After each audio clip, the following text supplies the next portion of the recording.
Hello, my name is Marcus. I'm the compiler of a collection of therapy quotes entitled 1001 Windmills of the Mind, a collection of quotes taken from what's often called the psychodynamic or the psychoanalytic perspective, which long ago, as I understand it, was referred to by some as philosophical medicine or narrative medicine, helping one to address something the singer in this song that you're hearing basically says. She says, hold on a sec, my interpretation of what you're going to hear in the background in a moment is that she asks the question, in effect, will you recognize that if you feel like life is passing you by, kind of thing, right? So what are the images in the song, according to the English translation, it's a French song, that a person is on the subway platform and the trains keep passing by and they don't really get on it, kind of thing. So they feel like life is passing them by. In another lyric, the person, misses somebody from the past and sort of has this lifelong hope that they would return or something. One day, finally, the person did appear, but then just walked right by them, kind of thing. So the protagonist in the song was saying, geez, I feel like, when does life begin? I feel like my life is on hold. Life's not supposed to be a dress rehearsal. I'm living some kind of provisional life or unlived life. She feels like maybe she's kind of numb or in a trance or something, sleepwalking through life, those kinds of things. So the inference is, if we can look at that phenomena, just in general, feeling that we're missing life kind of thing, or not fully enjoying life, that kind of thing, if we can regard that as a sign, or a signal, or a symptom. Okay? So the word symptom, somebody said, traces back to sign and signal, like something flashing, something telling you something, right? It's a signal, like a sign, right? Like a traffic light, it's a signal. And so can we recognize this idea that such a feeling that we're missing life, not fully enjoying life, not really fully knowing ourselves, that kind of thing, enjoying life, that's a signal that a lot of our life force energy is cathected or attached, stuck, frozen into some painful memory, and we're kind of stuck there. And that's why we're not enjoying the present, because we're stuck in the past. Because in trauma we can't know it, or overwhelmed, so we're kind of stuck there and it's frozen. So the byproduct is what she says in the song here, feeling that life is passing her by, kind of thing. So can we recognize that thinking something or feeling something like that is a sign or a signal or a symptom that we're frozen in the past, so to speak? Meaning the child had an event or a series of events called an attachment trauma, relational trauma, interpersonal trauma with the mother, that caused him to kind of freeze up inside. And he's unknowingly seeing the present through that. So he's not enjoying the present because he's afraid to enjoy the present because of the pain of the past. So he's going to transfer the pain of the past into the present, not see the present, still thinking the present is the past, and he's kind of stuck there like that, right? So that phenomena, a byproduct of it is that we may say, I'm not really enjoying the present. Okay? So enter a quote from a film called Greenberg, 2010 film. Not a great film or anything, but it was a great quote in there. Schwing said to the guy, you have trouble living in the present, so you're dwelling in the past because you feel like you never really lived it. So the child couldn't really know what happened to him. He was overwhelmed, and then simple classical conditioning. The child creates a deep existential conclusion to have his needs and feelings and to grow and develop and know his trueness and have his individuation, autonomy, self-agencies. To know all that means mother is going to hurt him or abandon him, or something painful is going to happen. So he creates that kind of equation in his mind, and he's kind of stuck with that. So he goes through life afraid of his autonomy, his individuality, loving life, having his golden ball, having the aliveness of his feelings, a vibrancy of feelings, a wide range of feelings, needed feelings. So for example, if there are losses, sadness could be at the console, so a person can accept loss, and then after they accept loss, then the character joy and sadness those two characters can swap seats and Joy can run the console. Okay, so the reference here is the Disney film Inside Out. You know, so in normal development, all of the feelings are at the console, but Joy runs the console. Sometimes sadness can run the console because there are losses at life. And then because of that, Joy can come back to the console.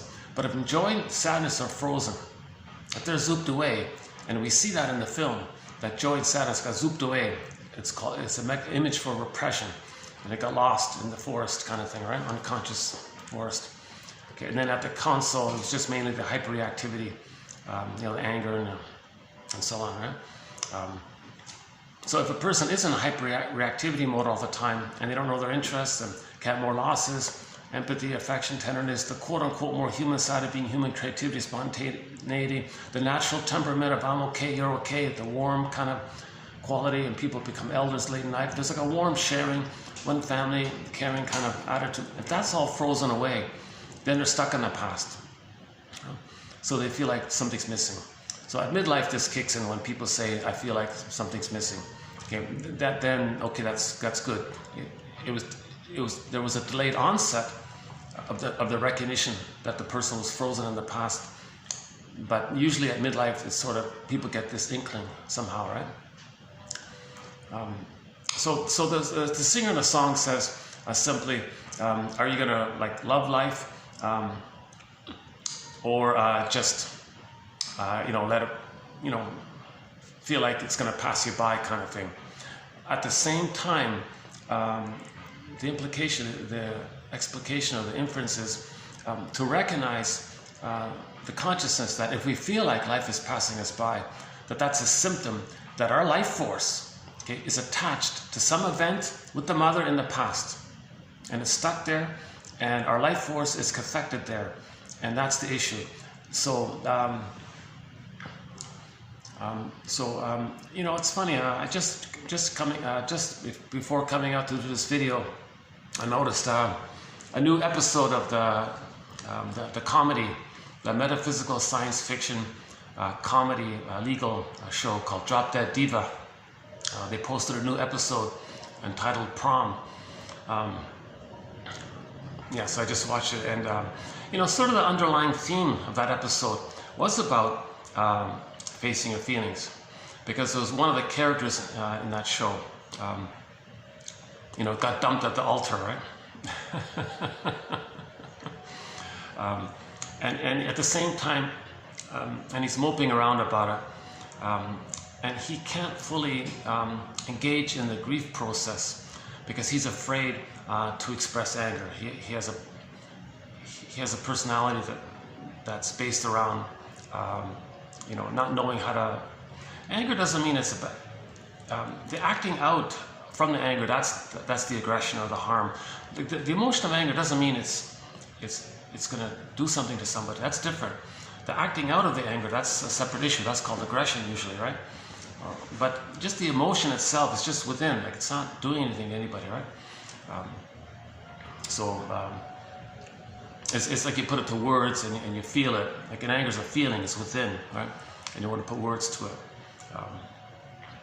So this character, he had a friend there, and she said to him, you know, gee, you're moping around, you know,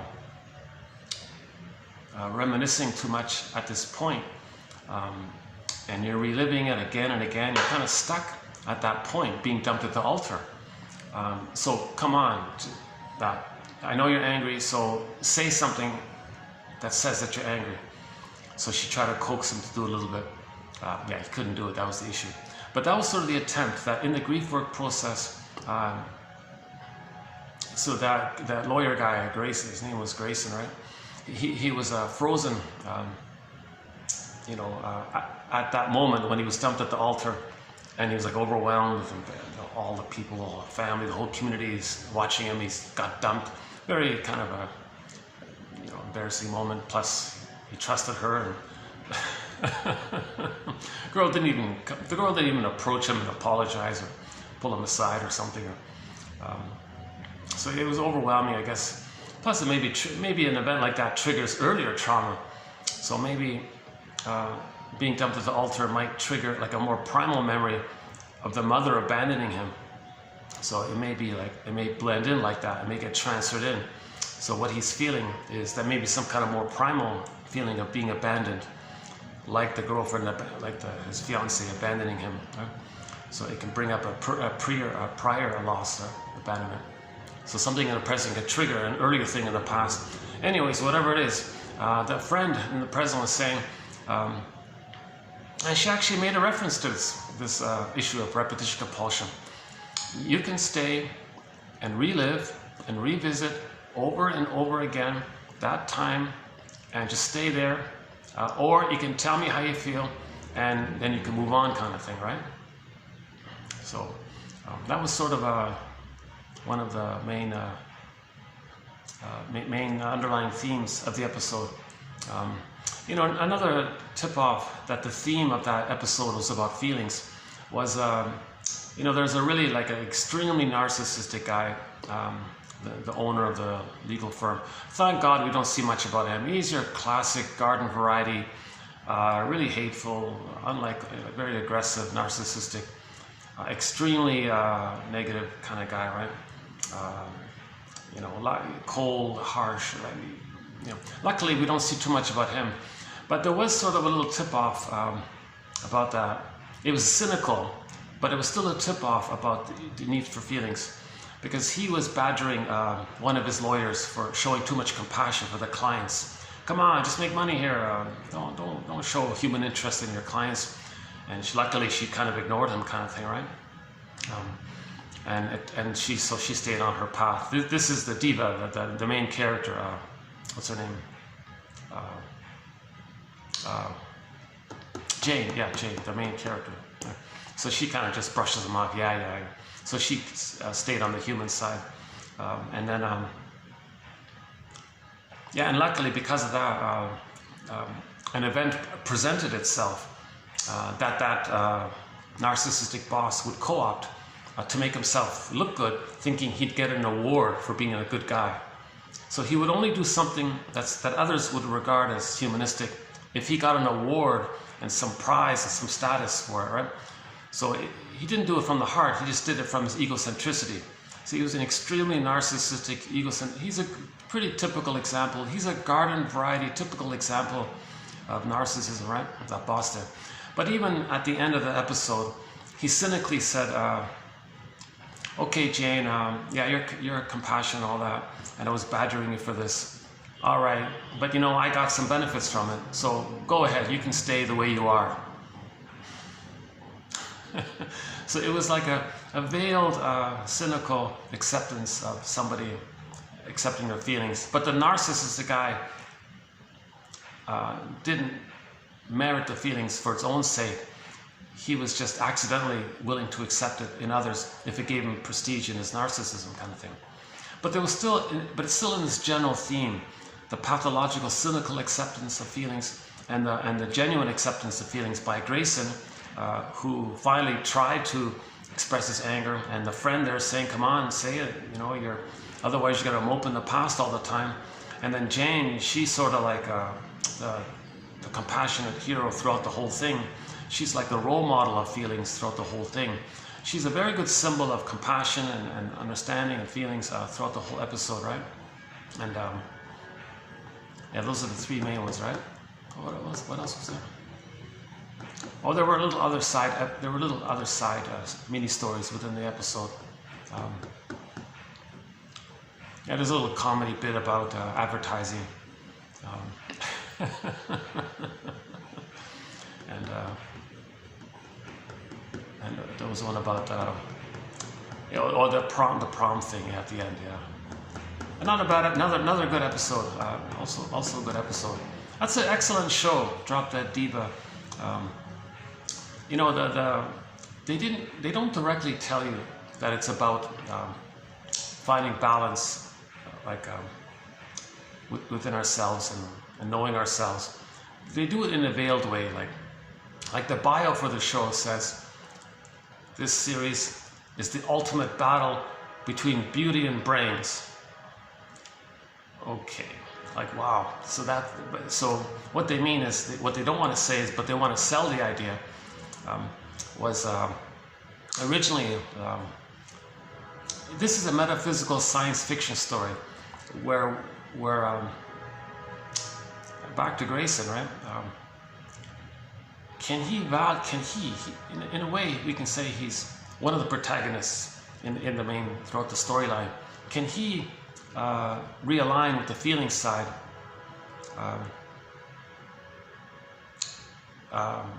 Or not? Or like can he follow his heart kind of thing?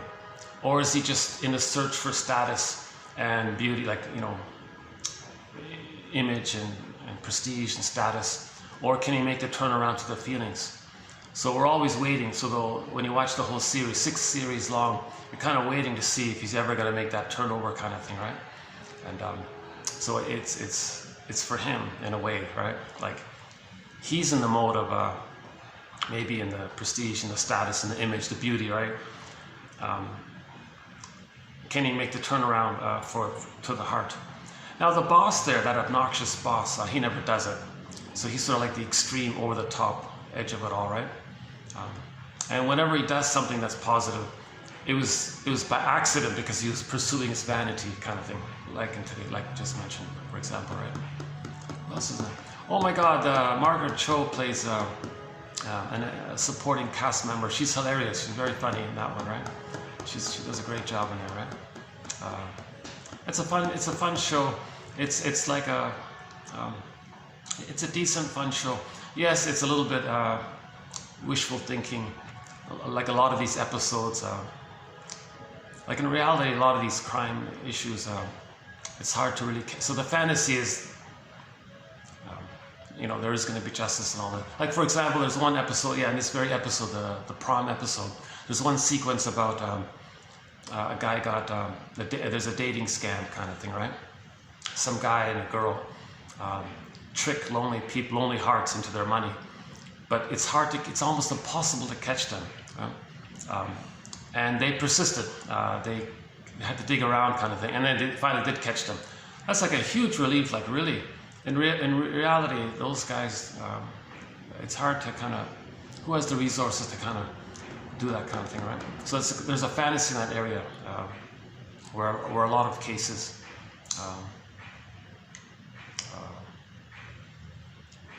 you know, it's a progressive kind of thing.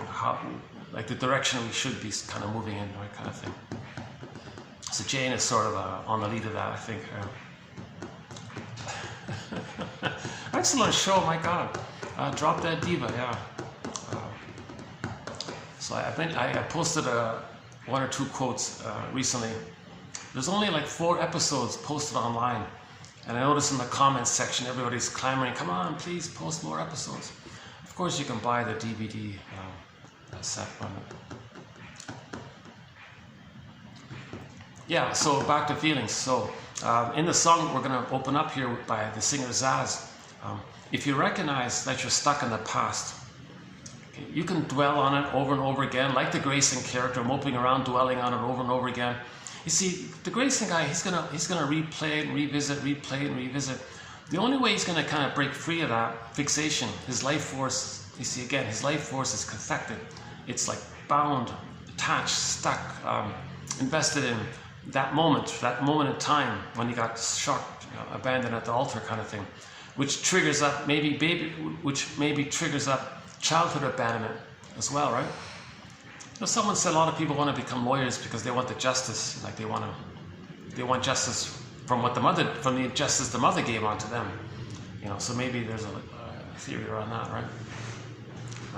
So the Grayson guy, he was his life force was frozen in that time, in that moment, and he's gonna replay it, revisit, relive it, replay. And you kind of get out of that when you don't criticize yourself for how you're feeling there. So that's kind of key. A self-help author, we have some of her quotes named Tina Gilbertson. That's her main emphasis, her main thrust of her self-help approach. The reason people have a hard time feeling is because the inner critic is saying, what you're going to feel? You can't feel. Oh, who do you think, that voice that tells us, that criticizes us, right? So we got to step back and say, no, it's natural that I'm going to feel sadness if there's a loss. It's okay to feel sadness if there's a loss, and allow that kind of thing. And then just, but notice that there's inner critic there, and just noticing it kind of puts them back, kind of thing, right? If you don't notice the inner critic, and you have a complicated feeling, to get out of that confusion, you got a name. Oh, there's an inner critic criticizing me for having these feelings. So this issue of the inner critic, we talked about it recently by Miriam Minerbo. Okay. So just quickly, shall I compare thee to an onion? The inner critic theory is that the baby needs paradise with his mother. When the baby comes out of the uterus, he needs like a oneness, with a safe maternal interaction with the mother, a kind of an extended paradise with the mother, called the stage of symbiosis, merging, fusion, oneness, mother-infant dual unity. It's kind of like a paradisical, just the two of them in a blissful oneness, and there's a flow and interaction between the two of them. Oh, this is great here today. Oh my God. Yeah, it's Monday mid-afternoon. I notice there's no group functions or meetings or things, so let's enjoy the quiet while we got it here. That's great, yeah.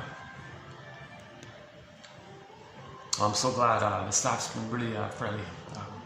So yeah, hopefully I can do more videos here. It's a nice little spot here.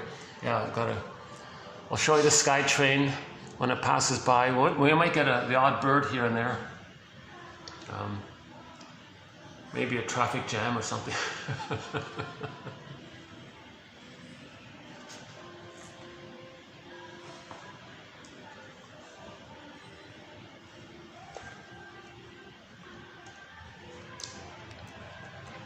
Yeah, so why don't we just pick up on this point? So the two main authors, oh gosh, there's several authors in this area. Let me just, for this point, just for now, let me just summarize two of the main authors on the inner critic. Because if we can admit the inner critic and identify it, right, then we're going to accept our feelings more. Then things can move, right? Feel it to heal it. Then if, let's say, the fictional character, the young lawyer, the Grayson guy, if he can give himself permission to say it's okay to be angry at the loss, because that's a natural emotion to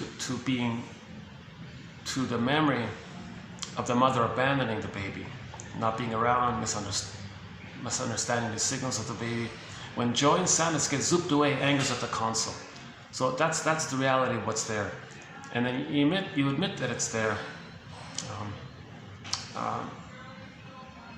Then it links you to the loss of sadness and joy. So at least there's some kind of continuity with our feeling. We're in the feeling realm kind of thing, right? If you can admit what feeling, you might layer down to the other feeling. Like the anger is a reaction to the loss of the feelings. So if you at least notice your anger, that's the starting point. Shall I compare thee to an onion? Then underneath, what's underneath the anger? Usually there's sadness of the loss of the golden ball, right? Joy and sadness, maybe, right? How we doing? Yeah, I try not to get in anybody's way here. Oh, it's just a cleaning crew here. Okay.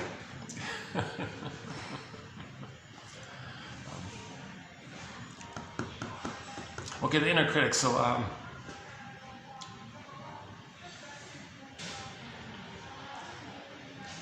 so a summary of it, as I understand it. Once again, my disclaimer: I'm not a shrink, I'm not an analyst, I'm not a professor, I'm not a doula, midwife, nutritionist. I'm not a counselor of any kind. I have a BA, keep that in mind. I'm the compiler of the quotes. And plus, I like to quote Robert Bly. When he speaks to an audience, he says to the members of the audience, sometimes he's got 1,000 people in the auditorium, he'll say to everybody, "Hi everybody, welcome, thanks for coming out here tonight in the cold weather, Minnesota or wherever he was, in the snow blizzard. Yeah, snow blizzard out there, and you managed to come in. Glad to see you all, thanks for coming out in the weather here. Welcome all. But 30% of what you're going to hear tonight is wrong. It's up to you to figure out which 30%. Something like that. So Robert Bly wants to emphasize that each person has to be their own consciousness raising agent. Like each person has to, you know, investigate, consider, reflect on ideas, quotes, theories. So these 10,000 quotes we have here in 1001 Windmills of the Mind, there's points for reflection, guesstimates, hypotheses. Okay? There's no clear set answer here. These are ballpark approximations, stepping stones for better ideas, you know, prompts for free association, invitations for mutual exploration, clues. So Robert Bly is saying each person has to be their own detective. Psychological detective, existential detective, soul medicine, narrative doctor detective. Our story's broken, right? In trauma, our story's broken. We need narrative medicine. We need some kind of story. So one poet says psychoanalysis, healing disorder, looks for an egg. Psychoanalysis looks for an egg in a basket that's missing. So don't look for the egg, the feelings, the traumatic memories, okay, just weave a basket. That's all. Just weave a basket. Be like a little bird who flies around and picks little twigs and leaves to build a nest, and then there'll be an egg. Well, likewise, one can pick around, for example, here in this collection, at these 10,000 quotes, and then just you know, consider a quote, put it aside, let it incubate. Maybe an idea comes up later on, revisit it later on, or discard it, whatever. Just work with the quotes. And just make little links, little aha moments here and there, you know, little recognitions. There may be little therapeutic turning points. You make like little dreams and things, so things are loosening up. So each person has got to create their own original basket. It's unique for everybody, and that's what we all have in common, right? So I mentioned in the last video, yeah, so one exercise might be that we have 900 plus videos here now. And roughly on average, say 10 quotes per video. So I think one exercise based on what Robert Bly says, which is to read psychology every day for 10 minutes, the study of the soul, psychology, every day for 10 minutes. He also says, forgive psychology for its jargon. Oh, come on, guys, just forgive it. You know, don't expect perfection. The jargon is just people's attempts to kind of conceptualize something, right? So maybe one exercise would be, in each video, if you click the more link, you'll get roughly 10 quotes. Maybe just pick one, like pick the one that most registers something, right? And write it down, or put it in a note or something, or in a notebook kind of thing. Do something with it, copy, paste it, make a file, and do it for the 900, and do it straight through for the 900 plus videos. One can get their own 1001 Windmills of the Mind. That's unique for them, right? Anyways, the main exercise is to build a basket, then the feelings come in. So we got to raise consciousness here. We want it. So raising the basket is a symbol for strengthening the ego. Sanford, Johnny Sanford, excellent author. Oh my God, yeah. I mean the Jungian guy, right? He's a guy who provides psychological interpretations of religious stories, right? It's very good, right? So yeah, he says that our uniqueness is that we're able to know our uniqueness by having a strong ego, meaning a basket to contain or hold our feelings. We need the ego. So in psychoanalysis, we want the ego. We want to strengthen the ego, enhance the ego, repair the ego, you know, etc. Now, when pop culture talks about ego, they mean grandiosity. They mean the old belief that every baby has when they're in the uterus, that they're little God. That's grandiosity. It's all about them. Right? So a person with an ego, it's because they don't have an ego. If a person has a big ego in terms of, in the context of saying it in a self-help, pop culture way, it's because they don't have an ego, or their true ego is damaged. Actually, that's quotes coming up today. Yeah, hold on a sec. I think we got that here. Hold on a sec. Is it here? Hang on a sec. Where's that one? It's either in this one or the next one or yesterday's one. Oh yeah, hang on. We got it here. Hold on. It's coming up in today's video. Oh, here it is. It is recognized that the narcissist's ego is weak, right?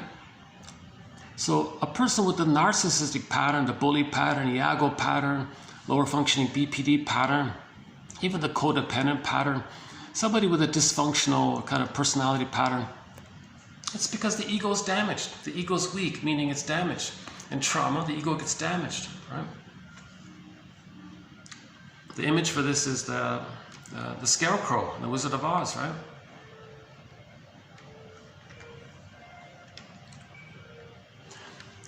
I'm going to just experiment with this idea. You know, maybe the children's story about the 3 pigs, right? The first one was in a house made of straw. That's a weak ego. Then the second house was made of wood, so the ego's a little stronger. And finally, the third pig had a house made of bricks. So the ego was strong, right? And then the wolf couldn't blow down, right? So that's maybe like an image or a metaphor that we need a strong ego to be able to not identify or be influenced by some painful memories, to contain or resist the repetition compulsion of the trauma. That the hungry wolf, the hungry wolf is an image of oral greed. See, in trauma, the baby's unmet need ended up with oral greed, and he's enraged, and he has this devouring, hungry wolf-like quality, right? So that's in the psyche, right? So the baby projects his rage and unmet need, which turn into oral greed, onto the concept of the mother, like a hungry wolf. So the mother's not a monster or a hungry wolf that wants to hurt the child, right? But anyways, when we want to face and not be, so let's call the hungry wolf a critic, an inner critic, we can even say. Then we need a strong ego to contain it or resist it, or not let our ego be damaged by the painful memory kind of thing. So we want to build the ego, in other words. So it's a very helpful image, I think, in that sense. So let's talk about the inner critic again. The inner critic is based on a combination of two parts. It's 2 parts, I think. The baby creates an existential belief that he has to give himself up. He has to sacrifice himself to get an attachment to the mother. To feel safe, to get mother's connection, he's got to give himself up. So there's a self-help book entitled, "Do I have to give up me to be loved by you?" Kind of thing, right? So that's part A. Part B, the baby needs paradise with the mother. Okay. If that's missing, the child thinks, wait a minute, where's my paradise? Where's mother? Mother's not there for me. She doesn't understand me. She's not recognizing me. She's not even around her. I want this and she gives me that. No, ouch. You know, there's a complication there. Huh? So the child thinks he's being rejected by the mother, or the mother doesn't understand him. Now he thinks everything's about him. His thoughts make everything magical thinking, omnipotent thought. He thinks everything's about him, kind of thing, right? So he may think that if he's being hurt or something, did he do something wrong? Is there something wrong with him? It's a false belief, kind of thing, right? Now, related to this is identification with the aggressor. If the mother can't meet the baby, okay, so let's say there's 3 parts. So it's A, B, so let's part C. Part C is the baby may believe that the mother wants the baby to save her. Some mothers unknowingly put too many expectations on the baby to comfort her. That's a mistake. So the baby feels this immense, oh my God, I gotta save the mother? I gotta correct her or heal her, kind of thing? Like, whoa, what a pressure. That's an impossible demand, right? This is linked to and the baby goes along with this because he's searching for paradise. He needs his paradise. He needs a blissful, positive interaction with the mother. So if the mother's doing it wrong, well, maybe he's got to save the mother. Maybe he thinks the mother's asking the baby for help. Baby, save me so I can love you. Well, I'll try, mother. So it's not gonna happen. But in the process of all this, where's the positive mother that he needs? All babies must attach to the mother. So enter a very desperate measure by the baby called identification with the aggressor. To have the mother, he becomes her in effect. Okay? So,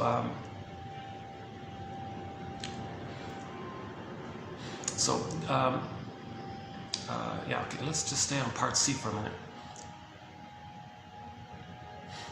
One second. Oh, look at that, eh?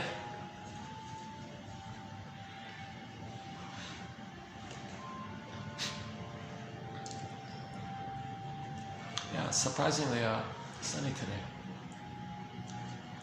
Okay, never mind. I'm trying to remember what Miriam Murnabo said.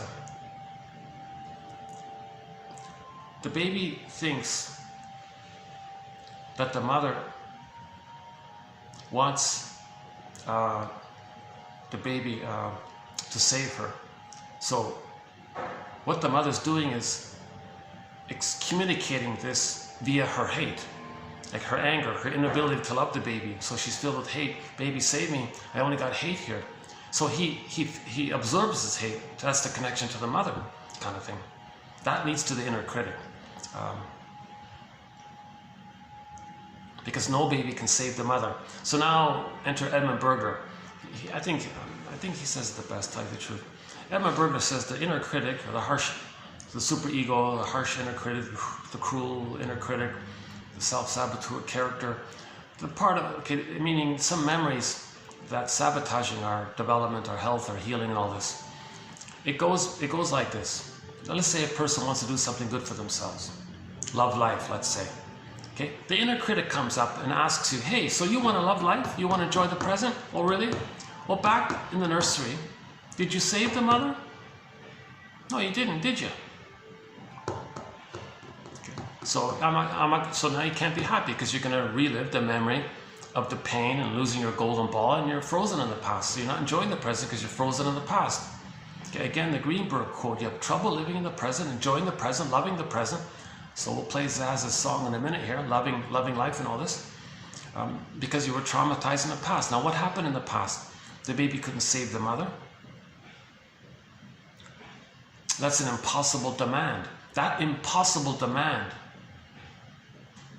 this condition, that the baby save the mother so that the baby can have love by the mother. This impossible demand, this like expectation or something, morphs into the inner critic character. So the voice is, did you save the mother back then? No, you didn't, did you? So this is a false belief by the baby. He's compelled to make these false beliefs because all babies think they're everything. They haven't developed to the point of recognizing that there is a mother separate from them. They think everything's all them, and it's merged, right? Imagine a baby cloud blurred in with the bigger cloud, and the baby cloud thinks the bigger cloud is him. He thinks everything is him. The power of the mother's him. So if the mother's doing it wrong, he thinks he's wrong or something. Like quote unquote, if the mother's defective and the mother's him, he thinks he's defective. If the mother's hurting him, then he's hurting himself or something. But he believed that he can correct everything, save everything. He couldn't. The fact that he couldn't leads to the quote-unquote harsh, impossible to please inner critic character. So let's go back to Mr. Grayson, the lawyer in the Drop Dead Diva show. He was having trouble admitting the grief feelings of loss. He was having trouble. His issue was he was afraid to be angry, right? Afraid to say I'm angry or something. It doesn't. When you have, it's a feeling. It's just a feeling. It doesn't mean you do something, right? So the confusion is if someone does some action, that's called acting out. That's called aggression or harmful behavior or inappropriate behavior. That's like a very damaged ego. You need the ego to say your feelings, right? So the friend was there. Oh, I've got an ego. I know about feelings. She's actually the friend was a very angry woman herself, normally, right? So she's very familiar with the emotion of anger. Well, I'm very familiar with the emotion of anger. I'm very comfortable with anger. She's constantly an angry woman, actually, right? So she was lending her ego. She was like lending, quote unquote, lending her ego of the ability to accept anger to the friend. well, I'm here, I accept anger. You can express your anger, I'll accept it. You can temporarily borrow that and notice how I accept it, and I'm a role model for you, and you can have the experience of seeing what it's like to feel that it's okay to be angry. Build a container kind of thing. Because now Grayson doesn't have the container.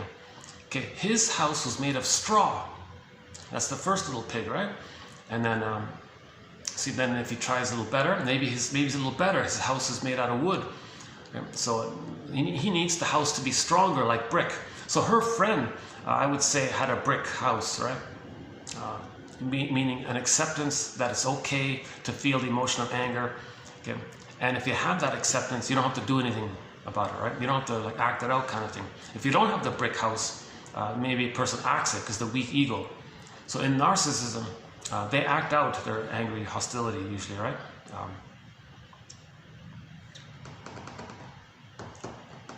I guess, anyways, that's sort of maybe the point to be made in that scene. But in general, that friend there, I forgot her name, the angry woman, I would say she also has a weak ego in general. But just for the teaching point for that scene, it was like in a therapeutic mode that she was in. But her general character wasn't like that.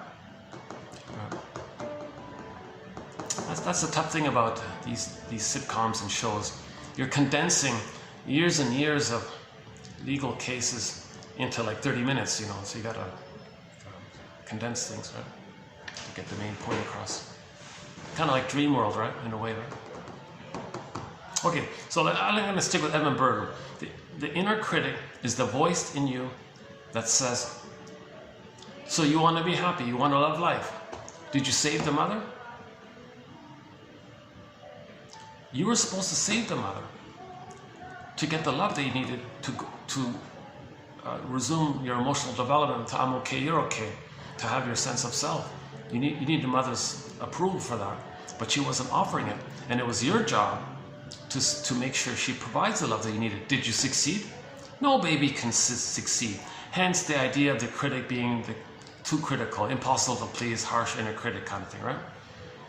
So back to the Grayson character. For him to accept that it's okay to feel angry, he would need to say something like, it's natural.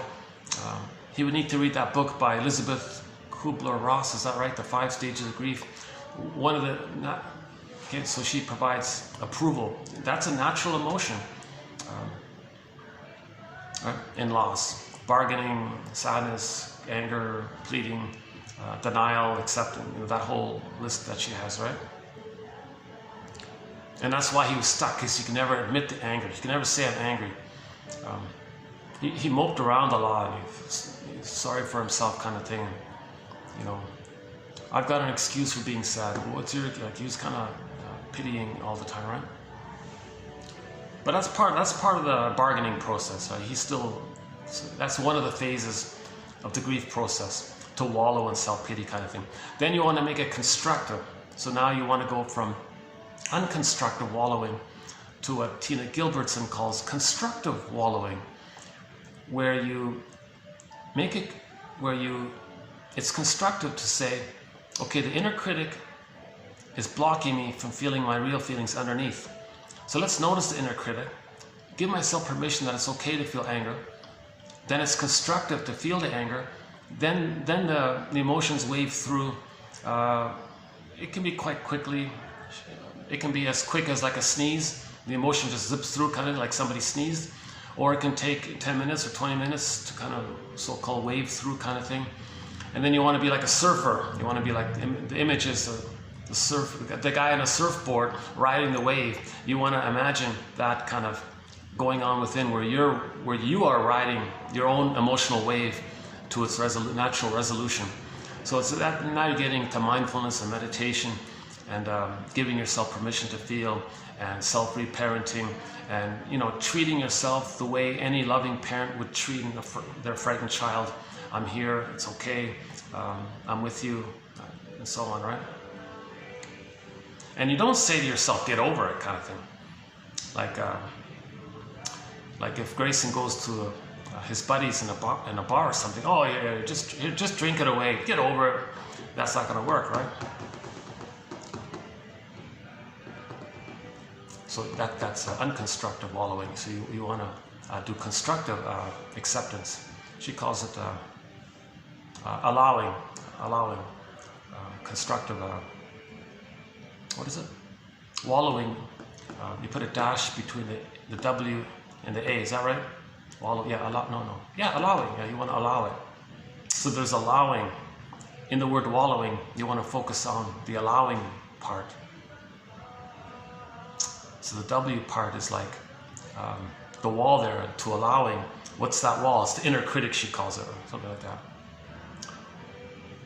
So Miriam Minerbo's theory about the inner critic is that the child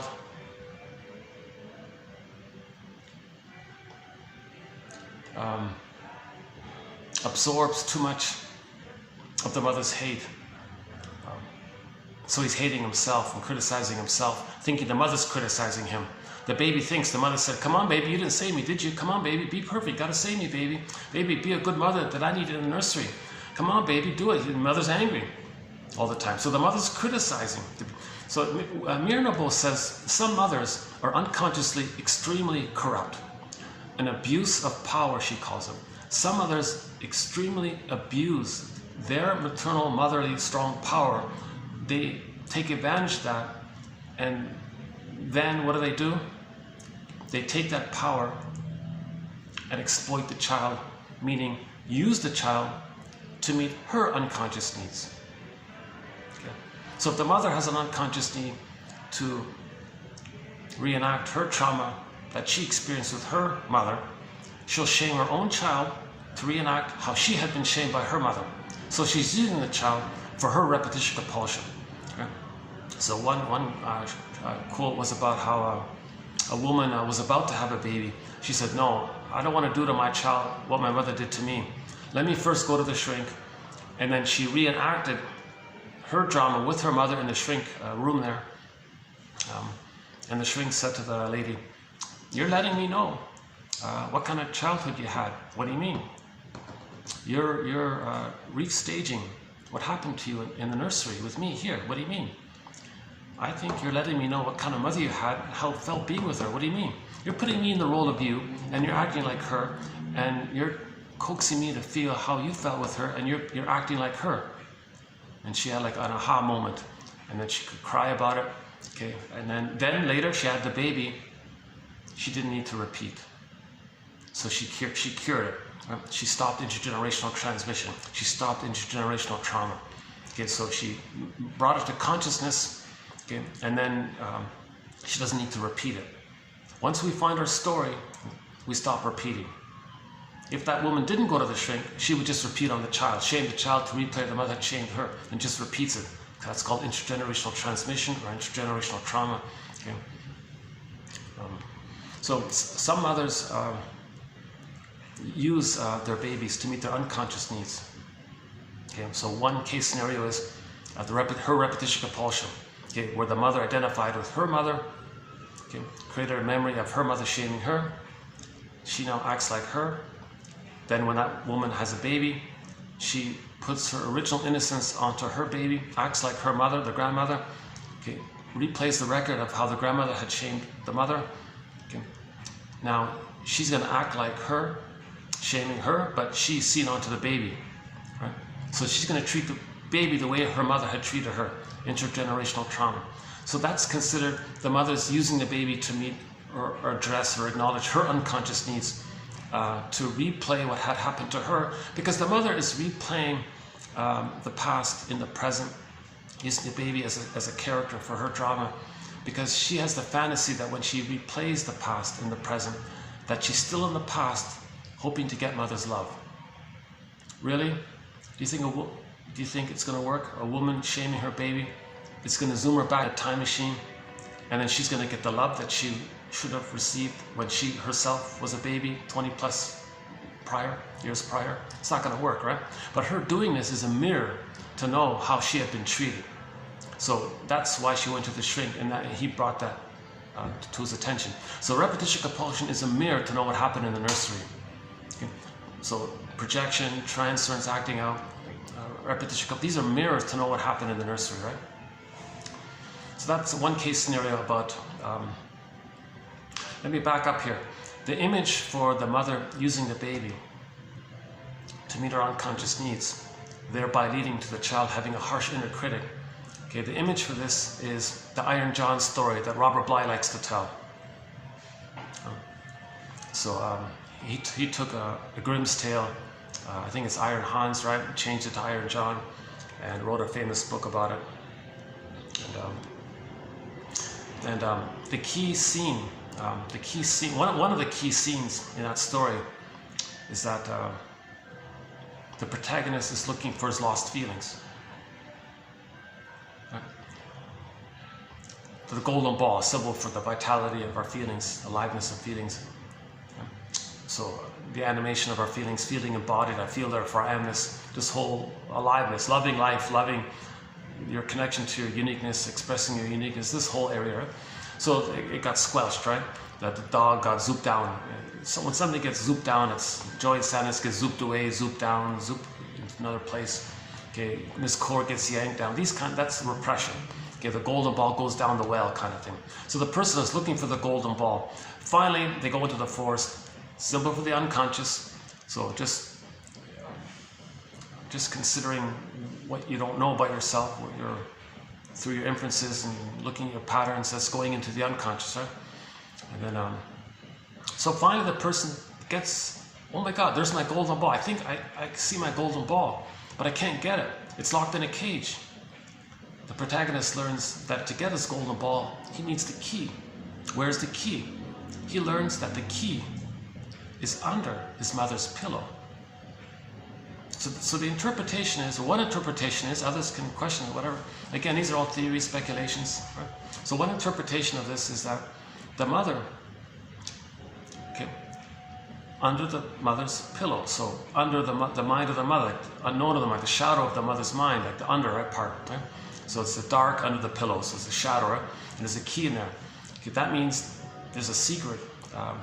In order for the child to get his golden ball, he's got to recognize that the mother's unconscious, that the mother tried to meet her unconscious needs, use the baby to meet her unconscious needs, and that's why the person's golden ball is locked in a cage, and we need the key knowledge to get the golden ball back, right? So the four main ways at the moment we're just experimenting with is that number A, case scenario A, the mother repeated her trauma using the baby to reenact what had happened to her. It's as if the mother shames her own baby. She thinks she can say to her mother in a mind, look, mother in a mind, look what you did to me 20 plus years ago. You see my baby here, your grandchild here? I'm going to show you what you did to me. I'm just like you now. You compelled me to be just like you because I didn't get your love. So I'm just like you now. And you wanted me to be perfect for you and save you. I couldn't do it. And to get an attachment with you, I got to become like you, to mirror you and provide in my attempt to save you, and so you can feel seen and one with me. And I couldn't be the good mother for you, but I was compelled into this place. So you did a hard thing on me here, mother. So I want to show you this hard thing that you did to me. Okay? So I'm going to show you what you did to me, mother. Your grandchild here, I'm going to treat your grandchild exactly the way you treated me, to show you how you treated me. Okay? So could you change, thinking that she's in the nursery still, unconsciously, so can you change your ways and provide the love that I need? It's not going to work, right? So we repeat with the hope that in the repetition we can undo the past, correct the past, change the past, get the love that we needed in the past. It's not going to happen, kind of thing, right? Case scenario B, sometimes the mother has a baby and says, at last, aha, now I have somebody who's going to be there for me, not let me feel alone, accompany me, you know, be a human presence for me. And she controls the child, right? Because as a baby, she can control the breast mother, but she can control the baby. She's going to make the baby respond to her, listen to her, respect her, see her, do what she says, be attentive to her, acknowledge her, say she's right, and so on, right? So she's going to parentify the baby. So she's trying to meet her unconscious needs for a good mother on the baby. How does the baby feel by this? This golden ball is going to get locked in a cage. Case scenario C, if the mother doesn't offer the attunement with the baby, and the baby's needs aren't getting met, and the baby's crying, right? While the baby's crying, the mother says, oh my God, my baby doesn't like me. Like, whoa. So the mother's going to transfer her belief that when she was a baby, her mother rejected her.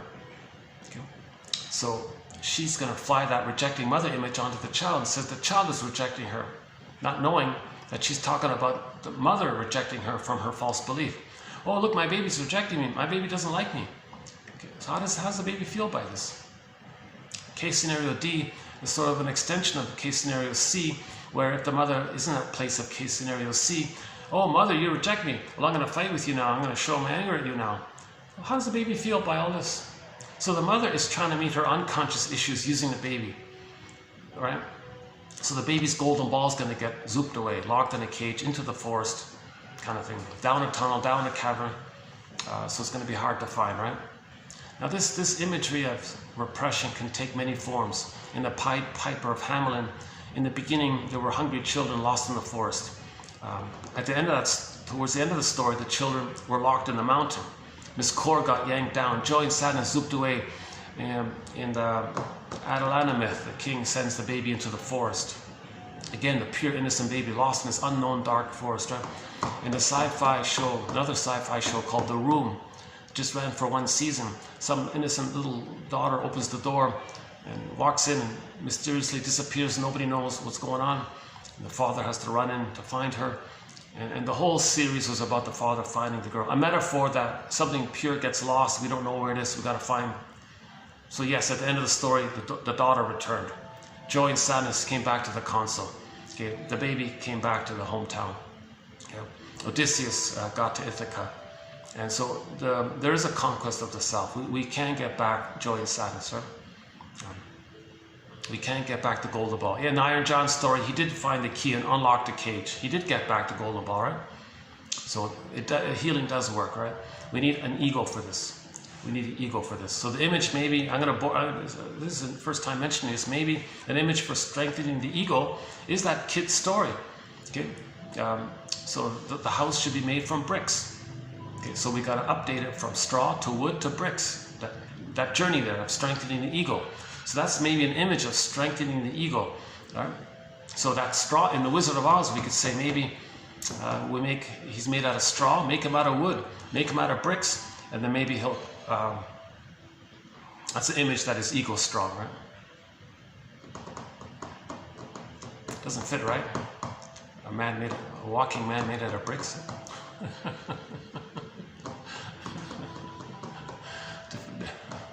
You'll have to update that one then.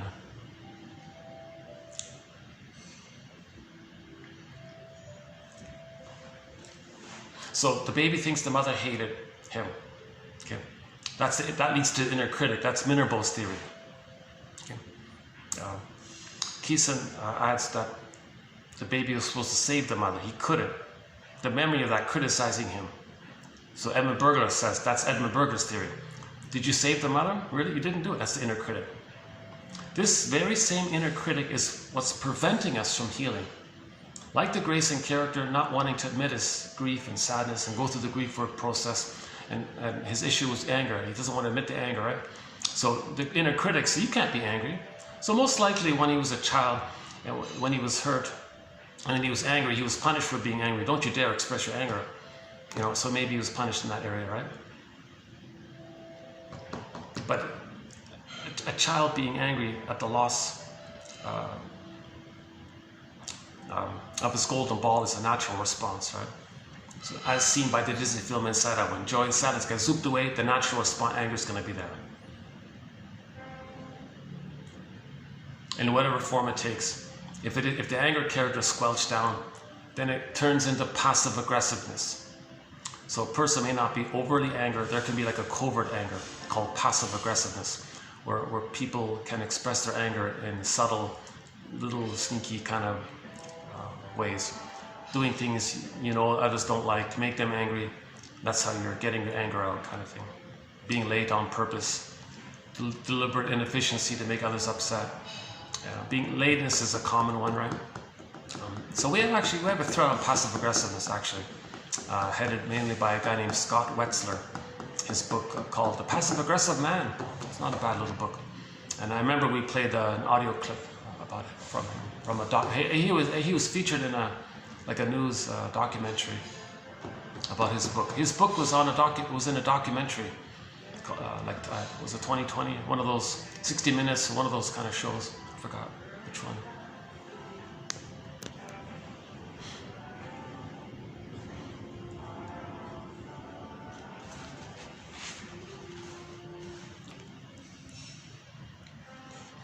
So let's finally get around to our opening song. So let's borrow this song, okay, for the idea that if we feel like we're not loving life, missing life, going through the motions of life, sleepwalking through life, that kind of thing, that's because that's a sign that we're stuck in the past, okay, dwelling in the past. And we're afraid to feel our feelings around it due to the inner critic telling us it's not okay to have your feelings. So we gotta consciously say to ourselves, okay, well, if that's what's going on, well, let me remind myself it's okay to have feelings. It's okay, it's a natural response to loss to feel these things. So that awareness maybe can, okay, then now you're getting to the Eastern traditions of self-acceptance, self-compassion. So I think there's a huge advancement in this personal area of mindfulness meditation, self-compassion meditation. It's kind of new to me.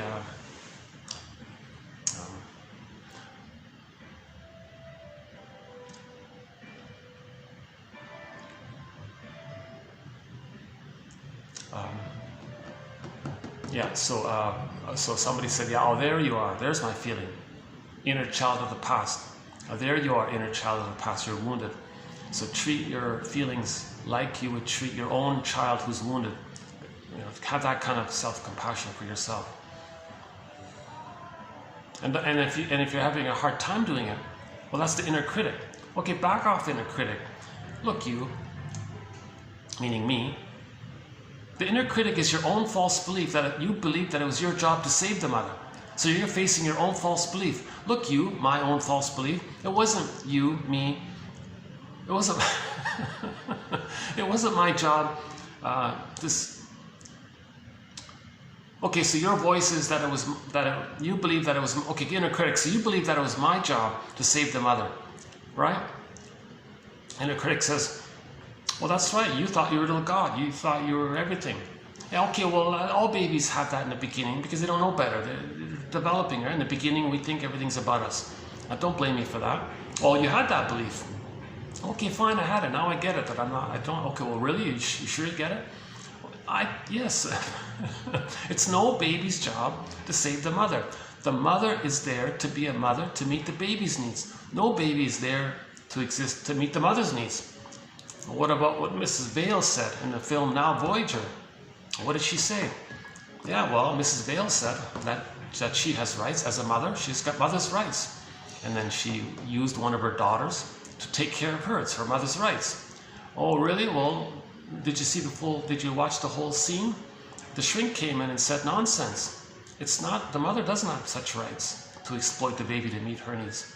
Okay? The daughter has rights. She's a person in her own soil. She has a psychological life, a psychological self. She has the right to have her self-concept, all right? And then remember, the shrink kind of made that clear to the mother, and finally the mother agreed. And then the shrink gave Charlotte, played by Betty Davis, the poem by Walt Whitman. Now, Voyager, seek thou forth and find.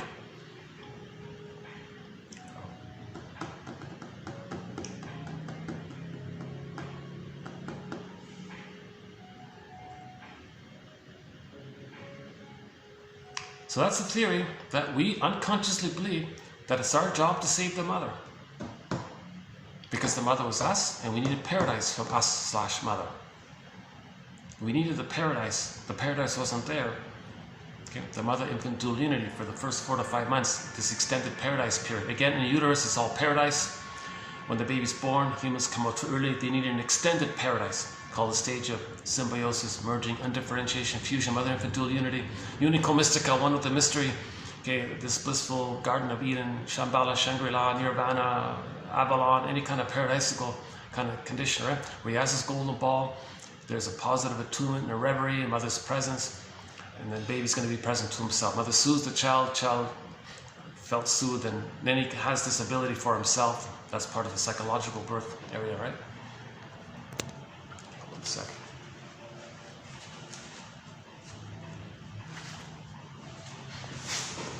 Let's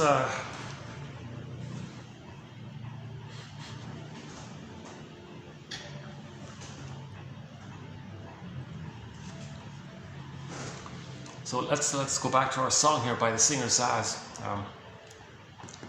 You know, we only have one song of hers on our soundtrack. She's a great singer, but so far we only have one of her songs, which I'll play now, a live version called Ebule Pareni, I think. Means she's bedazzled by the lights, meaning she's on the subway platform and the lights of the train are passing by. She's like, what's going on? That's like a disassociation, a numbing feeling. Yeah, so this bedazzled thing, that's like sleepwalking through life, going like in a life trance kind of thing, just going through the motions in life. Yes, they can still get 10 PhDs on the wall, they can still get a gold medal at the Olympics, or they can still have outer achievements and all that, but inwardly, their beliefs about themselves, about others, okay, relationships, trust, empathy, that whole inner life area.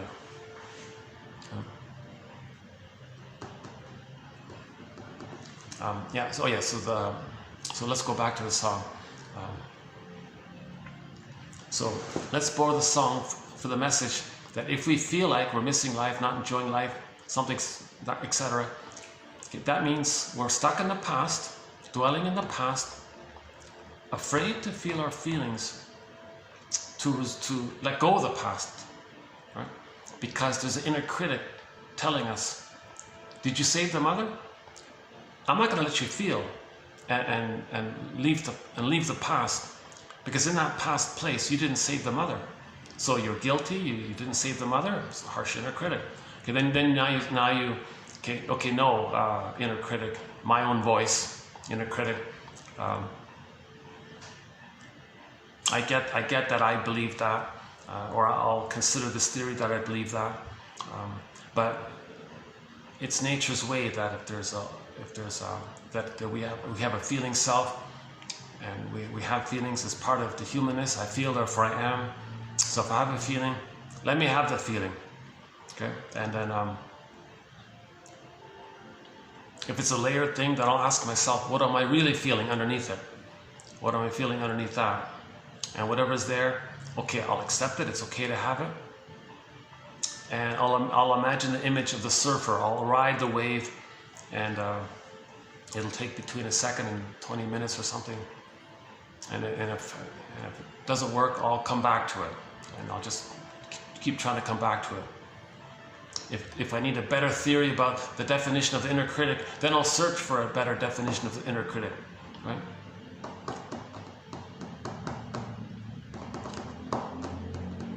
So in conclusion, the inner critic is the false belief that we weren't perfect to save the mother. Were you perfect to save the mother? Did you give what the mother wanted? She wanted you, baby, to be a perfect mother for her. Because she's in the past herself, needing the absolute perfect breast for her.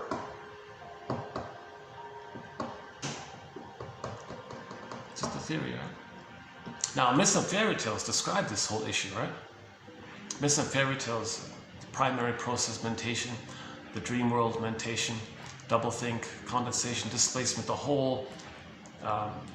Now, this primary process mentation, our memories in the first 3 years called primary process mentation, the dream world, the translogic world, the doublethink world. Okay, there's condensation, there's flipping, doublethink. Things are exaggerated, no time, timeless there. Baby small size, he projects his traits. Okay, so he's enraged. The mother, being a giant, the giant is enraged. Okay, baby had unmet need, which turned into greed. No, the mother's is a Cyclops character, wants to eat him. In a myth or a fairy tale, anytime there's a frightening entity that wants to hurt the protagonist, that means he's got to know that that's a symbol or a picture in his mind, infused with his projected traits. So when he recognizes the feelings behind that picture, poof, it disappears. So Dorothy throws water on the witch, poof, she disappears. Because that's not real, it's just an image that we created in response to our need at that time to project our traits and not know that it's within. So again, why does the baby project his rage and unmet needs? He doesn't have the ego to hold it. He doesn't have the ego to accept it, so he had to project it. That's like a coping mechanism in that case scenario, right? So to get it back, to get back his feelings, his sense of self, he needs an ego. So we weave a basket, then we get the feelings. So let's play our song by Zaz here. Wait a second. Let's dig it up here. Yeah, great song.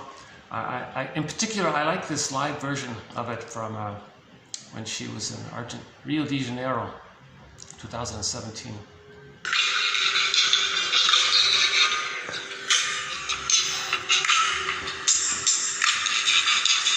To live life, to love life,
So let's borrow this song. Let's borrow this song as a reminder that if we feel like that we're missing out on life, not loving life, whatever, however we phrase it, that we're stuck in the past with some painful memory and we're afraid to feel it because of the inner critic. Name the inner critic, identify it, search for different theories around the superego or the inner critic, the self-saboteur character.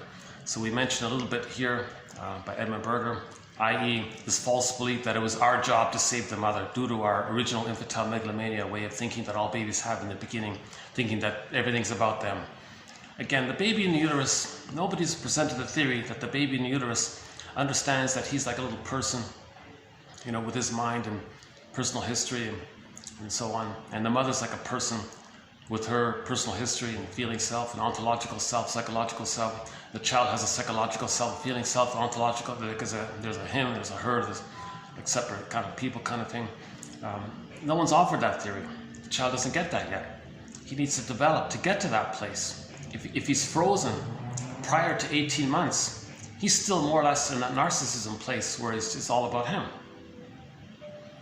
So let's begin with, in this video, we're going to do two very good TQ quotes, I think. Yeah, I'm very excited about today's quotes. So 2690 will be mainly about narcissism, one of our threads. We have 58 chapters, threads, themes, e-booklets to 1001 Windmills of the mind. One of them is the personality pattern known as the narcissistic personality pattern. So we'll add one new quote to it. It's very ironic because this quote is over 100 years old. And I thought, oh my God, this quote was written in 1921, I think. And it's a pretty good quote. And it kind of, you know, highlights some of the main features of the narcissistic pattern. So I thought this is a very good quote, yeah. And so let's maybe before I read the quote, the theory about the narcissistic pattern is that if the child has to be loved enough to let that narcissism dissipate, it'll be resolved. Then he has mutuality of I'm okay, you're okay. If he's not loved, he's stuck in that earlier place. So in the earliest of places, the baby, he's in a narcissistic state called solipsism. Everything's about him, everything's him. He's the universe, the center of the universe. His Majesty's the baby, right? I think in China they call it little emperor, something like that, right? His Majesty's the baby. He's like a in the song, what is it? It's normal. It's natural. It's normal. So again, in the uterus, the baby's eyes are closed. He's in the amniotic sac. We begin as water people, by the way, ironically, right? Water world, I guess. So he has his golden ball. It's a given. I feel, therefore I am. So he's enjoying the present, assuming there wasn't any kind of prior prenatal shock trauma that froze him at an earlier place, and then he's just going through the motions. Assuming that didn't take place, assuming that he's in a welcoming womb, meaning he's not experiencing too much of the mother's cortisol into his system. So, meaning the mother doesn't, for example, if the mother's pregnant and goes to a heavy metal concert, and the baby's very stressed out by all this, he might be kicking. And then the mother says, hey, look, little Junior inside's going to be a soccer star. No. The baby's so stressed out, he ended up freaking out, and he started to kick because he's under stress, and in the process of kicking, the cord got twisted around him. Now he's losing oxygen, so he's kicking even more frantically to try to untwist the cord. And the baby's desperate like this. Mother says, hey, look, baby's going to be a soccer star. Okay, huge misattunement. That's called prenatal distress syndrome. He'll be very vulnerable in that condition he'll be more sensitive and vulnerable to birth shock. If there are complications at birth, he won't have the reserves to buffer himself. He may experience birth trauma if he's so weakened by the prior state. So he was in an unwelcoming womb if the cord is twisted. And if the mother's arguing or drinking alcohol or something, the theory is the mother's stress hormones. Now they're saying that her cortisol can enter into the placenta, which would go to the child. A lot of people said, no, there's a buffer there. Now they're saying it can happen. So now the child is receiving the mother's stress hormones. He's going to be stressed by that. That's called EAS, enlarged amygdala syndrome. It's not an official label. It comes from a film called Bob's Enlarged Amygdala, sort of a comedy film, but there seems to be part fiction, part truth. That's that kind of thing. So assuming the baby's in a welcoming womb, okay, it's peaceful, Garden of Eden, Nirvana, paradise, Shambhala, Shangri-La, Shangri-La. You know, it's a beautiful, peaceful place. The baby's meant to be in Shangri-La, you know. This beautiful garden, little birds flying around. This heavenly spring water, you know.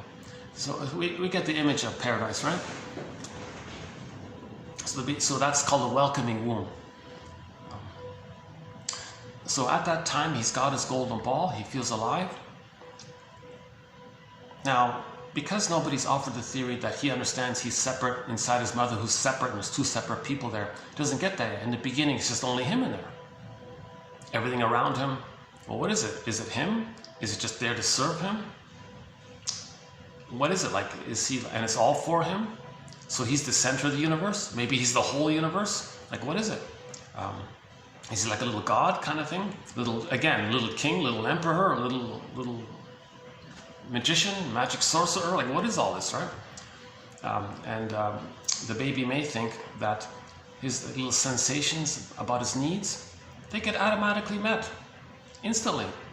Like somebody's reading his mind almost, like, or he's self-sufficient or something. Like, so that's called unconditional hallucinatory omnipotence. The food that he needs, it gets sent down the vein automatically.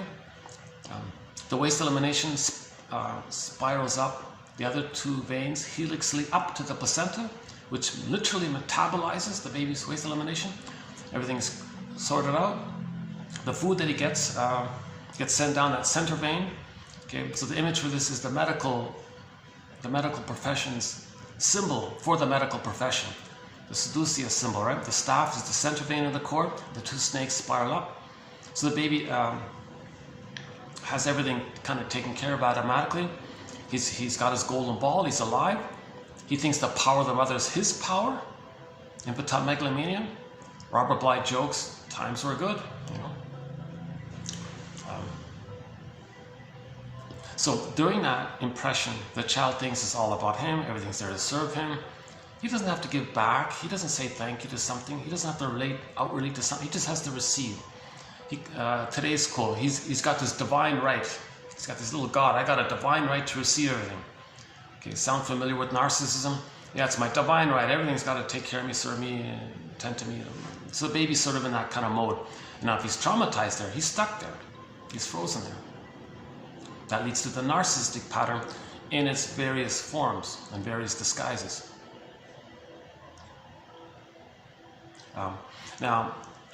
When the baby's born, he needs an extended paradise. So that's still going on.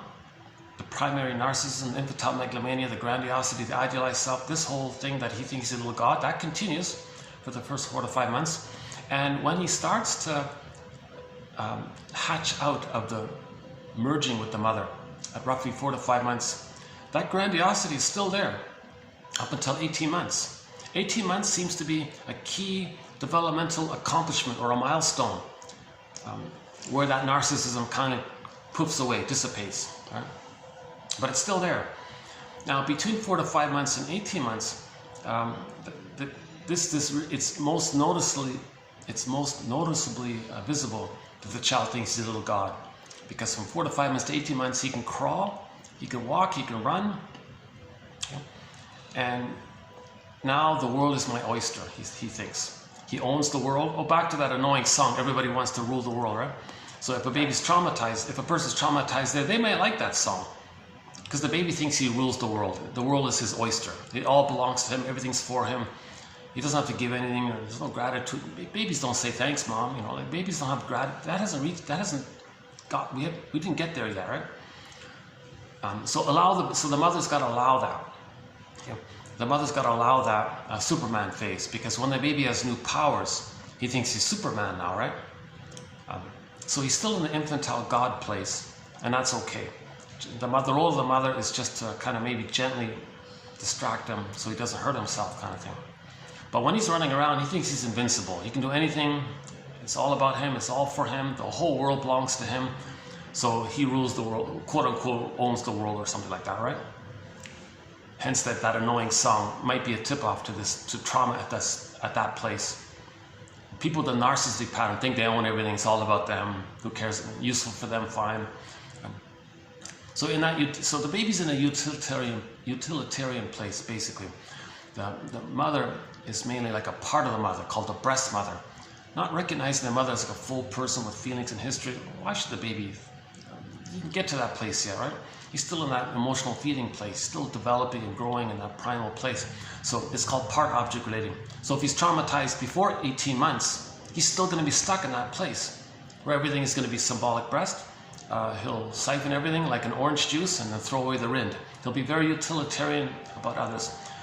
If useful, great. Not, don't care. Who cares? He's just in that mode of entitlement. Divine right, yeah, today's quote. Interesting phrase there. He thinks he's a little God, so it's my divine right. Can you believe it? It is recognized that the narcissist's ego, okay, so the ego is damaged. Okay, so if the child's traumatized, his ego doesn't develop. So that's the scarecrow. He can't have consciousness or reality testing.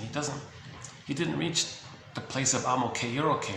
If he's traumatized, he's still blurred with him thinking that the bigger cloud is him. The baby cloud thinks the bigger cloud is him. The baby thinks the mother's him. So the ego's damaged, so he thinks he's got the power of the mother's him. The entitlement is there, right? So his ego is damaged because you need the ego to have the recognition that you're separate from the mother, and then to know your uniqueness. You need the ego for all this. That's John A. Sanford's big point. If you type in J.A. Sanford for the past month or so, we got some great quotes from him. So if a child is the more the child is traumatized, the more the ego is damaged. Hence the therapeutic project is to restore the ego, repair the ego. That's what Robert Bly was saying. Come on, people, fix your ego. If you think it's all about you and your bully pattern and you got this so-called these kind of aggressive attitudes, my greed or your greed, or these kinds of things. You got a very damaged ego. Okay. So if the trauma takes place that early on, it can be seen, by the way, by the symptom of the false belief that is eat or be eaten. My greed or your greed. That kind of barbaric, quote-unquote, barbaric, primitive, infantile brain trauma configuration thinking. Because the baby had a need which turned into oral greed. He was enraged by it. Too much excitation for his system. He's to protect himself, to trick the amygdala not to send him too much cortisol, to fool him that he's safe. He says, well, he doesn't have feelings and needs. The mother has feelings and needs. The mother has his feelings and needs, so he doesn't feel too much stress. So he says the mother is a monster that wants to eat him. Now he identifies as the aggressor. Yeah. So then his slogan in life will be, well, if I'm not the hungry wolf, if I'm not greedy, then I'm the baby who's going to be eaten by the mother. It's ridiculous because the mother doesn't want to eat the baby. You see, the baby creates these images and pictures. The baby's mind is pictorial, it's pre-verbal, things are exaggerated. It's a different world in there. We live in these two different worlds. The primary process mentation is much different. Okay, in Alice in Wonderland, a cat said, yeah, it's mad in there. Don't apply your conscious reasoning. Don't measure things by the yardstick of your conscious reasoning. Actually, the unconscious yardstick will measure the present by the unconscious yardstick. It's unrealistic in there, right? Like the inner critic is gonna, right? She said, yeah, her boyfriend, look, boyfriend, if you don't give me everything, then you're giving me nothing. Okay, that's the yardstick of the primary process mentation. This either or, all or nothing kind of thing. Utilitarian, useful, not, who cares?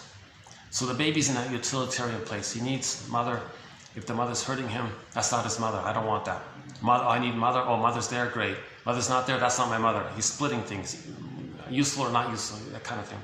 It's dramatic, it's exaggerated, that kind of. It's not discernment. It's It leads to either or thinking, all or nothing thinking, black or white thinking, perfect or forget it, everything or not, this kind of binary kind of thing, right? It's the expectation of perfection from others, and that you know, in harmonious synchrony, two sides of the coin, the grandiosity is there, so the other's got to be perfect in relation to that, right? So this goes back to the baby being one with the mother who's got to be perfect, right? The baby must see the mother as the blissful, all-loving mother, and the child feels safe with her because he's of his tender condition. Right? Hang on a second. Where are we here? The narcissist's ego is weak. Okay, so if the child is traumatized before 18 months, his kind of self-concept has two parts. So his personal baby's self-concept is considered to have two parts, let's say. The true self part, like who he is and all that, and this side part that he has at that time where he thinks he's a little god. Okay, now the true self part, if he's not getting mother's love, he's shamed by her, he'll project his wounded soul, his shamed self, and say others are no good.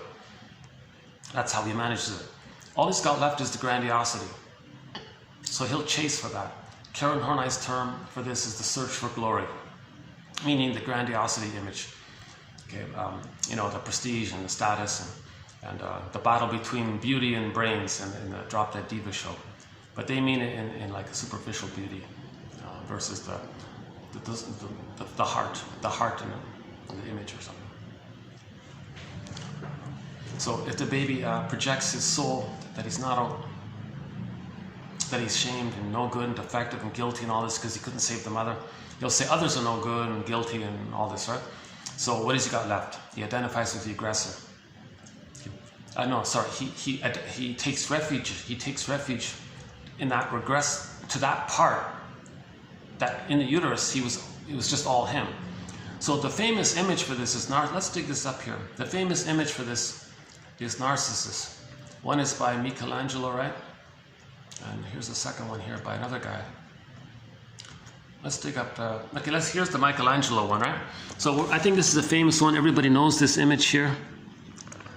I don't know how well it's showing up here. Sorry if you're not seeing it too well, but. Okay, so here you can see a narcissist. He looks into the pool of water, he sees a reflection of himself. He's transfixed. He just sees himself. Okay, so that means this is a symbol for the symbiosis, that in the beginning it's all just him. Everything is him, there's only him. Okay, so now the way to describe this is the object of my affection is my reflection. So he doesn't love others. He didn't reach the developmental place of being able to love others. He's in the solipsistic imagining that it's just him, right? So in the beginning, all babies kind of think this way. And I think we have another, let's dig up the other one here for a second. Yeah, here's a similar version of it. Hang on a sec. Okay, so sort of similar idea is showing up here. I'm not sure which author. This is not Michelangelo, somebody else here. But similar idea. There's Narcissus. He looks into the pool of water. He sees a reflection of himself, and he's transfixed. He can't leave it. Okay, this is an image of inner life. That inside we have the attitude that it's just only me and. Okay, it's not self-love. It's this fixation that it's all about him kind of thing. And again, he ignores his feelings, right? And he spends his whole life with the attitude that it's only about him, for him, serving him, entitlement, that kind of thing. Now, in normal development, this is resolved, and then he gets to love others and care for others, that kind of thing. Now, by the way, at the end of that myth, the character turns into the flower, narcissus. So this psychology of this is named after the narcissus flower because somebody said that flower gives people the illusion. So he's in this illusion called solipsism where it's all about him. Right?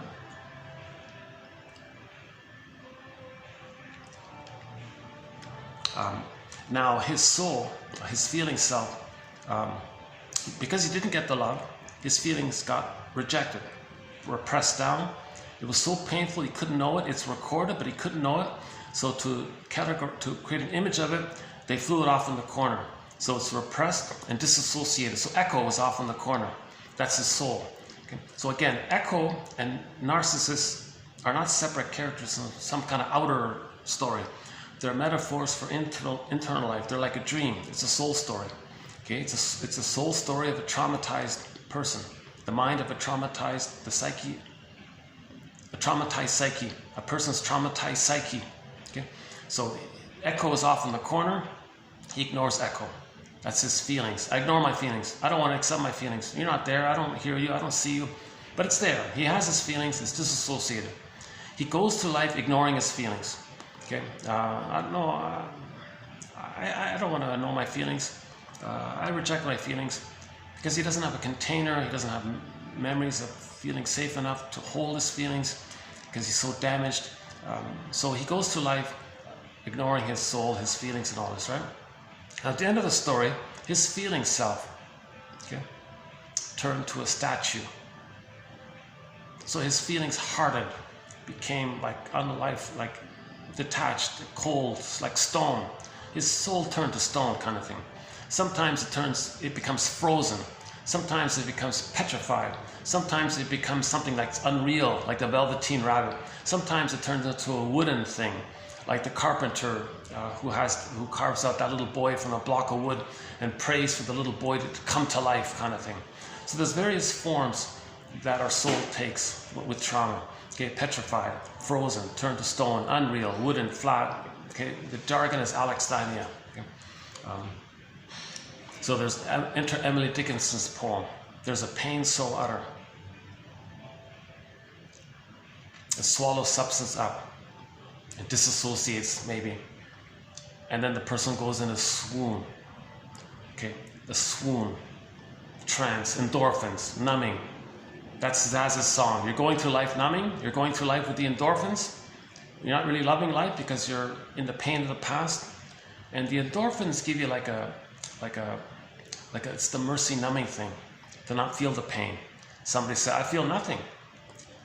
Alvin Semrat says, well, if you think you're feeling nothing, well, that's when you're in the most pain. Because you're in so much pain, it's numbed over with the endorphins thing. It's the mercy numbing thing. Somebody simplified it by saying, if you stub your toe, in the first micro moment, you might feel like a pain there, but then almost instantly, like numbed over in this swoon, this trance, you're in this swoon kind of thing. So when the baby's traumatized, he goes into this swoon. Again, Emily Dickinson, there's a pain so utter, it swallows substance up, substance, his soul, swallows it up, it gets gobbled down, golden ball goes down the well, then the person goes in a swoon. That's what Zaz's song is about. The person feels like they're in a swoon, life is passing them by, kind of thing, similar idea. So she's saying in the song, if you want to love life, okay, recognize that if you're going in a swoon, that's trauma. That's a symptom, a sign, or a signal that there's trauma. To resolve trauma, identify the inner critic that's preventing you from facing your feelings, name the inner critic, and then reassure yourself somehow that it's okay to have these feelings, and make it like now you're entering into the mindfulness meditation area where you're giving yourself self-compassion. So, sometimes it's called self-reparenting, okay, self-acceptance, self-compassion. Treat your feelings like a guest in a house. How do you treat a guest in your house? Consideration, kindness. Well, treat yourself with the same kind of basic consideration like that, right? Treat yourself like you saw a picture of yourself as a child crying in the corner. How would you treat that child? Would you say, get over it? Okay, some people might. So that's the problem. No, that's a sign of trauma to identify with the aggressor so intensely like that. No, that's you. That's your soul. Okay. So in myths and fairy tales, if there's like if something's wounded, if something's alive and wounded, you want to bring it home and nurse it back to health. In the Inuit tale from the indigenous people, the story was there was a problem in the household. The shaman said, well, there's a fox that's wounded in the woods. Find him, don't hurt him, bring him home. nurse them back to health, and things will get better.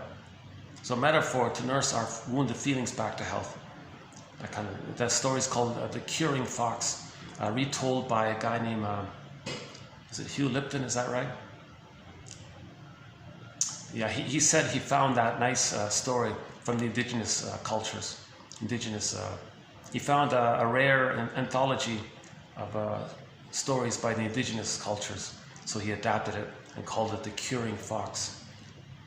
Meaning, if you attend to your feelings, the metaphor, it's animated, like so animal, you can pick an animal for that, any animal, fill in the blank, and then attend to it. That animal is curing a person. Well, your soul is curing you. You take care of yourself takes care of you, curing fox, right? You create the conditions for the curing, the healing to take place. Recently somebody called it waking up the inner doctor. Nobody heals anybody. We create the conditions for healing to take place naturally. Okay? So we want to create the conditions for nature to do its thing. So we just want to facilitate the healing process. So to facilitate the healing process, name the inner critic, the false belief that it was your job to save the mother. Ridiculous. How can it be a baby's job to heal a traumatized mother? That's ridiculous. So that's part of it. So yeah, so Zaz again, right? So why don't we play your song one more time? Good little song, eh? Hey, bully parini.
Okay, so in other words, what she's saying basically is to love life,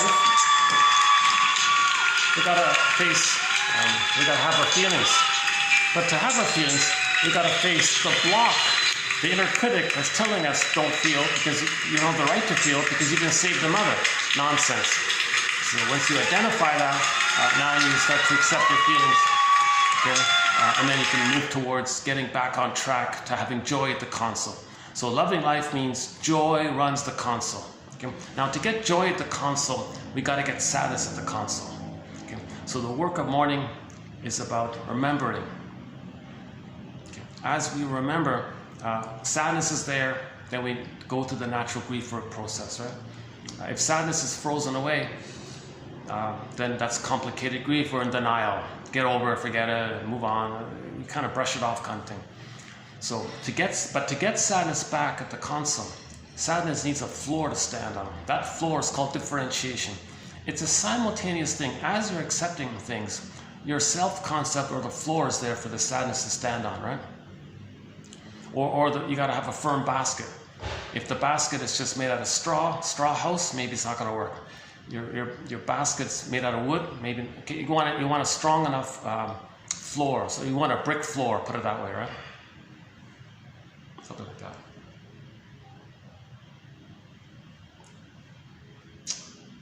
So the basket's a metaphor that it holds our feelings, right?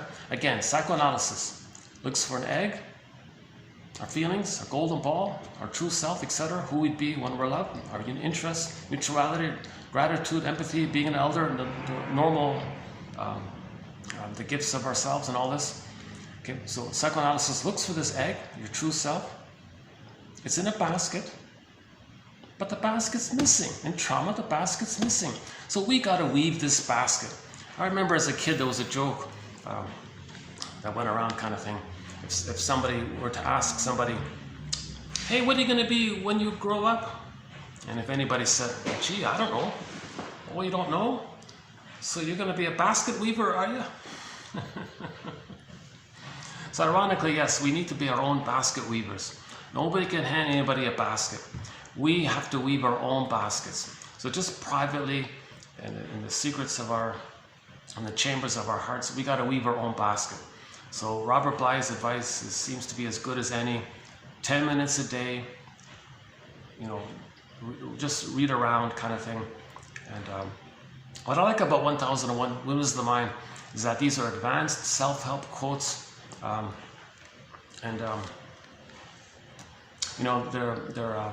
they're kind of friendly shrink quotes, or they're intelligent self-help quotes, sort of in that middle ground area, right?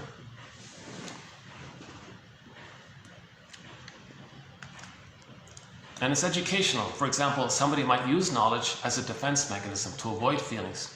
That's called intellectualization. But if you learn about intellectualization, then you might start weaving a basket, because you have the knowledge of intellectualization. That knowledge is like weaving a basket to get your feelings. So in the beginning, somebody might be cynical about this or use it to promote their grandiosity or something. But the knowledge that they're doing that helps to build a basket kind of thing. Let me turn off the AC. I might need to do an air conditioning run here now.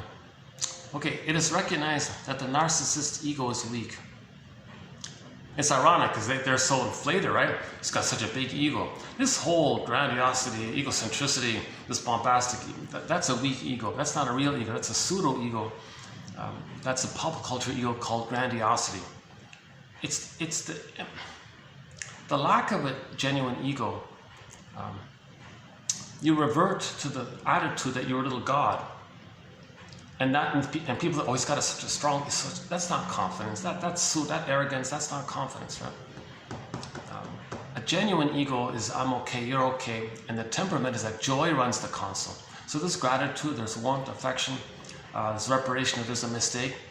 They can make I statements, they can be intimate, they can share. There's preferences, not demands. There's this kind of trying to change your partner to be the good mother that you need in the past. There isn't these kinds of things taking place, right? The splitting mechanism isn't there. Okay, and with a strong ego, it's like a coin. you have the third side that holds the other two sides. A strong ego means, like the yin-yang symbol, you're holding, I think somebody said the yin-yang symbol, as I understand it, might be like a symbol of the self, the totality of the self. So the yin, that black part, that's like your feeling self, your beingness. And the white part, that's like this, the moon and the sun, right? So the moon side is your feeling self, and the brighter side, the sun side, that's your doing side, and you got the totality of it. So the recognition, okay, the complete recognition that our doingness comes from the beingness. So when we have our beingness, our doingness is an expression of our beingness, so it's healthy, right?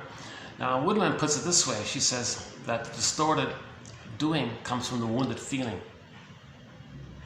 So admit that, then the feeling's self-correct, then our doing is natural, right? Krista Wilson says, if you're not in your body, you're not making sense, literally, and it's disembodied discourse that causes these problems. So disembodied discourse, that's the distorted masculine, the doing, okay, because you're not in your body, you're not making sense, you're missing the feelings. So we get back to feelings or doing. So the link between feelings, being, and then the doing. Okay, so that kind of general recognition, that's the yin-yang symbol as I understand it. So you want your doing to come from your feeling. If you don't know what you're feeling, then your doing is distorted. So get back to feeling, kind of thing, right?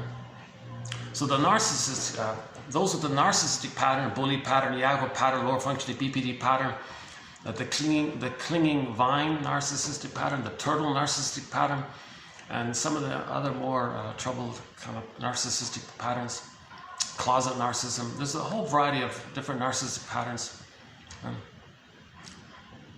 They're not making sense.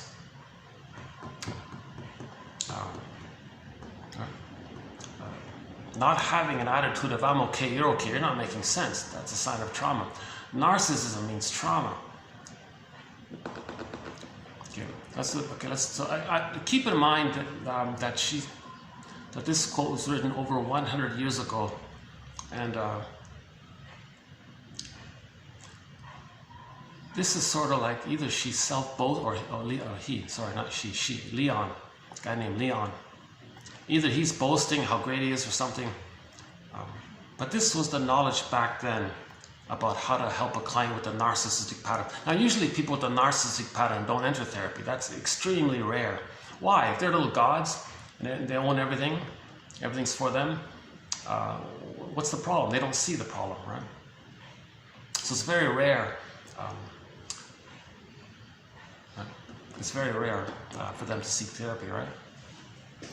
And plus, they don't want to face any kind of truth that they're traumatized, because if you accept any kind of meaning from someone else, that means you're regarding someone else as significant. But the moment you do that, you're triggered of the mother. So, and the pain around that, so you brush it off. So you don't want feedback from others, right? So that's why people with the narcissistic pattern don't want feedback, because they know it all. And when you know something, that means they're not grandiose. That means they're like human. Whoa.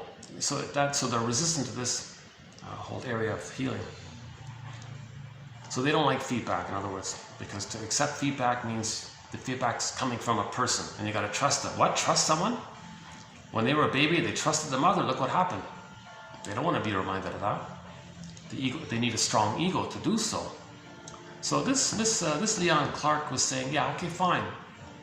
If the client has a narcissistic pattern, a client with a narcissistic pattern, this seems to be sort of the kind of like the Carl Rogers, like, you know, kind of. This is unrealistic what he's doing here, but this is based on the knowledge back then. We have updated knowledge now. For example, by Masterson, he talks about his approach to. If there is a case where somebody with a narcissistic pattern seeks therapy, he has kind of an updated approach to this. So this quote you're going to hear now is over 100 years old, so kind of keep that in mind. But it's still helpful in other ways. Okay, it is recognized that the narcissist's ego, I'm kind of being a little bit lazy here. Almost in every case, I've changed all labels to a person with the narcissistic pattern. I think I got a little bit lazy this time here, so I could say, it is recognized that the client with the narcissistic pattern, that his ego is weak. that a person with a narcissistic pattern's ego is weak. Okay. So that's what it should say, right? That this client expects to get everything by divine right, that he wishes to give nothing to others, or little to nothing to others. Why should he? Because he's in the baby place. Okay? So he's not going to give or anything, right? He's just in a taking mode, receiving mode. All babies are sort of in that receiving mode. Think about the baby in the uterus. He's just in a receiving mode. Okay? He gets the love, the waist gets taken care of by the placenta. When he's nursing, the mother soothes him and loves him. It's just in that one-way kind of place, right? That's the narcissistic place, right? So if a person's traumatized there, their attitude is, well, I'm entitled, I'm unique, I'm special, everything else. They'll make up kind of some excuses to maintain that trauma of the narcissistic place, right? So he's not going to give anything to others because babies, there's no mutuality there in the beginning, right? Very rarely feels the need of treatment in the first place. Yeah, so usually they don't go to therapy. To him, his own narcissistic system, i.e. solipsism, is fine. Any difficulties he has had seem to be originated in the outer world, and his problem appears at most simply a mysterious affliction. Oh yeah, so if there is some kind of issue in his life, what's a mystery here? So he'll make up some kind of thing, right? Oh, it's this or that. It's something on the outside. It's other people's fault. They're no good. They're this. They don't understand how special he is or something, right? So his focus of attention is outward. He doesn't look inward about his contribution to any dysfunction or patterns that he has. So if the person does have an issue, whatever it is, I have no idea what it is. It's fate. Well, who knows? Just put it, never mind. He's not curious about it, right? So if I remember correctly, he had some kind of physical, psychosomatic symptom, like a bodily issue, like some kind of physical symptom. So he won't admit the body-mind link. He won't admit there's some kind of physical, bodily issue, whatever it is. It's psychosomatic, huh? See, the image is water can convert to ice. That's called conversion. In the narcissistic pattern, okay, if he doesn't maintain his narcissistic egocentricity and there's disappointments there, he's feeling enraged inside all the time, narcissistic rage, and that's going on all the time. It may go into the body as a symptom. Okay. So the feelings convert to a bodily symptom. So that's called conversion. The body bears the burden. The psychosomatic issue, mysteriously between mind and body, or emotion and body, body keeps score. The body remembers. Every body tells a story, right? So he may not admit to this. He said, mysterious affliction. I don't know why I have this back pain or whatever. I don't know what it is. He won't consider any kind of emotionality or personality issue around it, right? You see, again, symptoms are signs or signals. Oh no, I don't know. So he'll just say it's mysterious, brush it off, not important. Give me one of your, just give me aspirin or whatever, take it away kind of thing. He won't think about it behind it, right? For the most part, he assumes no responsibility towards the treatment. Often uses it to support his characteristic attitudes toward the outer world and to justify the need for having someone to apply the remedy. So if he does go into therapy, he just uses it to complain about others. Others are no good, it's their fault. Why? He'll blame others all the time. He won't look at his contribution to some kind of problem. In general, free associations do not arise in the first stage of the transference. Yeah, so the general rule is say what comes to mind, but it'll be blaming about others. Right? That's what he means. He won't make I statements. This reminded me of this, and why did I do this, and I was feeling this, or I expected this. Did I expect this? Was I angry about this? What's going on there? Like he doesn't engage in free association in the beginning, right? And the subject matter is mainly concerned with efforts to mold reality to conform with the narcissistic pattern. Yeah. So he's very outer focused, right?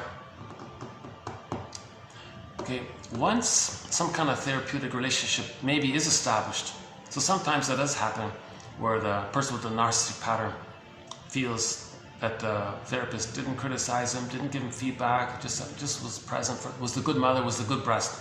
So sometimes a therapist maybe can temporarily be seen as the good breast from the emotionality of the narcissistic pattern, right? So that at that point, he feels, okay, you're cool, all right. So once some kind of relationship is there, like a two has been established, and some kind of attachment to the analyst is set up, one may say that there's a transference. So he does trust somebody in a sense, right? That's a transference. A break has been made in the primary narcissism of the client, and the analyst accepted as an idealized object, a tender mother. So he was saying that it's possible in some cases.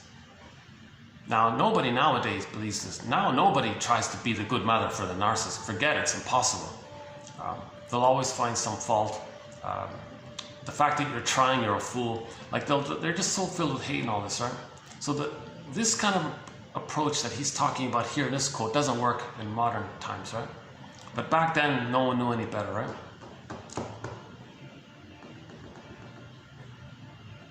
Where are we here?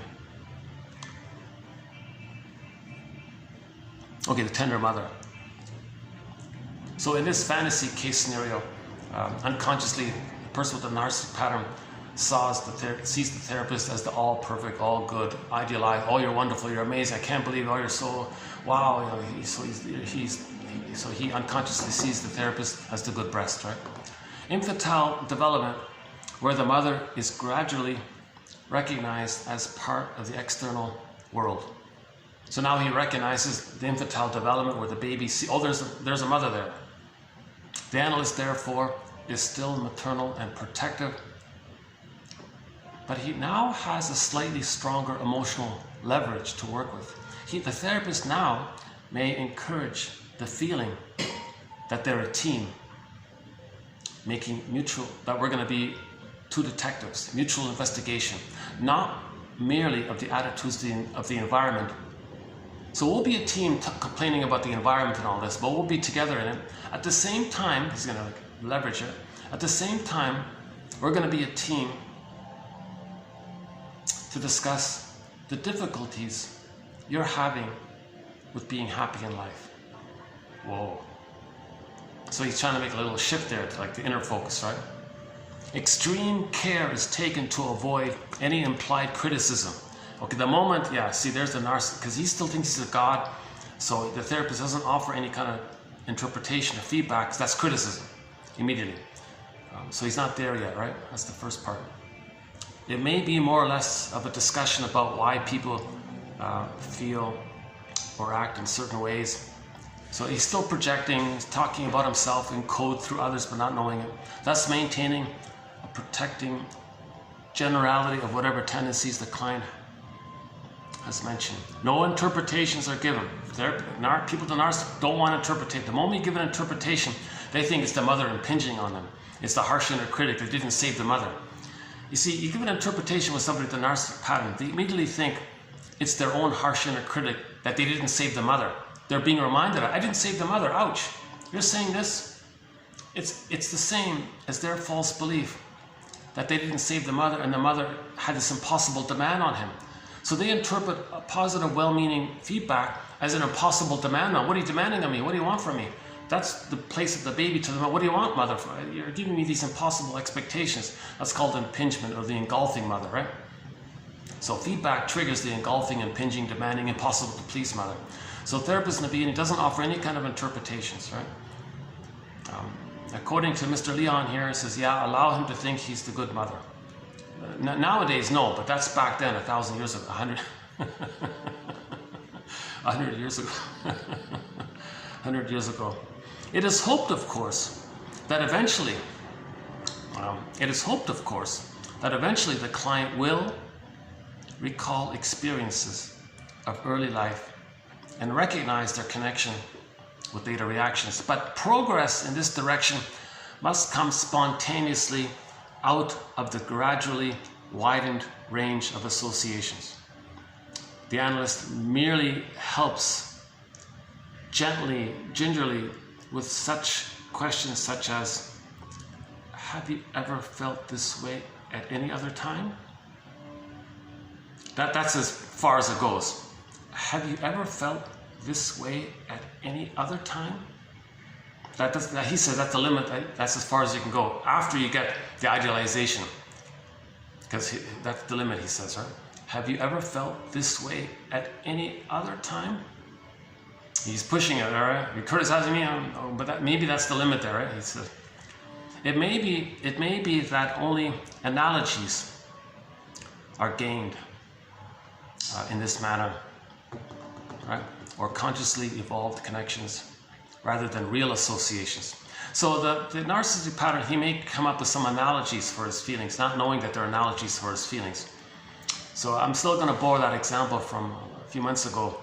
There was a little boy, child was emotionally abused in his home and all this. He was in some kind of public function, right? Being very naughty. And some kind motherly figure approached the little child, pulled him aside. You can talk to me. What's going on here? And it's the first time the child felt like a positive adult maternal parental presence in his life. So he wanted to say the problem. He trusted her not for the first time in his life, but he didn't have the words. His ego was damaged. His ego was damaged. He didn't know how to describe that he was being hurt at home, abused at home. He was angry at the mother's shouting at him, the father shouting at him. He didn't know how to say it all. So he came up with some analogy. He finally, long silence, very frustrated, shaking a little bit, he finally blurts out, the child blurts out, "The farmer shot my dog." So it's an analogy. That's a metaphor for he feels kind of like that in his home. The boy doesn't have a dog, right? That kind of thing. So in this stage here, maybe the associations are kind of like that. You don't take it at face value, they're just metaphors. Right? Like the child example, right? Analogies, yeah. The analyst begins to give kind of light libido, meaning life force. So interesting thing that he says here. The analyst begins to give libido or life force investment, not in a general way towards the client as a whole.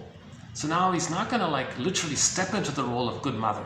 He allows the false belief that he's the good breast, but he's not going to give it back like that. He'll just allow it and divert it and say, well, I'm going to return mother's love, not broadly to you and think and let you go into a psychosis where I'm your mother. He doesn't do that, right? The therapist is going to reply and give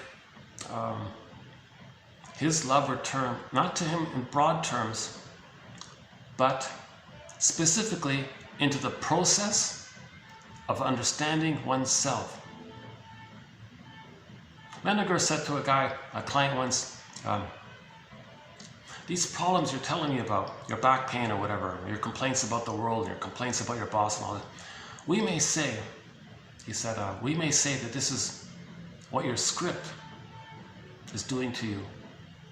But let us together see what we can do with that script. Let's focus on the script. In other words, let's focus on the pattern, the memories. Let's focus on understanding ourselves. Let's focus on weaving the basket. Let's focus on understanding what's going on. Don't do it directing where you're the baby, I'm the mother. Let's channel our energies and attention to understanding, the process of understanding, being two detectives to understand, that kind of thing. Let's kind of shift it in that direction, right? To take a love of understanding, take a love of learning, take a love of this weaving the basket kind of thing. So it's like kind of like a bridge there, something like that. It may be said that the narcissist's attitude towards the analyst has passed through two babyhood stages. First, the expectation of love by divine right. Jesus Christ, eh? That's the all or nothing, perfect or forget it kind of thing, your entitlement. And the reception of love through identification. So now maybe the therapist has, the client has some ability to identify and take in the therapist's positive regard and have a positive regard for himself. Maybe some of that. I think that's what he means. Verbal acceptance is not to be the goal, but insight is to be the goal. So the goal is not where the client says, oh, wonderful, you're a star, you're amazing, oh, how awesome you are. No. Insight. Let's search for insight. Let's search for therapy. Let's search for healing. Insight. Psychoanalytically, we may look upon the narcissistic neurosis from 3 points of view. First, we may regard the neuroses as indicating that a barrier has arisen so that narcissistic gratification is impossible in reality to the degree which the individual requires. Yeah, so the person with the narcissistic pattern is looking for perfection, right? He's looking for the perfect good breast. It's not going to happen. He'll chase it, he'll demand it, he'll aggressively pursue it, kind of thing. Now, the symptoms he's going to get, because that's not happening, therefore would then kind of represent some kind of compromised gratification of his narcissism. Okay, the second point of view is that emotional energy in general has not been discharged into the usual life activities and has been impounded within the ego. Excessive tension has been created and the neurosis is necessary for its release. And so all of his frustration at not getting mother's love is going to go into some kind of bodily symptom. So it goes into his back pain. It discharges into his back. The body bears the burden. Oh yeah, I think this guy did go to therapy because of a physical issue. I think that's what it's about. Okay, third, the neurosis may be viewed as a flight or regression from higher levels of development to a more infantile plane where wishes may be gratified in disguised form by means of the symptom, the physical symptom. So in other words, he's satisfying his narcissism with the back pain. Yeah, I'm satisfying him. It's in the body's holding it, so I'm satisfying it. Because it's in the body, the symptom is holding my narcissism, something like that. So he welcomes the symptom, right? And the symptom becomes like a teddy bear for him. The symptom, he turns his own physical symptom into a teddy bear. Okay? A link to the mother. The perfect mother who's at the time in the uterus when he was a little god, that mother. Renewed emotional development is greatly influenced by the ego's capacity for continued experiencing. Okay, so renewed emotional development is greatly influenced by the ego's capacity for new experiences, building the basket, building knowledge, making interpretations, making links, free associating. When did you feel like this before? What is it again? Have you ever felt this way at any other time? He didn't say before, right? Have you ever felt this way at any other time? I like that, right? Have you ever felt this way at any other time? It's too much. When did you feel like this before? So as a child you felt this. Come on, tell me about it as a child. Okay, it's too much. Let him discover this, right?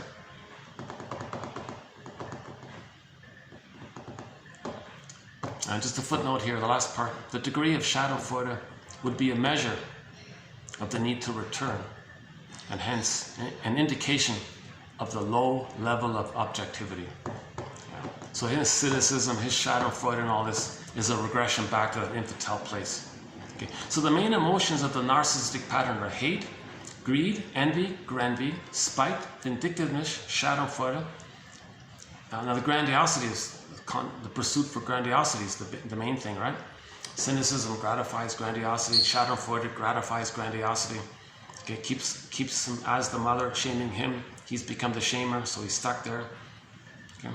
The mother got some pleasure and comfort from the baby. He identifies with the mother, adopts the way the mother got pleasure, called schadenfreude. So he's loyal to the mother because he's become the mother.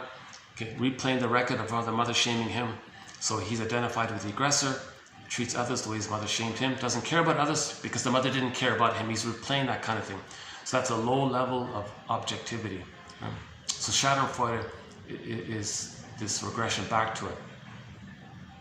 Is a sign of narcissism. In other words, schadenfreude, cynicism, grandiosity, inability to mourn.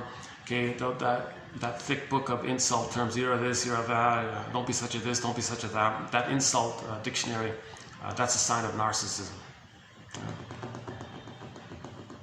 That song, Get Over It, you see, maybe when the baby was crying, the mother said, get over it, stop crying, get over it.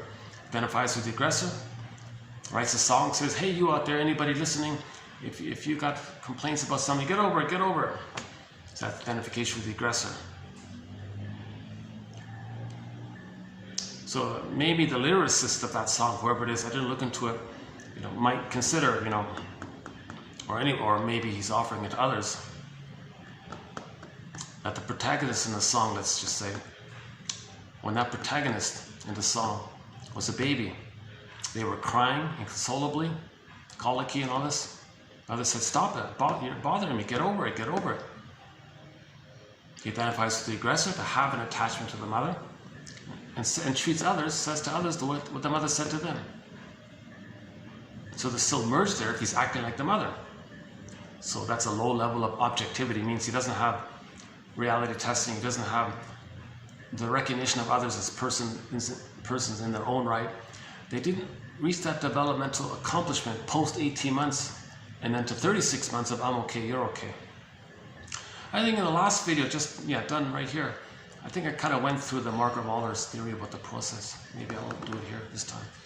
Okay, I don't know what you think, but I thought that was not a bad quote, considering the historical point of view of it. Right? So the first part was, if people with the bully pattern, narcissistic pattern, toxic masculinity pattern, schadenfreude, all this, emotional sadism, all this, that's a weak ego. Okay?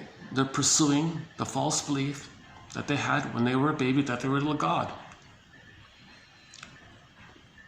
And then the sense of entitlement, that's called divine right. But they call it entitlement now. I'm entitled. It's my divine right. So the baby had a divine right for mother's love. Yeah, we can say it that way. Right?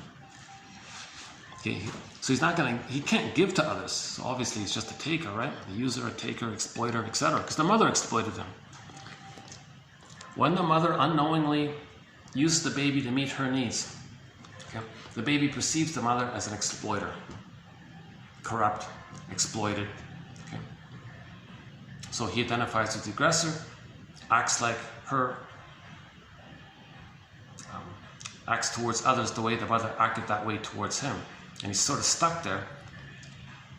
To get out of that, first he's got to see that the way he's treating others is a mirror to know how his mother had treated him.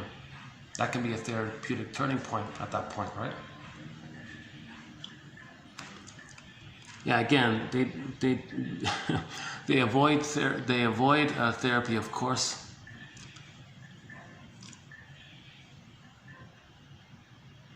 If they do use therapy, it's just sort of a narcissistic display of how others are no good and they're so good.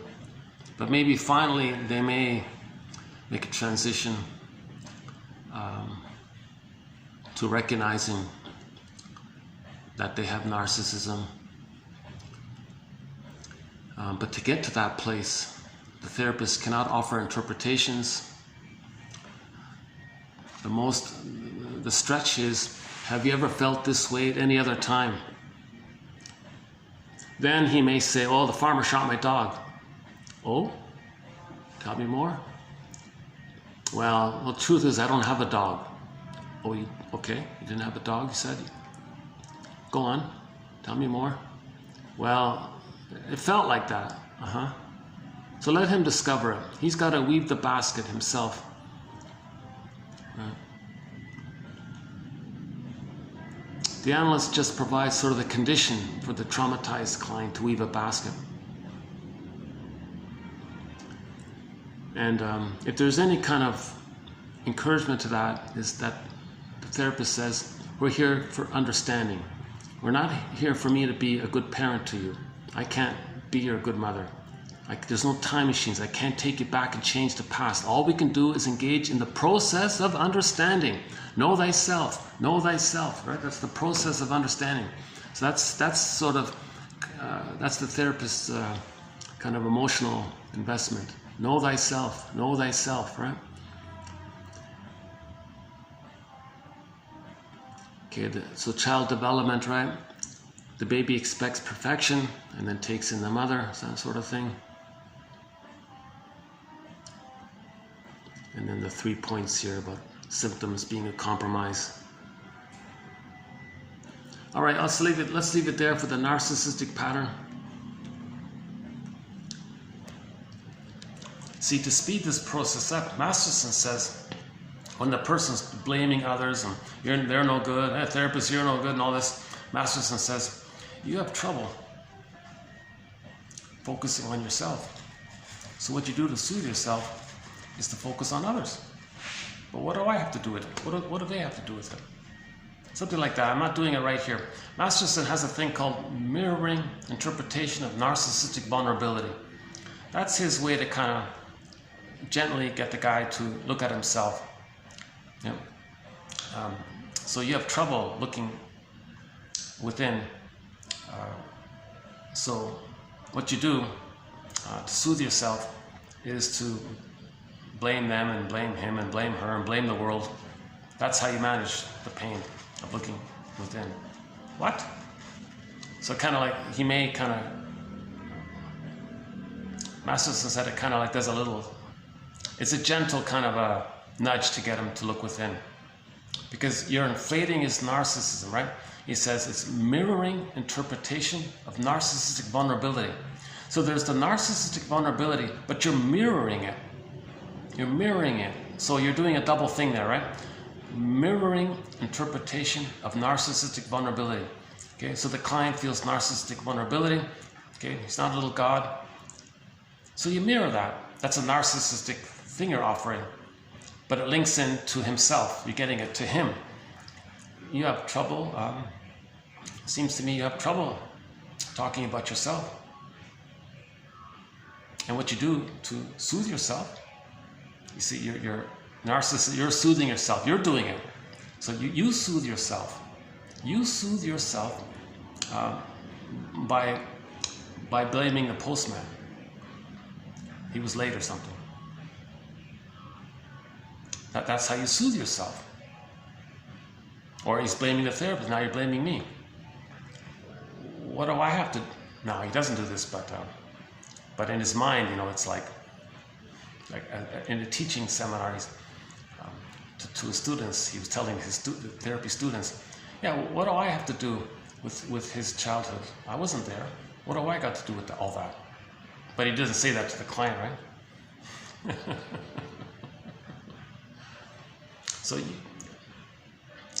So this part here about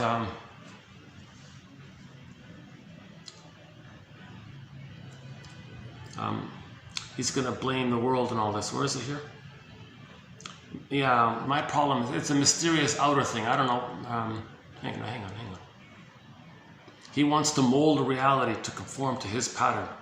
So he's trying to mold reality to conform to his narcissism, right? And it's not working. You have trouble. It seems to me what you're doing is you're having difficulty to focus on yourself. And what you're doing is that you're soothing yourself. You're soothing and comforting yourself. You're comforting yourself. You're soothing yourself by trying to mold the world to fit your expectations. And he's like does a little double take or something, and he may accept it, right? Like, I'm not doing it justice here. Once again, I'm not a shrink. I'm not a therapist. I haven't been analyzed even. I haven't been analyzed. Oh my God. I'm trying to learn this stuff. So I'm the compiler of the quotes. I'm reading the shrinks books and the self-help books. See, that's a positive ad. I kind of like that ad. It has like a nature theme to it. You see, we're of the earth, right? We're from the earth. We're of the earth, right? That ad sort of made that kind of connection, right? So somebody said that we're like 70% salt water. The earth is 70% salt water. We're 70% salt water. The salt water has a similar constitution to the earth's salt water. It's very similar. Like, we're of the earth. We're from the earth. We're connected from the earth, right? We're not separate from the earth, kind of thing. So a famous scientist wrote this massive scientific manual. The conclusion of the book was, at least treat the earth, at least as well as you treat yourself. That was pretty good. I thought that was pretty good. Treat the earth at least as well as you treat yourself. At least. At the very least. Because we have an ecological self, he said, right? Ecological self. We have a feeling self, ontological self, successful self, or wounded self, and all this. We have an ecological self, a relationship, our relationship to nature and all this. We have a self that encompasses and acknowledges that we're in relationship to the earth, right? Ecological self, he said. Okay, let's maybe move on to the next part here. So that was 2690.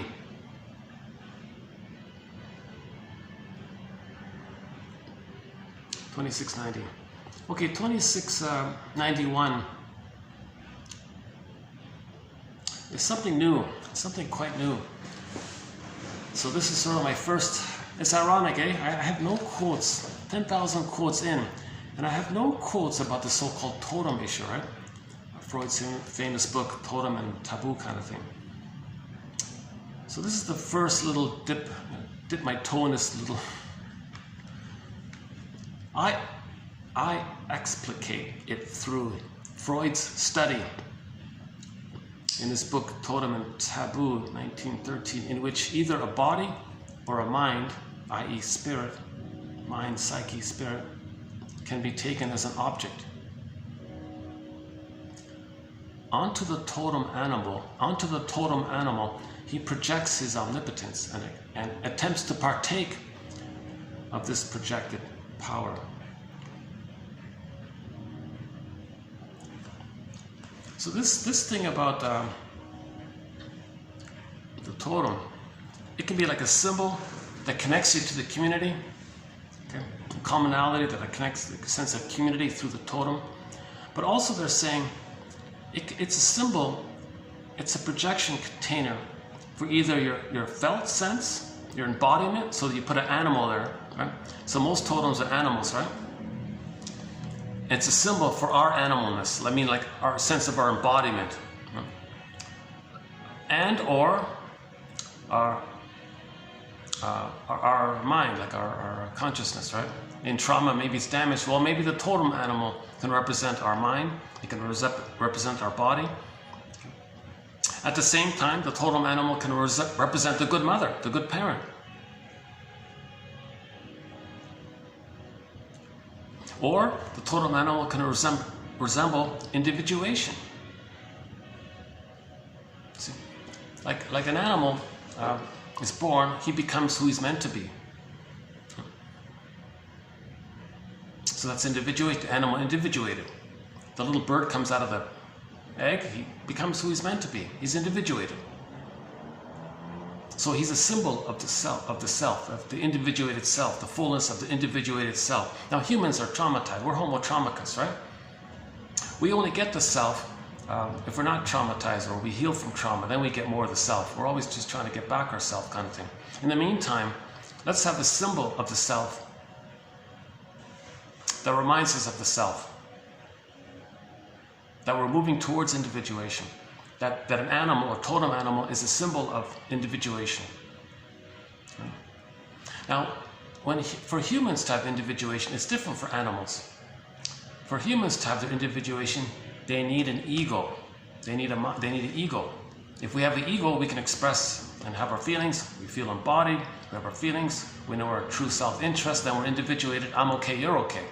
In the meantime, we have some kind of a totem to represent all sorts of things. Symbol for the self, symbol for our embodiment, symbol for our consciousness that's damaged, symbol for the strong. See, if the animal is individuated, then that would imply that we would have a strong ego for us to be individuated. The totem animal can be like the good mother, could be the self object, like for the baby, the mother's considered a self object, could be the symbiotic object. Mother's there to meet the baby's needs. So there's a symbol of that. It connects everyone to each other, the community kind of thing.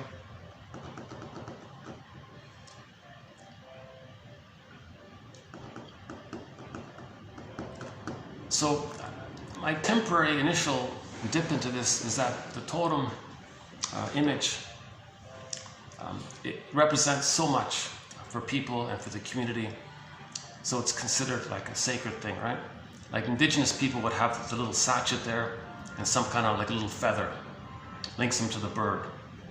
So they would carry around their neck a little pocket there, a little sachet inside. Maybe it's just a feather of a bird, of their favorite bird. And that bird connects them to nature. The bird can be the breast. Edmund Berger thinks, was it Edmund Berger? Yeah, Edmund Berger thinks birds are symbols for the breast. I mean, in literature, sometimes poets talk about birds as a comforting kind of thing. Just a theory, right? It's not a sweeping answer. In some cases, maybe.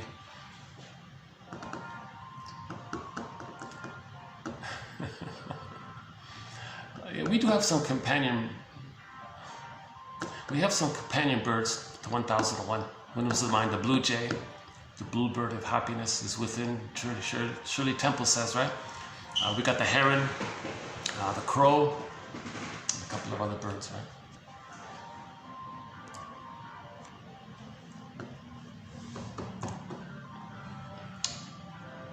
So it's a positive, it's a maternal, it's a protect. So the mother protects you, right? The mother protects you. So if the totem animal is a projection of the good mother who protects us, then we say, oh, the totem animal protects us. So if you have some traditional community somewhere, and they have stories about a protector animal, right? Fill in the blank. Any animal, right? What was the example? Was it the dove or something? He gave some examples in his book, yeah. No, in the article.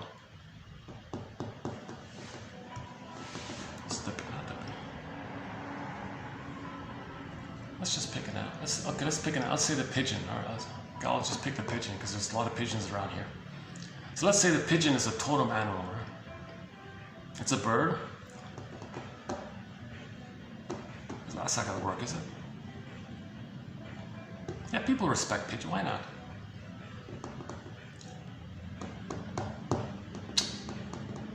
I want to pick an animal that's kind of neutral for everybody, that's not going to be too triggering or anything.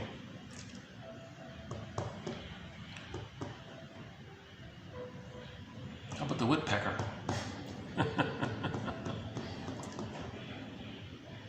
Let's try the woodpecker.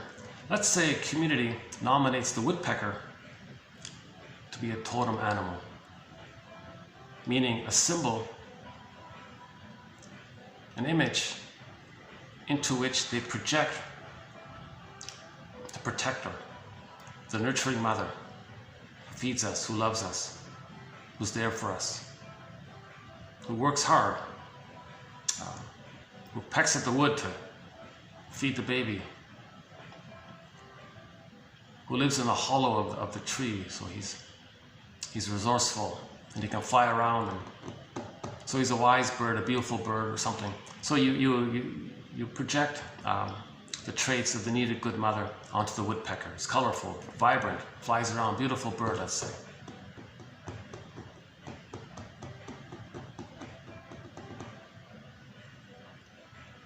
Now, if we project our omnipotence, yeah, this bird can fly, he can do this, he can do that. So this bird's got power, he's a power animal. He's a power animal, right? Totem animal is a symbol of the self, symbol of our lost power. So he's a safety deposit box, a psychological, psychic safety deposit box. So we psychically put into the safe, a psychic safety deposit box. So the woodpecker is a psychic safety deposit box of our gold, of our true self, of our individuation, the mother who gives us this. Sometimes it's the father who protects us. Whatever it is, So we have stories about the village, the group there. The great woodpecker did this, and the woodpecker did this. And, now, if somebody damages the woodpecker, there'd be an outrage, right? Because of the emotional associations. An individual who has violated a taboo becomes taboo himself, because he has the dangerous property of tempting others to follow his example. It's contagious insofar as every example incites imitation, and therefore he must be avoided.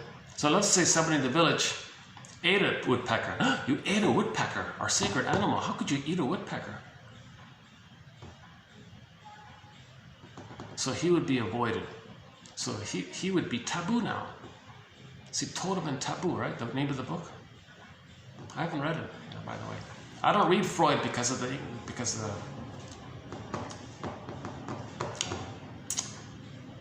distorted the distorted translations. It's all confused because of the translation issue.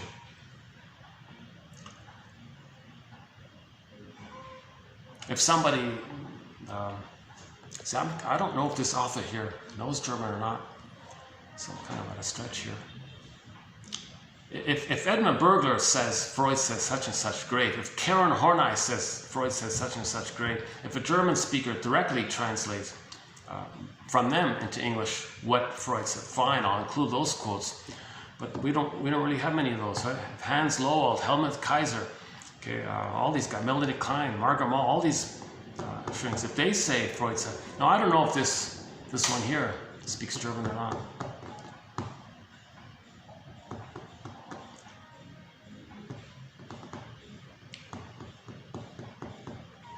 But the idea is that with trauma we project a lot, right? Now every place has sacred symbols, right?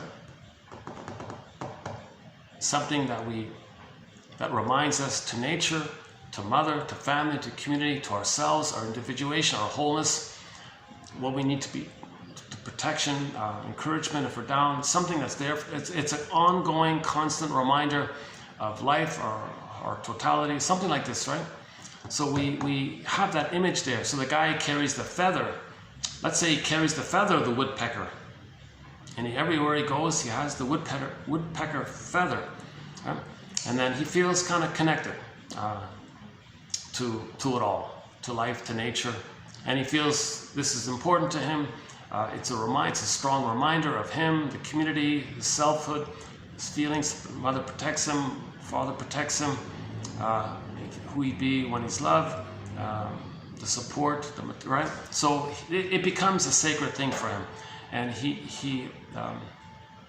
it accompanies him wherever he goes. So if he suddenly took away, if he lost that feather, he might be kind of a pretty upset kind of thing, right? Especially if he's alone in the woods and kind of thing. I think that's the symbol of indigenous people.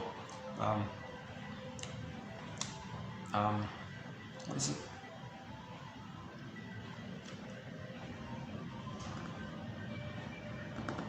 They would pile up some rocks or something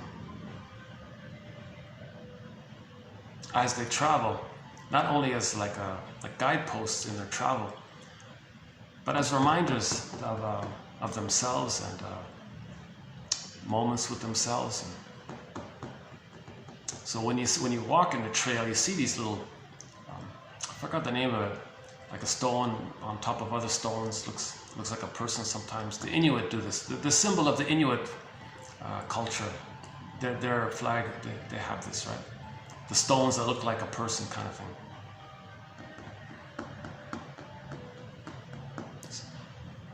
So that's their kind of totem, I guess, right?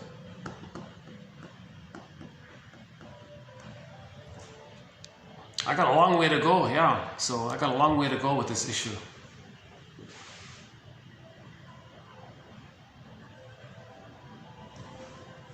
So he was saying like long ago, some group valued a certain animal, and then there was someone who hurt that animal or something. Then they ostracized him because of that. Because if he did such a harmful thing, people may imitate it or something, right?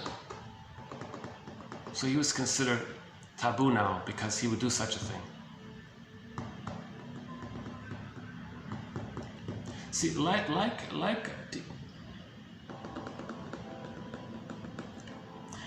maybe, see, nobody's fully individuated, right? Like, nobody has the full totality of the self. We're all going to need like little reminders and things and comforts and things. When people travel anywhere, they always carry some little mementos of things, right? They might carry photos of the family or little spoons or whatever. They might carry some reminders of the parents or something, right? Furniture usually, or rugs from the grandparents or something, right? There's usually some kind of memento at least. Nobody's fully individuated. There's no such thing as perfect full individuation, right?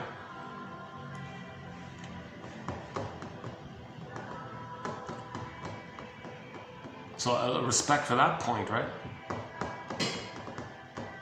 Yeah, so respect for that very point right there. I think that's it. Okay, let's move on. I've got two more left here. Repetition compulsion. Guiding the repetition compulsion into a new path, namely that of recollecting, remembering, working through the past experiences instead of eternally reliving them. This is another 100-year-old quote. This quote is this one here by Hannah Sachs or something, Sachs or Sachs, 100 years old. This is her description of repetition compulsion. Person is repeating, replaying, repeating, replaying, reenacting, reliving, recreating, reliving. Okay, so in trauma, we repeat the past with the present, thinking we can change the past. That's dysfunctional.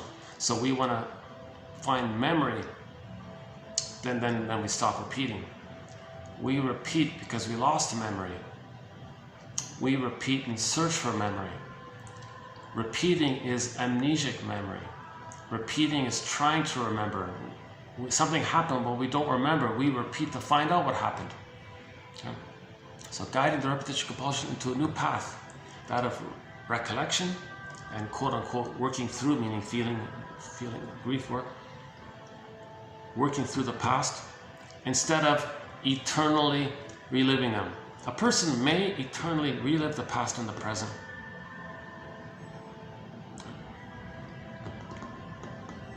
That's a resistance to remembering. Repetition compulsion is the fear of remembering.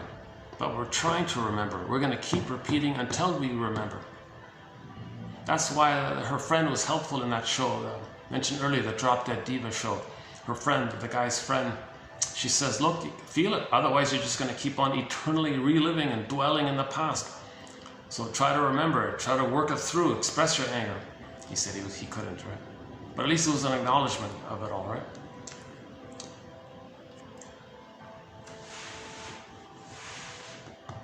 So again, Edmund Berger, one of our mentors, puts it this way. Every neurotic is a music enthusiast, but he only has one record. He carries this record with him everywhere he goes. Every time he sees a record player, with never-ending fiery ardor, he spins off that record. He plays that tune, meaning he recreates to relive what happened in the past. The present becomes the presenting past. Masterson says the person is going to transfer the past into the present and act it all out, like actors, acting. Staging thing, theater thing, psychodrama thing, an as-if theater thing to symbolize and metaphorize the past. Because emotionally they're still in the past. So they're going to see the present as the emotional past. And in the emotional past, there was a trauma. There was a cry for love. Mother said no. No, that's infinite mourning. Child doesn't understand time. The trauma clicks in, the repetition compulsion. Because of trauma, we're going to repeat to get the love that we needed. But nobody in the present is the past, so that's why it doesn't work. That's why we keep reliving and re-experiencing. It doesn't work. And theoretically, a person can do this their whole lives, right? And pass it on to their children. So then when we make things conscious, then things heal. Okay, so everything's love or a cry for love, somebody said. So the child has this cry for love. Mother said, no, that's a record. It's on a metaphor, it's on a vinyl music disc record. And there's only one tune on that record. It's like a single, there's only one song on there. No side B, or side B is the same as side A. Yeah, didn't they do it sometimes? The song on side A, on B, it was the same, right? Or there's only those plastic ones, the floppy ones. There was no side B, there was only side A, right? So every neurotic is a music enthusiast, but he only has one of those floppy. I think they were in a magazine. You could buy a magazine. It was a floppy plastic. You put it on the turntable. You could only play the side A. It was flat on the side B, and there was only one song on the side A, right? So every neurotic is a music enthusiast, but it only has one of those plastic floppy little 45 records with no side B. And on the side A, there's only one song, the cry for love. Mother, I need your reverie, your attunement. I need a safe attachment. Didn't get it. Ouch. He's frozen. It's petrified. It's one song. That's the petrified. So the image of him only having one song, that's like frozen. There's only one thing there. He would love to have more songs and more life in his, more tunes, more experience, and more songs in his life, but he only has one song. He's stuck in the past. He carries this floppy record with him everywhere he goes. In every new situation, he spins off that tune. Every time he sees a record player, he spins off that record, that tune. He carries this vinyl plastic record. Like, you can fold it up, right? I guess he folds it up, puts it in his pocket, I guess. Well, he can't fold it totally, right? Somehow he carries it in his book. Let's say he carries a book, he puts it in the book. He carries the book with it. Every new situation, he can't enjoy the present. He can't have new music, he can't have new experiences, he can't accept new things, he can't trust anybody, he doesn't love people in the present. He can't enjoy the present because he only has one experience that he's dealing with, the cry for love. He's frozen there in the cry for love. Again, the Greenberg film, you have trouble living in the present, so you're dwelling in the past because you're frozen there, you're dwelling in the past. That's trauma. There's too much life force in there. It's trauma. That's the issue of trauma. Paul Libby Russell, TQ 2119 says, think of them as synonymous. Trauma and repetition compulsion are synonymous, he says.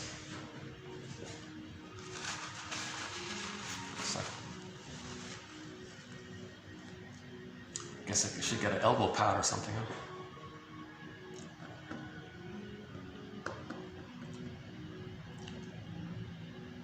So the baby can't know that experience. It was too much for him. His whole system froze up inside. The baby doesn't understand time, so he's reliving that past. The present is the past. He's always in the past emotionally. In the present, he's just going to orchestrate, recreate, and remanufacture the past, thinking he's still in the past. Mother, love, not shame, love, not shame. So in the present, he'll say to others, hey, others, love, not shame, love, not shame. So let's cover this point. The reenactment can take two main forms. If the baby is traumatized before 18 months, he's going to play the aggressor role. So in the present, to replay the record of mother shaming him, he's going to be the shamer shaming others. That's him replaying the record of mother shaming him. In trauma before 18 months, he identifies with the aggressor because of the immense pain around him. So he identifies with the aggressor. So he's just going to shame others to replay how the mother had shamed him. So he rejects the quote-unquote more human side of being human. He rejects emotional development, human gratitude, love, affection, tenderness. He rejects all that kind of thing. Hence the insult book, you're this, you're that, negative attitude, cynicism. So he rejects the quote-unquote more human side of being human. So his emotional development is considered more derailed like that because he identifies with the aggressor and rejects the developmental track of accepting himself, wounded as it is. See, the clingers, post 18 months, they hold on to I'm not okay, you're okay.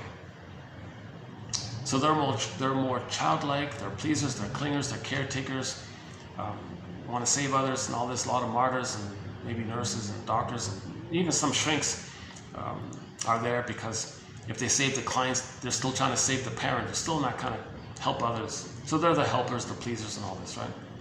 They don't hurt anyone else. They're not the stingers, they're the clingers.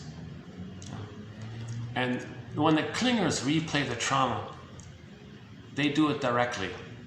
The record says mother shamed them. They see others as rejecting mother, expect that, coax them into that role, and get them to reject them. So they don't hurt others, they just don't see others for who they are. So they're also dwelling in the past. So that's a more benign way to replay the record. Just prod others, goad others, induce others, expect others to reject them. Finally, it puts a pull on them.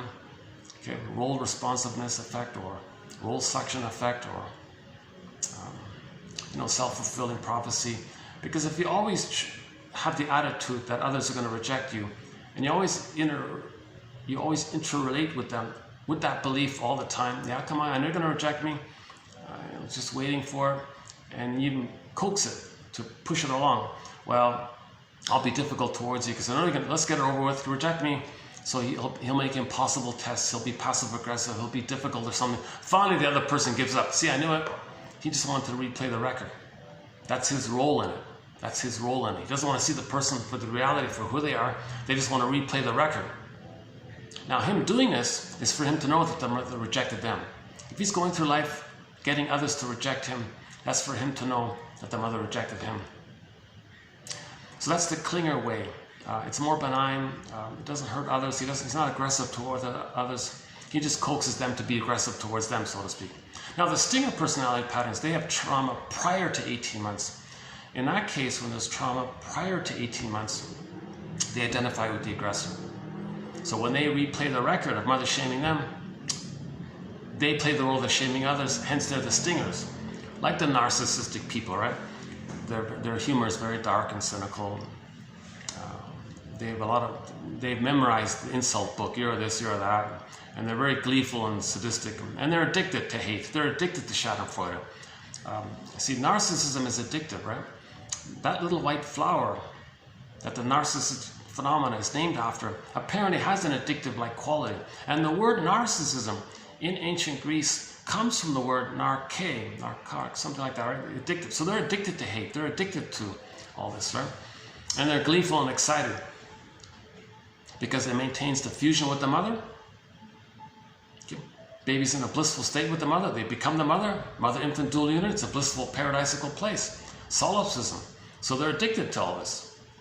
That's why it's so hard to kind of get out of that, to unblend from that, right? How do they separate from the mother when they never got mother's love for them to feel safe enough to know themselves? They reject themselves. How? By shaming others, seen as them originally.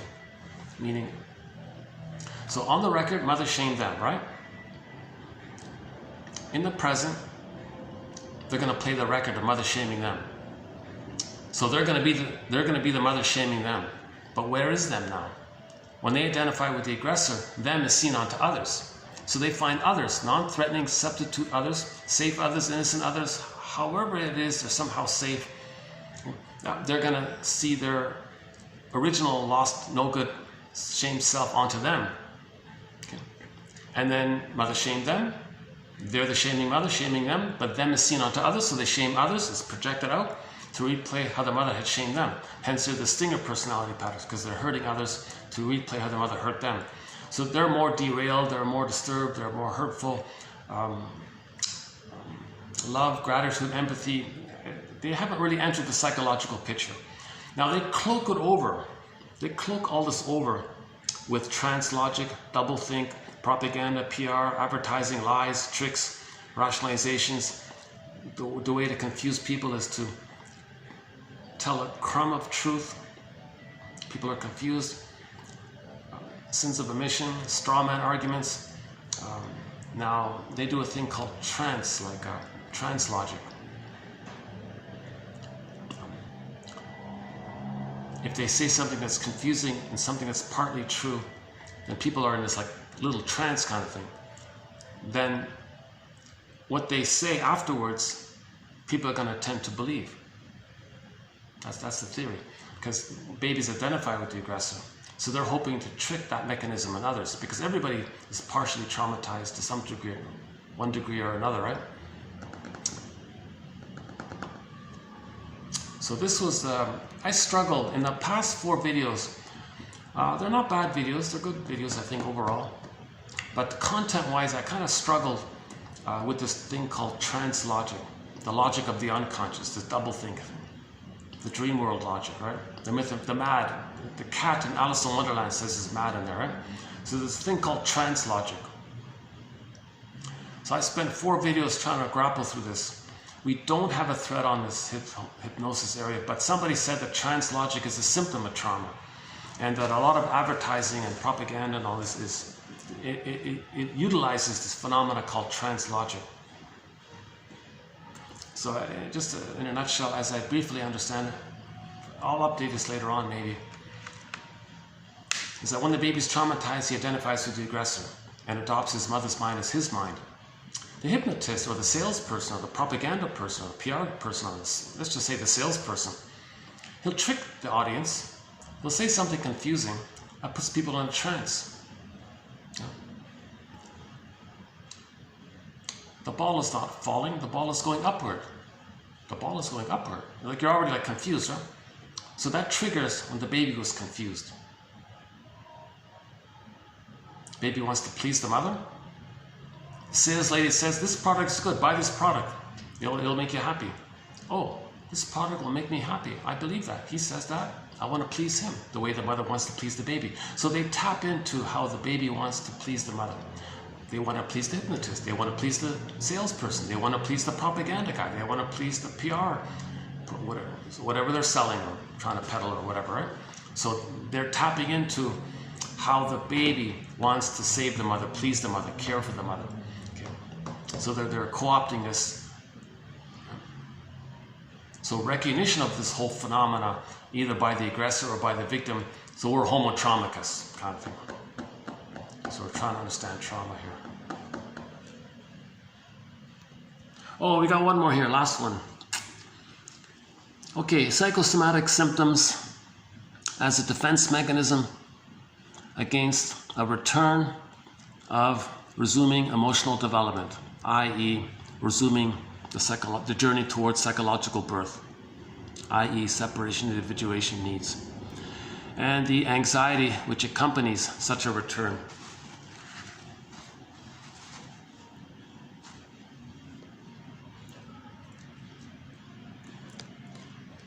John A. Sanford says this. He says, all psychosomatic symptoms are because our emotional development is fixated. We're frozen somewhere. The life force wants to move us towards psychological birth, individuation, right? Strong ego, knowing ourselves, capacities of the real self, as described by Masterson in his book, The Search for the Real Self. Our life force is to have this emotional development progression towards the I'm okay, you're okay place. Anything other than I'm okay, you're okay is trauma. That means there's a wall, like a frozen there. So the life force is trying to move towards I'm okay, you're okay, generativity, spontaneity, creativity, warm play, affection. That's the natural expression. But if we're frozen in some kind of painful place before that, then the life force that's supposed to emotionally progress to the psychological birth of I'm okay, you're okay, you're afraid to get there because of the traumatic memories. Then the life force, so the person to live, right? L-I-V-E. It hits the place of trauma, then it's kind of like a wall there, it kind of turns around, so to speak. Then L-I-V-E, you spell the word in reverse, E-V-I-L. So when people talk about, what's this negativity, why is something bad happening, what's this E-V-I-L? That's because the forward live, is reminded of the trauma of the point where you didn't save the mother, so it turns around. Then people say, what's this E-V-I-L? Well, it's the reverse of live. There's no E-V-I-L. E-V-I-L is L-I-V-E blocked, and then the energy kind of goes back on itself, so to speak. So in other words, E-V-I-L is L-I-V-E that doesn't get a chance to L-I-V-E, meaning doesn't get a chance to resume emotional development, maturational development, psychological birth, moving towards separation, individuation. So the child has to be safe with the mother. That's called his egg needs. Then the Superman needs. Then the now Voyager needs. The child has to go through these three sort of basic phases. Birth to 4 to 5 months, the paradise. Then the Superman time from 4 to 5 months to 18 months. And then the now Voyager time, or the rapprochement time, from 18 months to 36 months. If there's a freezing anywhere during those three categories, that's the issue. The life force will be stuck there, so the person is kind of self-defeating because they're replaying the past. So they're not enjoying the present. It leads to a psychosomatic symptom because the anger is going to go into the body, kind of thing. Now to face this is going to bring up anxiety, of course. In the healing journey, we're admitting something. So we're going to get some of those feelings, but you're aware of what those feelings are about. As a baby, we couldn't feel the things that the mother's doing to us. Now, as a grown adult, we have more resources and awareness. So now we provide a nest, a container. Now I know what's going on. I know what's going on. You got that basket and all that. I know what's going on here. That holds you, and your feelings can come back. You got to know what's going on to have the feelings come back. That's what this whole thing's all about. Build a basket. Be a basket weaver.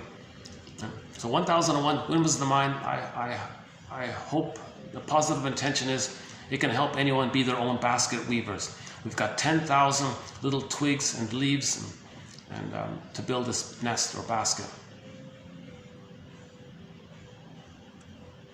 So all this knowledge is to that end. All of this knowledge is to weave a basket so we can hold and know what's going on. Oh, okay, that's what I tried to feel. Now it's coming up. Huh? How are we doing with time now? Okay.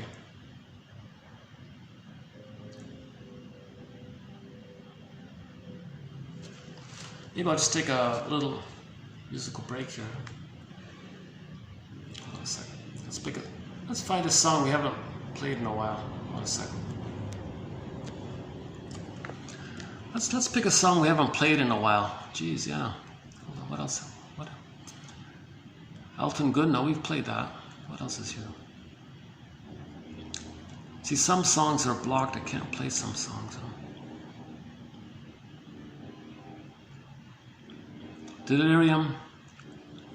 We played April Wine yesterday, actually. Yeah. Illy Sappy. You know, I want to play Devram Kaya, but YouTube blocks it. What a pity. It's a great song. Oh my God. Devram Kaya. There's a song called Humakusu, this one here. But I can't play it. It'll block it.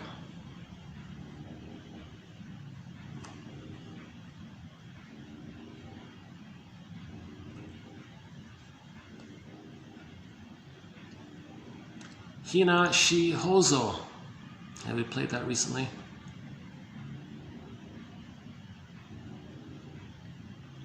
Katja Epstein.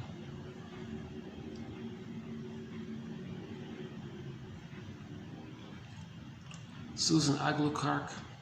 Nazareth Star. Storyteller Streetheart.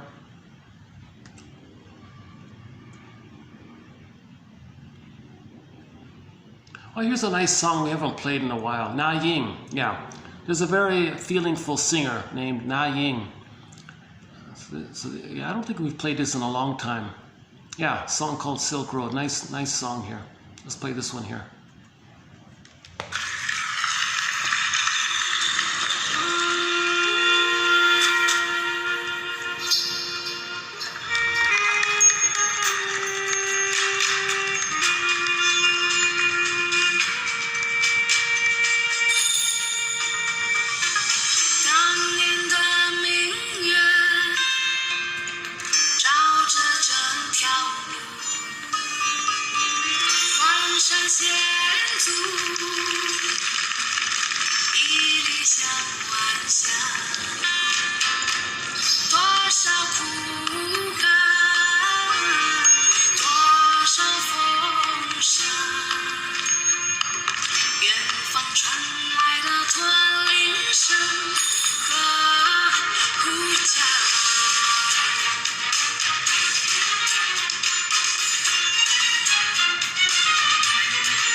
锦绣的神光，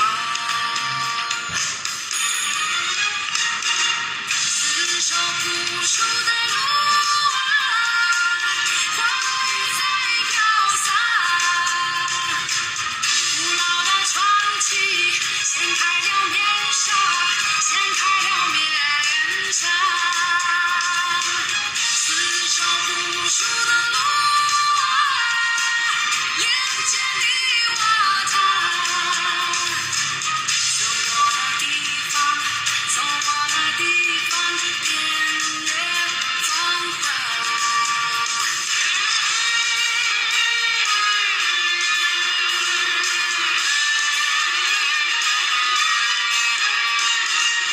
还是那条路，如今又出发，万里坦途，一路到天涯，梦在穿越，心已到达，眼前绵延的锦绣，锦绣的神话，丝绸朴树的路啊，花儿在飘洒，古老的传奇掀开了面纱，掀开了面纱，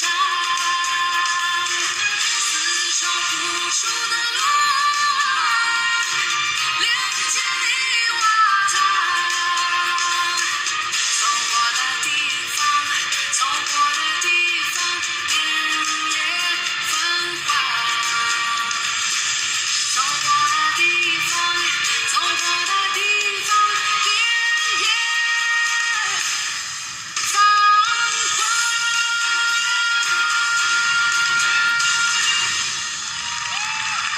谢谢，谢谢。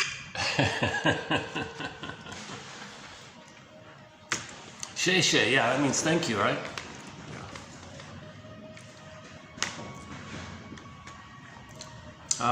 Maybe what I can do is, let me run through let's open up 1001, Windmills of the Mind, just randomly pick some quotes here. Once in a while, I like to do this. So we got 10,000 advanced quotes here, and so let's just randomly pick a few here. One second.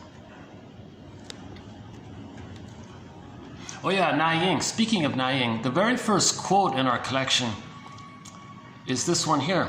Through the fog, see the flowers. Yeah, she's got the same singer we just heard. She also has another song called Flower in the Fog. So I just, I don't know, I just paraphrased it, saying here, through the fog, see the flowers. So that's pretty good, right? Through the confusion, it's a cry for love. The flowers is the cry for love underneath the confusion. Through the fog, see the flowers. The positive intention of the confusing behavior, that kind of thing.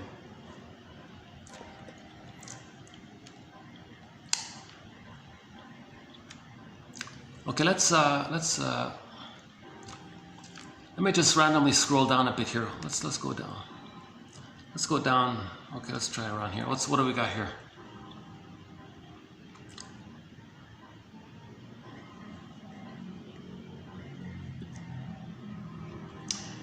An analyst who ignores a client's joke has missed out invariably in a significant contribution. Yeah. So we have an undeveloped thread here on the psychoanalysis of humor.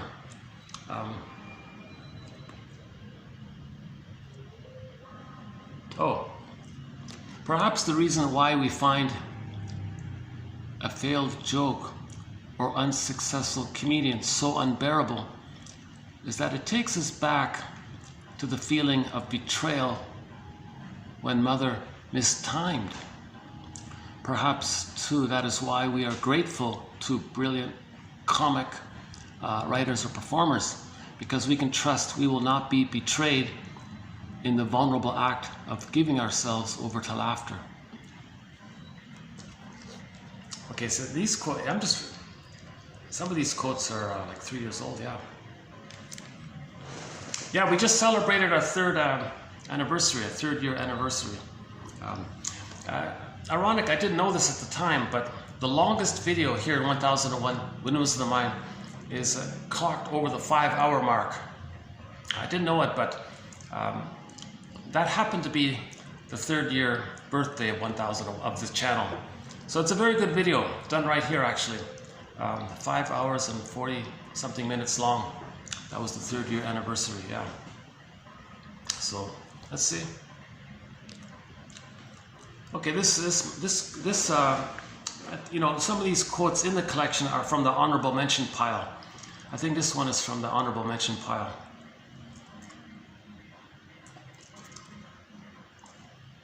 So a joke, so the comedian is saying something, his timing is right. Okay, so that maybe reminds us of some kind of rhythmic attunement kind of thing taking place. Not a huge point, but he says if the joke misses, if the comedian misses it. See, if the comedian misses the joke, see, the purpose of the joke is that in the first part of the joke, there's a little benign tension. The first part of the joke is called the benign violation of your expectations theory of humor. So the first part of the joke, it's a benign violation of your expectations of what reality is or something, right? So there's like a deliberate confusion, but it's benign, you can manage it. In the second half of the joke, you get the answer. That means you're safe. You know the answer, you're safe, everything's safe. But in the first part, a little tension, a little danger, a little anxious, you're not safe. Then you're safe, okay? So tension release, so you're not safe, you're safe. That mechanism clicks the humor, the joke, right?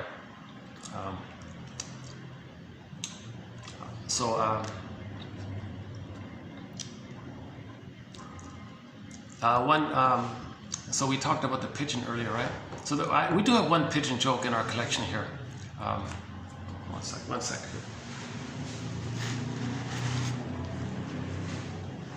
Okay, hold on a sec. Fix my elbow pad here.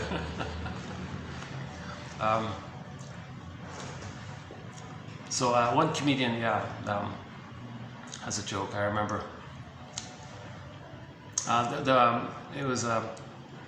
This comedian was being interviewed by a lady, and maybe her question was a kind of a code, right, metaphor for her deeper concerns, right? So the interviewer said to the comedian, "Hey, comedian, what's all this about reincarnation? What's that about?" He said. His answer was, "Oh, it's funny how things turn out. I knew this guy once who wanted to be wealthy in his lifetime. He was reincarnated as a pigeon and made a deposit on a BMW."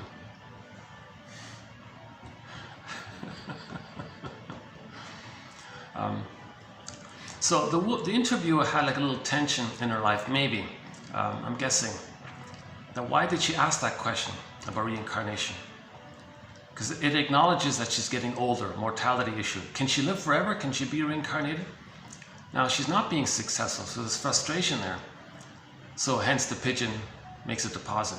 Maybe her frustration, spoiled the rich.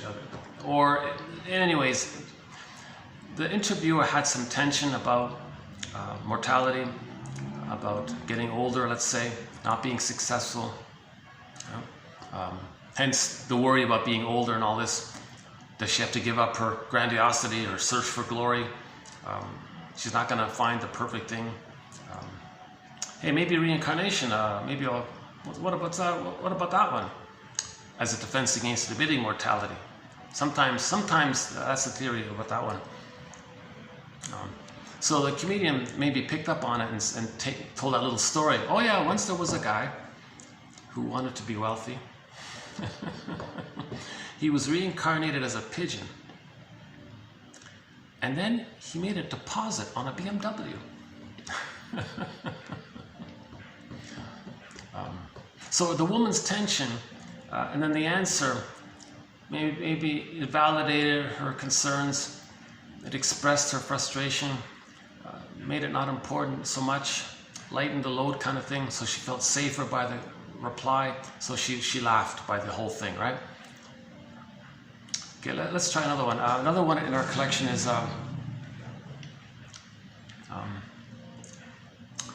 there was a beggar guy on the street or something, right? And he saw a wealthy man pass by. Hey, mister, you in the fancy suit there. Can you spare me a quarter for a coffee? And the guy said, hey, wait a minute.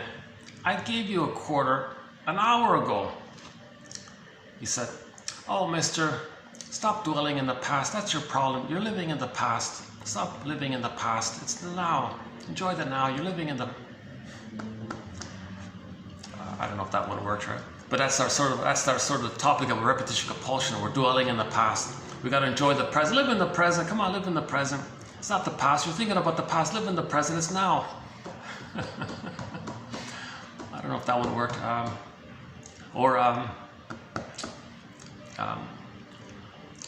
A kids one. I always remember this children's joke. What's 5Q plus 5Q? Somebody's confused. 10Q? Oh, you're welcome. So he unknowingly said thank you, and you said when you said you're welcome. What's the other one? I said it already. We can all live like nomads. So there's the first part of the joke. We can all live like nomads. Nomads? What are you talking about? I don't want to live like a nomad. That's got a little tension there. What do you mean? A little confusion, a little tension there, where I know mad at you and you know mad at me. Oh, you're safe. Nobody's mad at anybody. And nobody's going to live like a nomad. So there's, right, the first part, the benign violation of your expectations. Nobody has the expectation someone's going to live like a nomad, right? We can all live like nomads. So there's a benign violation of your expectations. Then in the second half of the joke, you're safe from the first part. I know mad at you, you know mad at me. So we're safe. And then a person might laugh, right? That kind of thing. So we can learn a little bit about ourselves from our humor. For example, those with the stinger personality patterns, their humor is dark. Their humor is hurtful, it's at someone's expense, it's schadenfreude. So if a person's humor is mostly sadistic, it's mostly put down humor, shaming humor, sardonic humor, etc. If their humor is mainly like that, okay, they have the stinger personality pattern. Okay, the schadenfreude. They're inflating their grandiosity. Okay, schadenfreude, dark humor, grandiosity, cynicism, gratifies what they have left about themselves, that they're little gods. The mother was a bigger god over them, so then they become the bigger god over them. So if the baby's a little god and the mother's a bigger god and they become the bigger god, okay, the bigger god feels their little god status. So they act like the aggressor on the record, shaming others to replay them, or shame them. When they do that, they feel the little narcissistic addiction. See, their dark humor might be addictive. See, their shaming humor might be like a little addictive. See, emotional sadism might be a little addictive because it's the pain that the baby felt with the mother where he got endorphins as a result. When the baby's pained by the mother, what does he do? The only thing he's got is pain relief, called endorphins. So if he replays that painful thing, he's going to trigger the endorphins, the pain relief, hence schadenfreude. It's not authentic pleasure of where people are enriched, people are better off, it's therapeutic, it's a healthy play, it's a love play. There's nothing like that. They're not in that realm. Their jokes aren't in that area of therapy. Their jokes aren't therapeutic. Now they'll be cynical and make an excuse while I'm teaching him. He deserves it. He's got to know these things. You'll make up some rationalization, right? Yeah, underappreciate a point about this. Edmund Berger's term for this, he's got a very complicated term for this. To one degree or another, every child had to make some kind of a unconscious mixing in of the pain with the mother, but the pleasure of having a mother. What do we call that? He calls that the libidinalization of psychic pain. or the liberalization of guilt or shame, fill in the blank. So they're making the pleasurable of that pain. Okay. So that's how he gets the attachment. Now nobody wants to know this. Nobody wants to admit this kind of mixing up.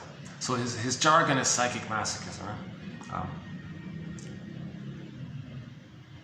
Meaning the baby was pained by the mother, but he got endorphins.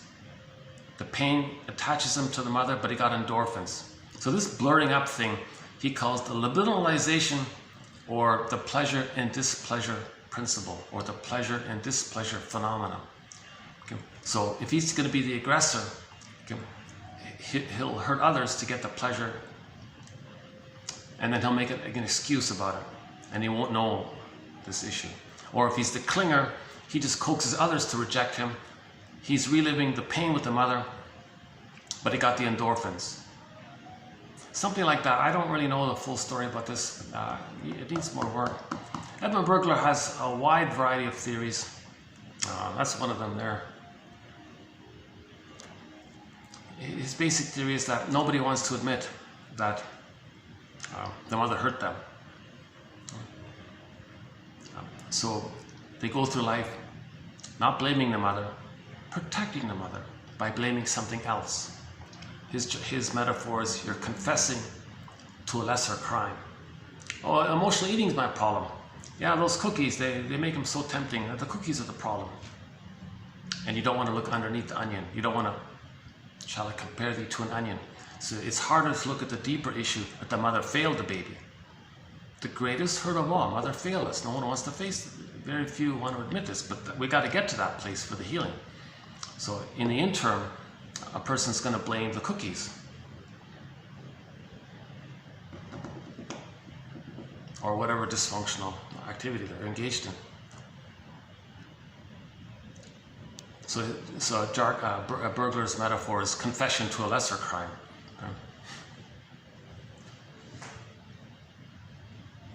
Kind of compromise, but they're stuck.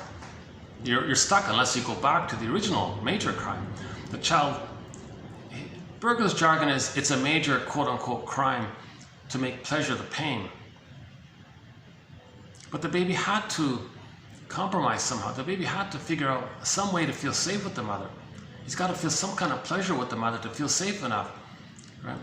So if he thinks the mother's a monster and hallucinates a goddess, there's your either or thinking, that's a major crime kind of thing. He denies it, he cloaks it over with blaming others. Others are at fault. So that's a confession to a lesser crime. Others are at fault. He won't admit the truer crime that as a baby, he sees things in either or ways. One shorthand for the splitting mechanism, psychic splitting, is when the baby's nursing and mother's doing it right, oh, there's my mother, great. Mother does it wrong? That's not my mother. What do you mean that's not your mother? No, that's not my mother. That can't be my mother. He hallucinates. Oh, he hallucinates a goddess. Oh, there's my mother. She doesn't. So that's the splitting mechanism. Baby can't handle the truth of the mother being partly satisfying, sometimes frustrating. He can't hold that kind of broad, global ambivalence with the mother. The baby needs paradise. It's got to be absolute and perfect, right? Unconditional perfect. Mother can't do that. So in the very, very beginning, the first few weeks, babies might do this splitting thing. Okay? In the imagery, it's bad witch, good fairy. In the imagining, goddess and demon even. Okay? Now, the bad breast becomes a demon who wants to eat him because of the child's projections. So things are exaggerated.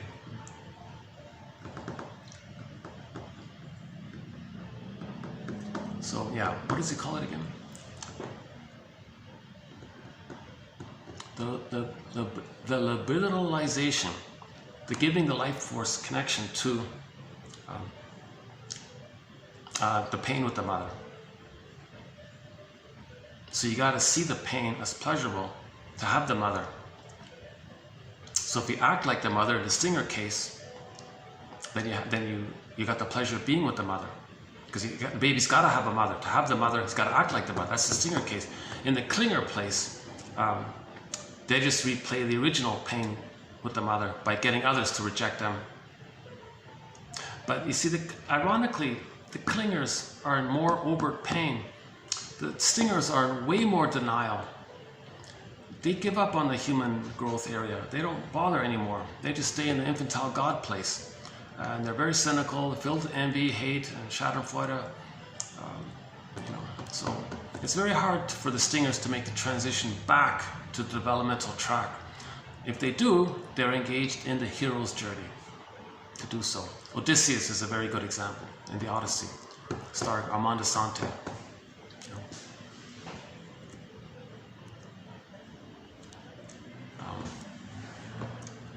The Iron John story, Alec Chinnon's stories in his 4 books, and other sources. Even the Piper of Hamelin character, he was singing the song Prestige, I want power, prestige. He doesn't have an ego. He treated the children very badly. Finally, somebody made it clear that things are getting worse. Let's admit the loss. That's what Robert Bly said. In the very beginning, admit there was a loss. This must be the place. Admit there was a loss. It's like this in my soul today. Admit there was a loss. So the golden ball was lost. The greatest hurt of all, mother used me as a baby to comfort her. How on earth should a mother use a baby to comfort her? What the hell, right? You got to admit this kind of painful thing, but you didn't know it because it happened to her when she was a baby. It's intergenerational transmission. So the mother has a record. She's replaying her record. Identify your mother's plastic floppy 45 RPM record. Identify her floppy record that she's carrying around, right? Identify it, name it. Notice how she's replaying it. Is she replaying it in the stinger way or in the clinger way? The father, same thing. That's part of the forgiveness. To know our parents' story. Well, so let's go back to the jokes here. Okay, so forgiveness as another major thread here in 1001 Windmills of the Mind, forgiveness. It all begins with Bruce Springsteen. If you look it up on YouTube, Bruce Springsteen, Toronto Independence Day. Listen to the introduction he gives to that song. I think that's a good starting point for forgiveness. That's the best starting point for the topic of forgiveness. Another good one is Rosanna Dearchild's quote, which we have here in our collection. If you type in Dear Child, you'll see it. She says, the more I learned of my mother's story, the more of a person she became to me. And we go on from there.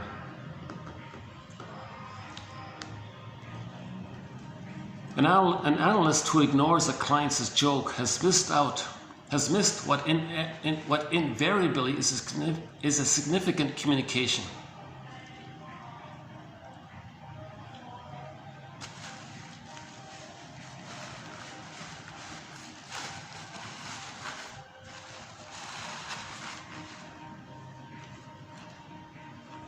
Okay, what's this one again? Family therapy process is more a matter of how than of what. One of the reasons diagnostic labels are damaging is that they easily become self-fulfilling prophecies, tending to freeze process into outcome. Process avoids dichotomies. The growth model is based on the notions that people's behavior changes through process and that the process is represented by transactions with other people. Okay, so I think that a shorthand for this is on the Enneagram. Don't fixate too much on a point on the Enneagram. Think about how one point, think of a point in the context of its relationship to all the other 8 points. Think about the dynamics of the process. Somebody's on a line, right? The movement on the lines, right? Somebody feels safe, they move to another point. They feel stressed, they move to another point. So avoid labels. Don't say, oh, you're such a 5, or you're such an 8. That tends to box people. It tends to limit curiosity. So Think about how we're healing, the positive intention. What are we repeating? Identify the record. What's your favorite joke? What are your earliest memories?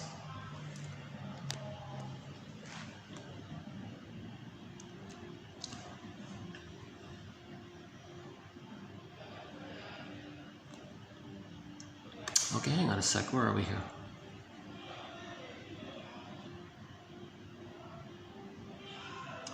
The dream is the myth of the individual. Dream is the psyche's expression of empathy. Oh, look at that one, eh? The dream is the soul's expression of empathy. Hey, you. I see you. This is what's going on with you. Here's a letter of empathy, a letter of recognition. You get a dream, you wake up, it's like, this is my soul today. Empathy, right? The dream is the myth or fairy tale. So dreams, fairy tales, myths, and most or all maybe religious stories are in this category of primary process mentation, metaphors for psychological inner dynamics. Okay, again, myths and fairy tales are psychological mirrors for inner dynamics. Okay, myths and fairy tales and so on are true on the inside, not on the outside. Every character in the myth or fairy tale represents a fantasized imagining to represent or to express a psychological quality. Hermes, flying across. That means there's communication between the unconscious and the conscious. Hermes, or a bird flying across. Pied Piper flying across. Repression, something gets pulled down, like the golden ball goes down the well. This cord gets yanked down. Okay. If in the underworld, if you see a hell scene, a fiery scene, that's the emotion of shame. Shame. It's this burning, biting feeling. Okay, represented in myths and fairy tales. Okay. So myths and fairy tales describe inner life. Shame is an emotion, and emotion is inner life. Okay, so it's like artwork. Think of it that way, right? As Sanford was saying, if you get a dream, it's like getting a letter from your unconscious self, your secret self, your repressed self, your second self, your double self, your unknown self. Okay.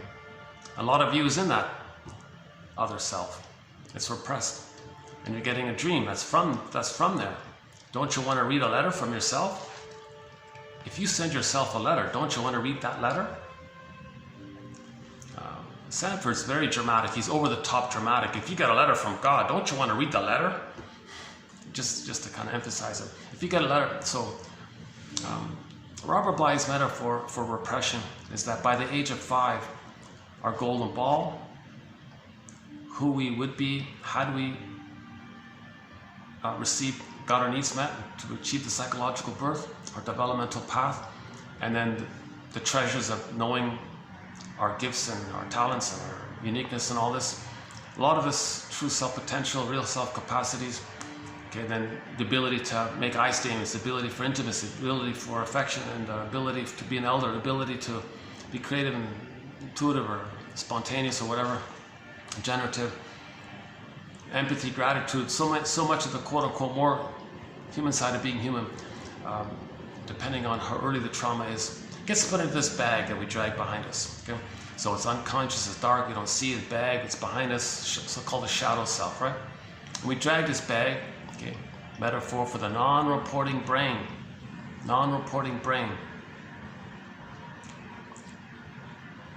So the child's memories early on goes into the brain, but we're not aware of it. That's the non-reporting brain. Now sometimes that side of the brain sends us information that adds to our consciousness, our mind, our awareness. That's great.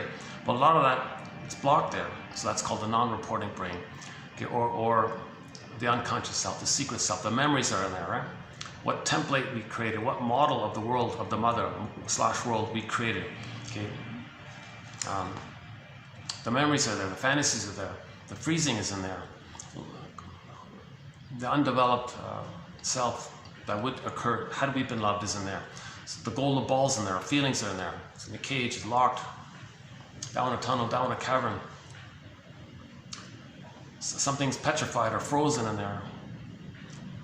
So much of who we really are and who we're meant to be and all this kind of gets squelched into the non-reporting brain, the unknownness of us. So that's like a bag that we drag behind us called the shadow self, the secret self, the second self.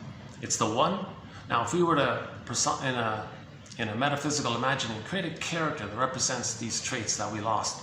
That's the double self, the secret self, the second self, the shadow soul.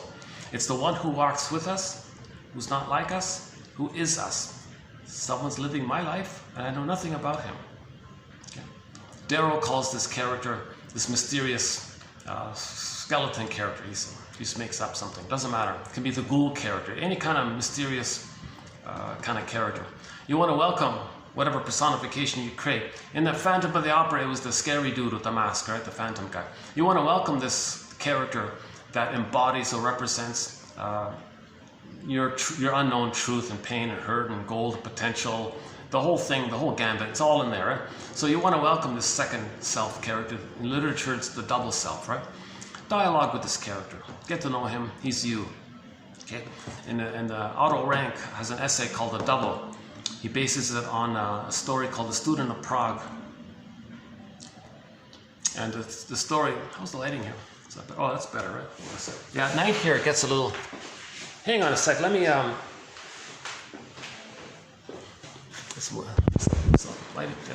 lighting's a little better here this way, right? Okay, let's do this for a while. Let's fix my new elbow pad here. Yeah, lighting's not too, okay, never mind the lighting, it's good enough, I guess, right? So in literature, there's a thing called the double self. It's a technique by novelists to create a character that represents the protagonist's qualities that he doesn't know. So we create a character called the double self, the secret self, the unconscious self, etc. Now, in the Student of Prague story was like this. In the story, in the play, and also they made a film out of it, by the way, a silent film back to the 20s again. 1920 something, there was a silent film called The Student of Prague based on this play. So anyways, the main guy bumps into some other guy. Again, this is a metaphysical science fiction fantasy story. Okay, now this guy meets this other guy, not knowing that it's him. The point of the story was for him to befriend himself, learn about himself, because it's him, dialogue with himself.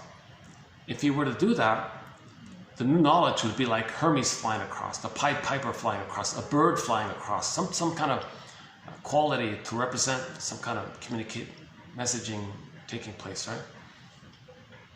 So the point of the story was he didn't. He argued with this other guy. He quarreled with this other guy and got into a big fight with this other guy, never knowing that it was him. And then on the tombstone it said, here was a guy who fought with himself and never got it and was confused and all that. So the moral of the story was, we got to befriend ourselves. Okay? So that's the Phantom of the Opera. That's why it's so popular. The singer dialogue to the scary dude. The scary dude is not some separate external character. It's a metaphysical imagining that represents her pain, shame, rage, anger, hurt, and all this. So she dialogued with him, befriended him. As she does so, she's accepting herself. A lot of herself is in there. So as she accepts herself, when you accept your feelings, you're accepting yourself. So now she's more embodied, she's more connected to herself, she makes better sense, hence she was a better singer after she dialogued with the Phantom character. Right? It's more than the double, it's more than the alter ego, you know. It would be interesting, one approximation might be that Happy Days story, right? That actor who played the Fonz, in real life, doesn't show that much confidence, right? It's kind of surprising. But when he got permission to play his unconscious fears and all this, and he played this machismo, super confident guy and all this, right? What if there was another story where the actor, Mr. Winkler there, could dialogue with the Fonz character himself? What if he could play both and we see him dialoguing with himself? That'd be an interesting story, right? Yeah. Actually, what's that movie called? That was a movie. Yeah, we talked about a movie recently. Oh boy. Oh, that uncertain feeling. Yeah, we talked about a movie called. Hang on a second. Maybe I can. Let me turn on the light for a sec.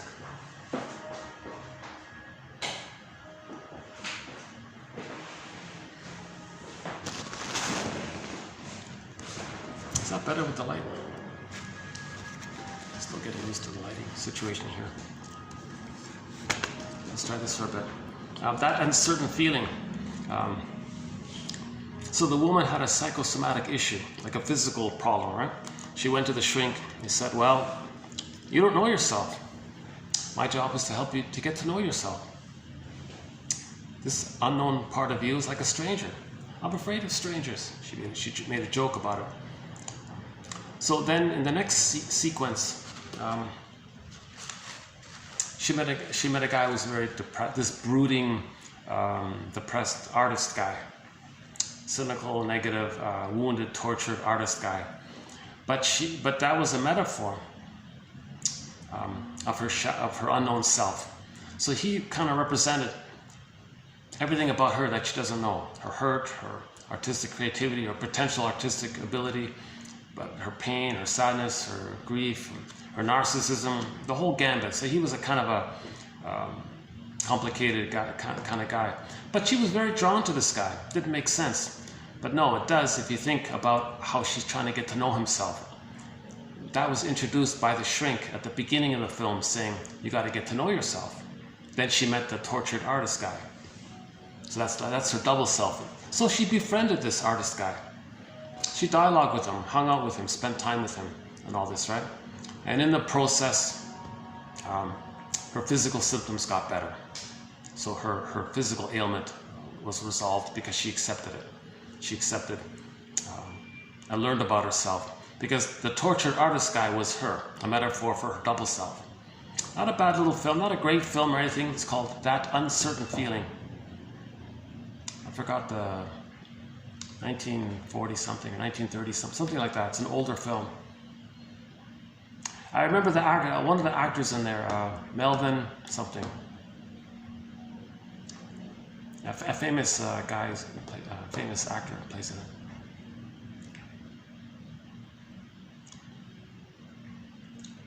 Yeah, I remember the introduction that tortured artist said to the. See, the problem with the lady was she was a perfectionist, always putting on a Pollyanna, Mary Poppins smile. People thought she was perfect. It was all an act kind of thing. That's why she got a physical symptom. She was denying her feelings. She was always putting on this fake smile kind of thing. And we played this song by Heart, the band Heart. Magazine smiles, painted faces over those magazine smiles over those sad face. Magazine smiles over those sad smiles. Oh, hang on a sec. Magazine smiles over the sad smiles. Magazine faces over those smiles. Okay, if you look up the song Dreamboat Annie, the lyric is in there. So she was a bit like that, putting on this pretense, right? And the body bared the burden. I remember when she met the artist guy, he said a pretty good thing. He said that art is, his introduction to art was, let's say you go to the fair, like the country fair or something, and you go to those caricature guys, you know, they draw a caricature of you in crayon or pencil or whatever, or colored pencils or whatever, or pastels or oils or whatever. Let's say you got a choice. One caricaturist, you can go to him, what he'll do is he'll take a photograph of you, and then you can go away, and then he'll perfectly try to replicate what he sees in the photograph. So you come back, you get the artist's painting of you.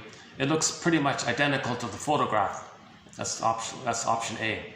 Option B is no, you sit there, you stay there, and the guy highlights something that he sees that maybe you don't see, or he brings something, he elaborates something, he exaggerates something maybe. He's something a little deeper maybe, something like that, right? Your positive traits, or maybe something positive about you that you don't know, maybe he highlights it or something, or maybe some behavior of yours maybe exaggerates. So which do you choose? The perfect replica artist or the one who highlights something about you? So you say, oh yeah, I prefer the second one. Well, that's art, right? The artist, that's art. Because he's expressing something unknown about yourself. He's bringing something about yourself into awareness of yourself. That's the journey, right? That's the journey, right? That's what the shrink said at the beginning of that film. My job is to introduce you to yourself. Don't you want to meet yourself?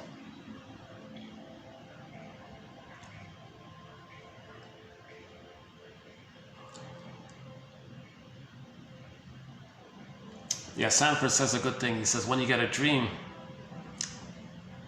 it's like this in your soul today. It's like this in my soul today.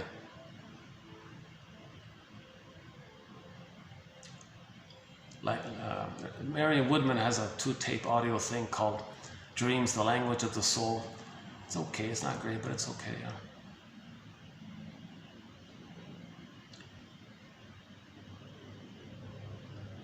And again, the important point about this dream world is there's no time in there. It's interesting, right? There's no time in there.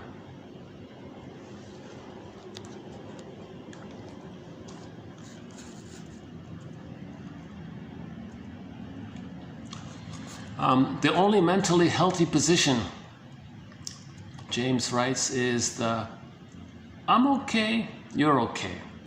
Or we're okay and they're okay. That's normal, healthy development. I'm okay, you're okay. Or we're okay and they're okay. Her implicit recommendation is that the traditional doctrine of born guilty must be regarded as a psychologically unhealthy aberration.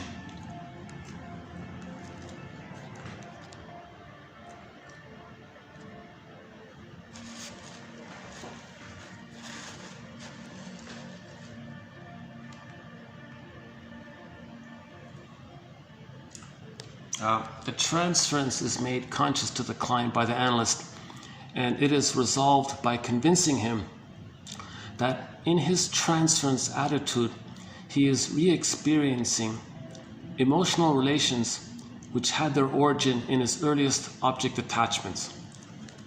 Yeah, so that's a pretty solid quote about transference, right?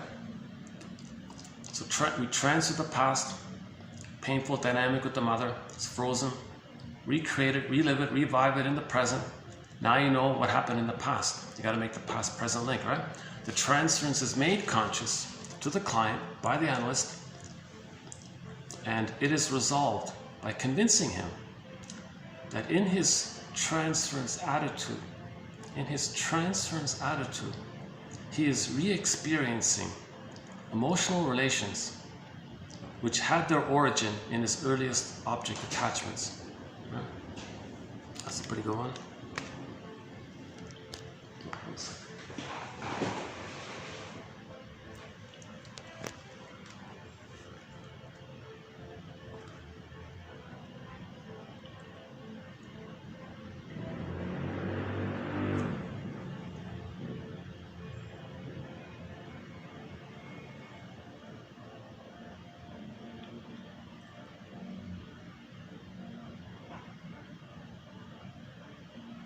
Yeah, the baby needs to be held affectionately. The baby needs to be held affectionately. They are seeking a physical form of loving which was naturally given in the womb. So it's an extended womb, right?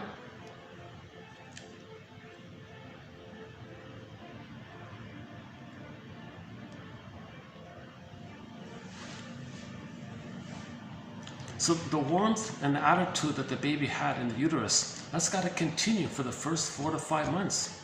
Mother-infant dual unity. And don't separate the baby from the mother during that time, right? Oops. Oh. Let's see if she needs to use the... Oh, okay. That's okay. Sometimes they come in to get some stuff. Oh, they've been great. These guys have been great. Oh, jeez. Took me almost a year to find this place, eh?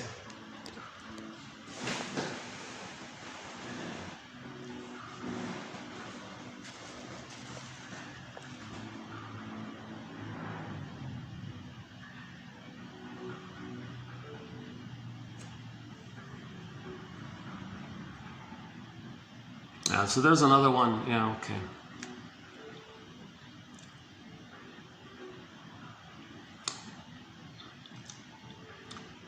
Neurosis is inevitably a family neurosis.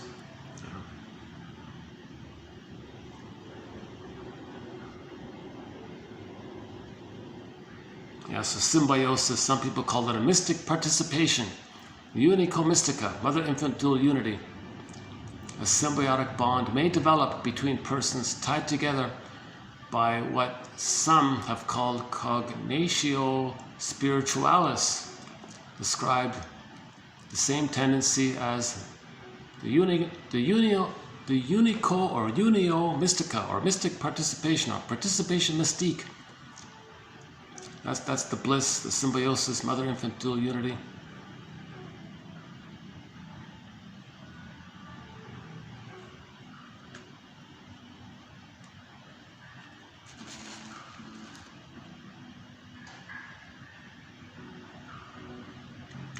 Interpretation aims at positing dynamic linkages between two or more elements of action, memory, thought, and emotion.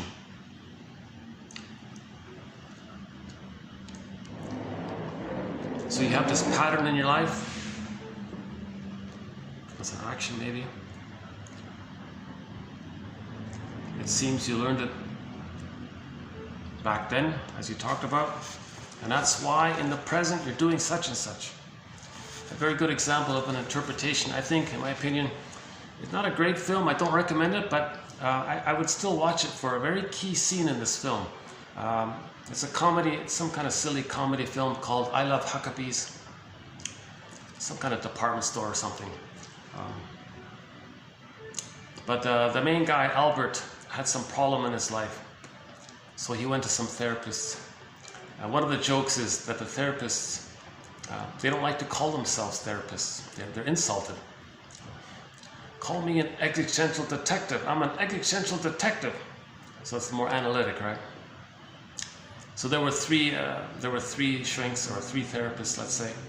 The three of them helped poor Albert to understand why he betrays himself, why is not successful, why he's not loving life, what's his problem.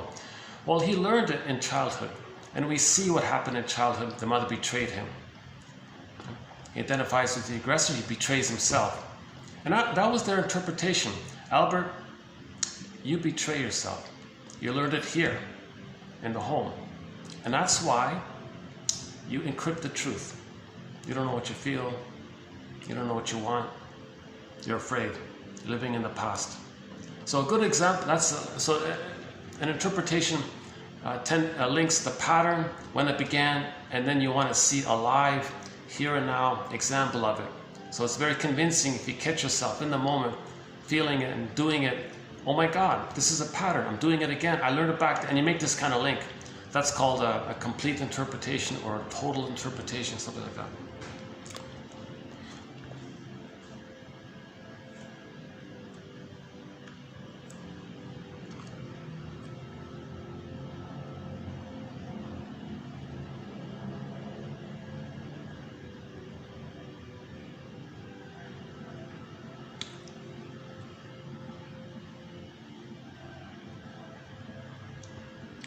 The psyche defends itself against painful memories.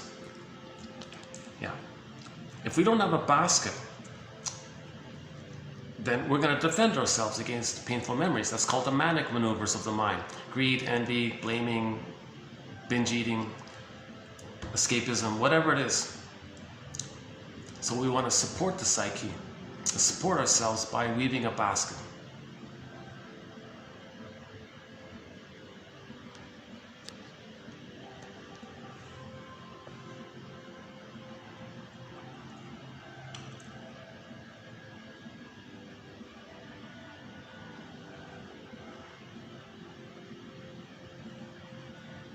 Know thyself invites us to establish a relationship of the self to the self, which constitutes the foundation of every spiritual exercise.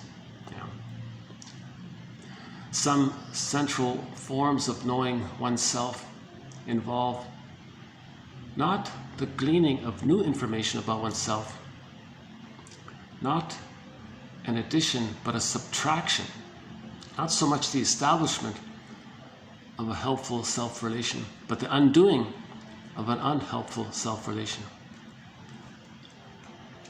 Wow, you need one to do the other, right? You need self-knowledge to subtract the negative behavior, right?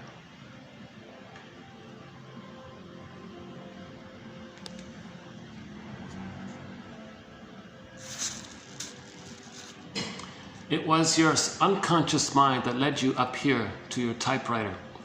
It had a creative urge. Now, that's how it happens for some writers. You owe it to your unconscious mind to try. Write about what you know.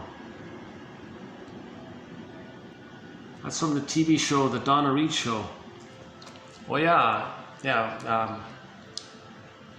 The husband who plays in that show, The Donna Reed Show, is a guy named Carl Betts.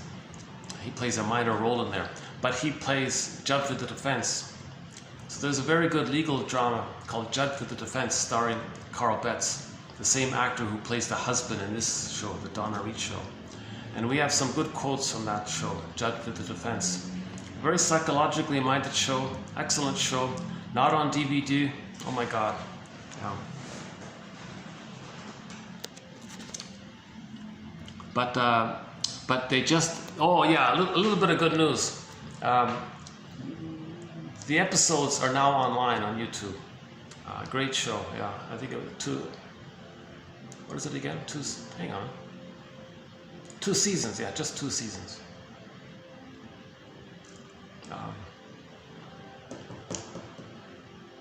So the script writers at that time were psychologically minded. In the 60s.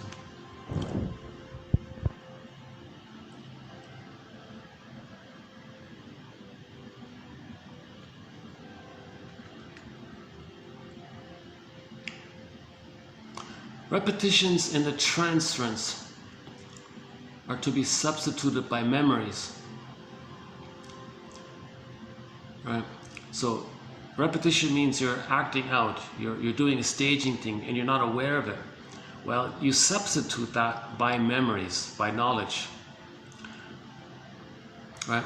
Repetition in the form of action or behavior is a kind of memory, is a kind of remembering, albeit unconscious. Yeah, I like the phrase amnesic memory. When you're replaying the past and the present, right? You're trying to remember. You know it, but you don't know it. Yeah, last time I was here, they played there was the music in the background. Somebody played the song, an Elvis Presley song. What was it again? Oh, I can't help falling in love with you, right? So that's trying to remember the relationship with the mother. The baby is laying down neural wiring based on a relationship with the mother, but it's frozen, it's problematic, right? But the baby's in a tight attachment with the mother and it's painful. If somebody in the present has the psychology of your mother, you may instantly, I can't help it, I don't know what it is, it's a spellbound, transfixed, puppy love, infatuation, this falling in love, this romantic love, this passionate love, this puppy, they call it transference love. Because the emotionality of the bond with the mother is being revived through the emotional reincarnation of the partner, reminding you of the mother. Yes, cognitively you might say the person is not your mother. You get it, you get that. But they have a kind of psychology that's similar to your mother that caused the wiring problem that you had with the mother. So that's why you're drawn to them. You're going to be drawn to somebody who has the same kind of attitude as your mother, because the attitude of the mother caused the problem with you inside. So you want to resume this, and it's unfinished business. You want a better outcome with the mother. So you fall in love with somebody who reminds you of the mother. Then you say, oh, you're perfect. I love you. You're crazy about you. But could you please change? Be the good mother instead of the bad mother that I had. Or be like a better version of what I originally had. So that person in the present is not being seen for who they are. Right? So it's not gonna work, right? And the person in the present, the girlfriend, can't say, "Oh, I remind you of your painful mother. Oh, okay, let me invent a time machine. We'll go back to the nursery. I'll be the better version of your mother. Give you what you need. We'll come back in the time machine, and then you'll be healthy or something." Right? It's not going to happen, right? Now the woman. Now notice in this case scenario, a person who's traumatized by their mother, by a dysfunctional mother, is not going to be attracted to like a healthier person, because it doesn't trigger the memories. So they're going, "Oh, it's boring, there's no trigger, there's no excitement." The excitement is the baby was in a blissful, what is it? Participation mystique. What did they call it before? Mystery participation, unico mystica, this blissful Garden of Eden, Shambhala, right? We're one, this exciting feeling. Okay? The babies feel this blissful, exciting feeling of oneness with the mother. So that's the honeymoon phase of the transference love, right? So the person is attracted to that person to know how they felt with the mother. There's this innate drive for healing. We're going to choose people to bring up the memory of the past so we can know and get back our feelings. So if somebody triggers the past, it's about the past. It's not so much about the person disappointing and all, a little bit, whatever. It's not that much. The strong feelings are, take it up to the source. There's your opportunity to do shadow work, okay, reintegrate, dialogue with the phantom character, your second self. This is what I tried to feel. This is what I tried to feel as a child, but couldn't. Now it's coming up. So don't blame the partner in the present too much. They're just reminding you of what already took place. So in a way, you can almost thank them. "Oh, gee, thanks for reminding me what happened." Don't put your focus on, don't blame them. "Oh, you're a heartbreaker, you're mistreating heart, how can you be so cruel?" Okay, those things you're saying about the partner, take it to the parent. That's for you to know how you felt with the parent. It's being transferred. It's called transference love. Bergler says neurotics are only capable of this transference love. So we've got to resume this transference issue. Okay, feel what we couldn't feel. Call out the inner critic so that we can feel what we can feel. So-called allow the feeling, wave it, then you're back on track kind of thing.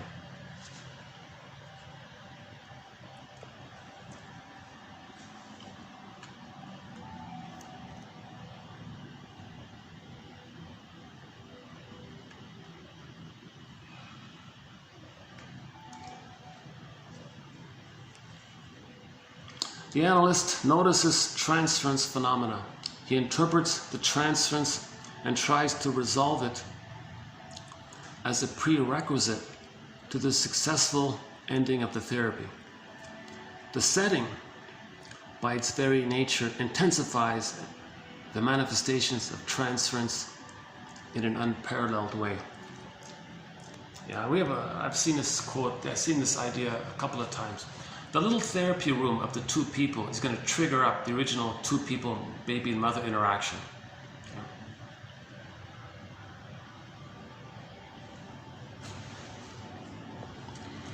Biological birth precedes the psychological birth. Yeah. A process of psychological labor toward it. Yeah. So the psychological birth doesn't just automatically appear with the biological birth, right?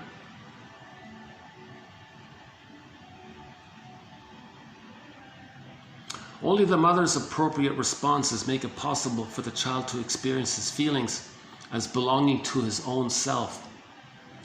If the child doesn't get the right response, he will continue to search for the rest of his life.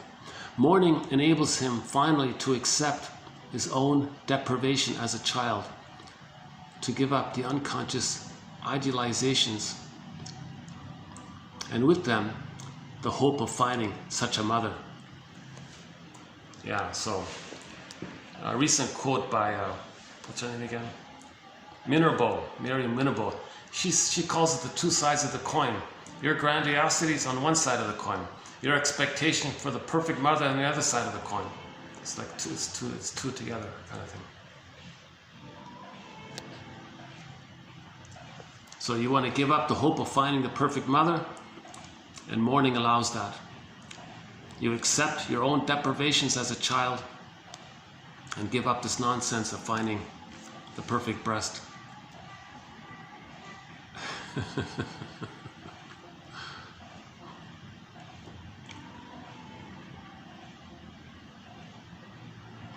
A person who suffers from dysfunction finds hope when he sees a way out of his dysfunction. Yeah, fair enough.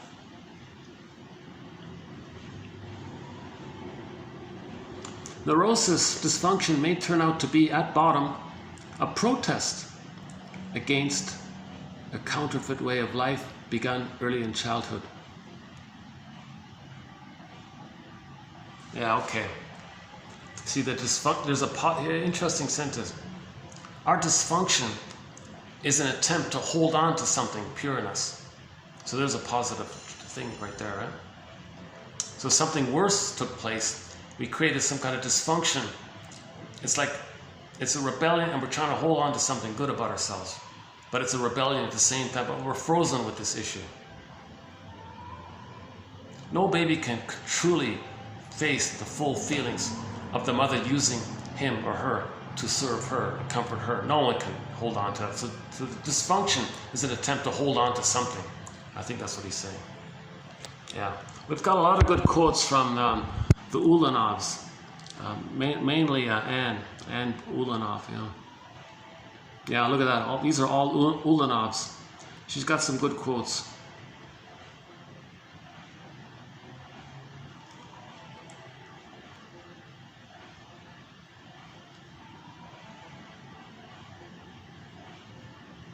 Yeah, see, shame is rooted in interpersonal failure.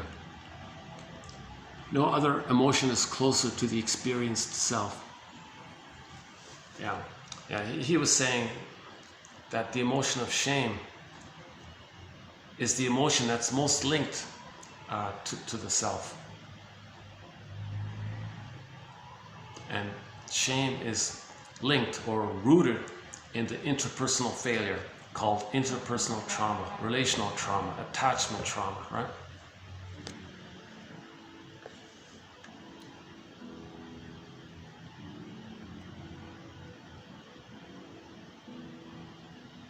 Yeah, see, a memory can be conscious, but the emotion can be displaced to another memory. Yeah. That's interesting, right? See, we're trying to get our memories, so it displaces to a safer place. So in the dream, a painful memory with somebody, maybe you transfer to somebody who's safer. So you're trying to get your feelings. So the person you're displacing it onto is kind of like an accidental therapist in your memory.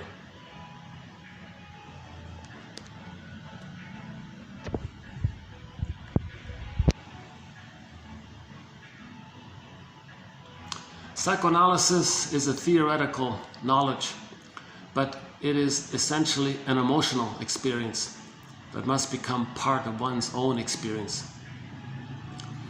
It can only be fully discussed after a good personal experience. Then the concepts will no longer be experienced as abstract. Okay. Yeah, so it's emotional knowing, right?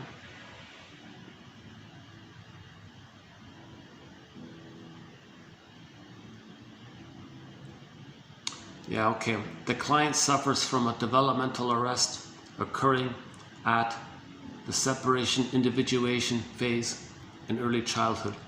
An arrest caused by the mother's withdrawal of libidinal availability in reaction to the child's efforts to separate and individuate. Threatened by and unable to deal with the child's emerging individuality, the mother discourages moves toward individuation by withdrawing support. So Masterson makes a big point about this. In the process of the mother brainwashing the child, part of it is she's going to withdraw her love if the child wants to be autonomous. So in the psychic template, there's a memory system called WORU, the withdrawing object relations unit. It's a psychic template, part self, who wanted mother's love for its development, linked to a mother image who rejected it or withdrew her love. And the pain and the emotion is, he calls it abandonment depression. It's a great pain around it, right? Now sometimes when the child is down and out, mother provides love. That's called the RORU, the rewarding object relations unit. And it can be split like that. So that's an attempt to understand the internal object relations world.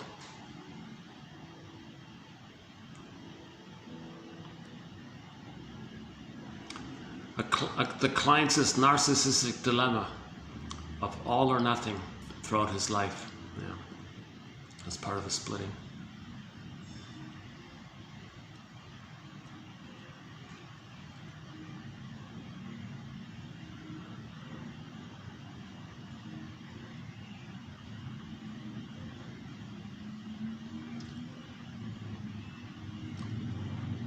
Art as witness. Narcissism is defined as states of mind in which the reality of the other is exploited, undermined, and denied. Because the mother did that to the baby. The mother exploited, denied, undermined the child. So he couldn't get to I'm okay, you're okay.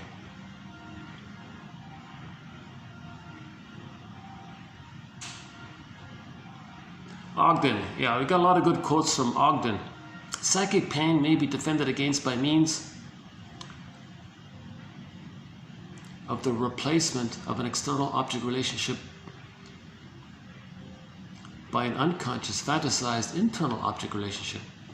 The dysfunction of internal object relations often involves the use of omnipotent thinking to a degree that cuts off the dialogue between the unconscious internal object world and the world of actual experience of the internal objects. Yeah. So there's a mapping. There's a whole memory system. Okay. So it's how the child survived. It's painful, but that's what he knows. So he'll forget about the present reality and reverts to his internal world. Also, he distorts the present. Oh, okay. Psychic pain may be defended against by means of seeing the present through the lens of the past. That's what he means, yeah. So psychic pain as a defense against pain in the like the pain around trying to love in the present. Okay. The way to not feel that anxiety is, well, distort the present to fit the lens of the past. That's what it means, yeah.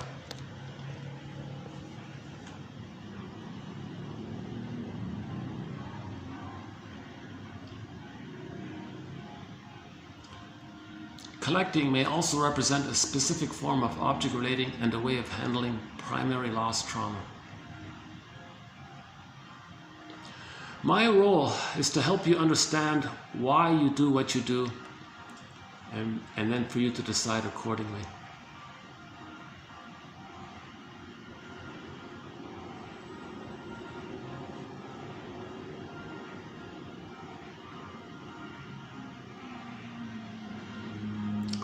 Psychoanalysis is the medium for the unfolding of a relationship over time as the past is re-experienced and losses mourned.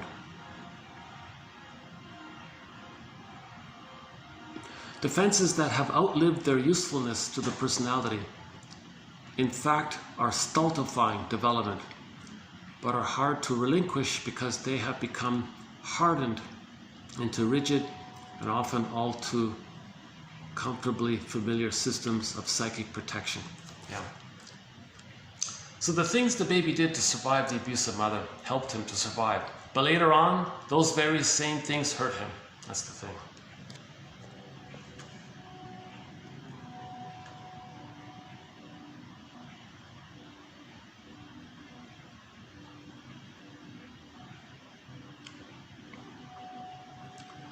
Okay, this is perverted. Okay, let's not go there. Some authors think in terms of and find the term relational trauma. Well, here we go. Some authors think in terms of and find the term relational trauma more helpful than developmental trauma. Yeah. See, developmental trauma, you're missing the emphasis that the trauma is is due to a relationship problem.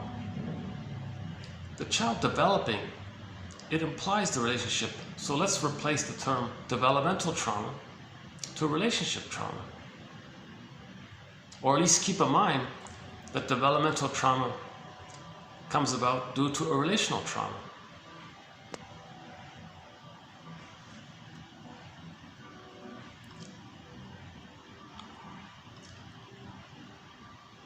What's this one? Transference, a displacement of any affect from one person to another or from idea to another. What? Displacement of any emotion from one person to another or from one idea to another.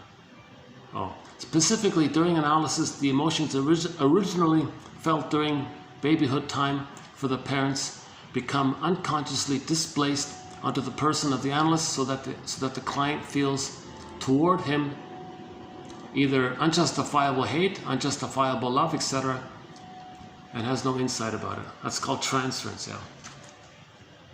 So the big difference is when a person transfers the past, if you bring it to the awareness, they can own the projection.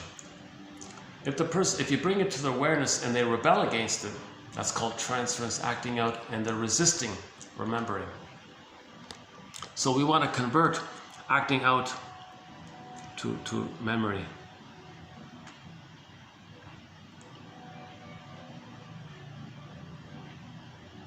Oh, here's the one about the threads, yeah.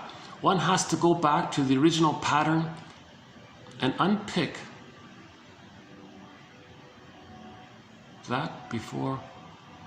Oh, okay. One has to go back to the original pattern and unpick that before one has the threads with which to weave a new one. That's not a bad metaphor, yeah. Psychology is correct in seeing scapegoating as a projection of an unconscious inferiority. Midlife, personal reappraisal.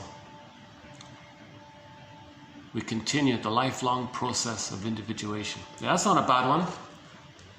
Gotta reappraise myself. Personal reappraisal. Personal reappraisal. That's called the midlife audit, the midlife examination period, the hero's journey, the second journey of midlife. Oh, this one about scapegoating. Check out Hans-Jürgen Wirth from about a month ago. If two stingers get married, they're going to scapegoat one of their children. They're going to make one of their children, they're going to deliberately hurt him to make him angry. Then the parents vicariously delight in thinking that the naughty child is a proxy character expressing their anger for them. So remember, proxy is when someone else feels, does, or plays a role for you. So the parents create this proxy child, but the child is scapegoated by this because he's not going to know himself, he's not going to have love, he's not going to get his support. The parents want to damage one of their children, make him angry and upset, then vicariously, covertly, secretly delight in the anger of the naughty child. So he does it, she does it, then the he and she don't focus on each other, they both focus on the child, hence the scapegoat hunger. Why? Because the two stingers are filled with a lot of anger, they don't want to direct the anger at each other. So they manufacture a naughty child, make him naughty, label him as naughty, and then to create an excuse or justification to allow the two parents to express their anger at the child. So they make the child angry, make him hurtful and dysfunctional, then label him as a bad child, and they got to protect themselves. Now we got to be aggressive towards the child. That poor child is scapegoated. So stingers have a scapegoat hunger. They don't know themselves. Neither the husband or the wife, both being stingers, can mourn losses. But when the two singers get married, they don't want to direct their anger at each other, hence the scapegoat hunger. Now all of their focus is on the naughty child. Part A, make him angry. Part B, make an excuse that since he's so bad, we got to protect ourselves, hence the excuse to express their anger at the child, not at each other. That keeps the parents together. The poor child goes along with this because he's trying to save the parents. And ironically, he may feel omnipotent. Hey, I'm saving the parents. That's a template for that child. Later on, he may replicate that, and that can lead to prejudice as well. One theory about prejudice. So for more on that, yeah, Hans-Jürgen Wirth, W-I-R-T, a good quote from him from about a month ago.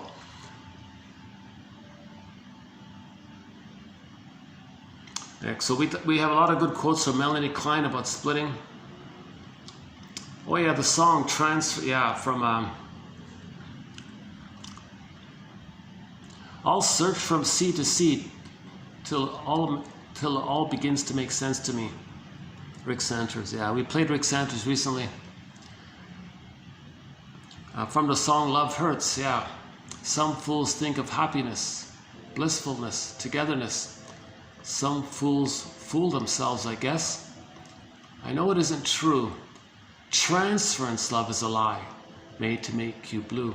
Transference love hurts. Yeah, do we have it here? Love hurts. I think I have it here. Hold on a sec. Dan McCafferty. Is that this one here? Yeah, here we go. And now, please welcome back to the stage, Dan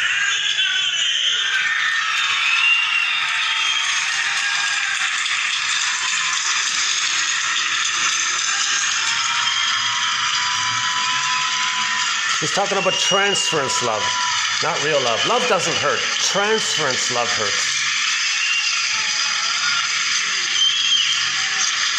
Recreating the pain from the mother with others, that hurts.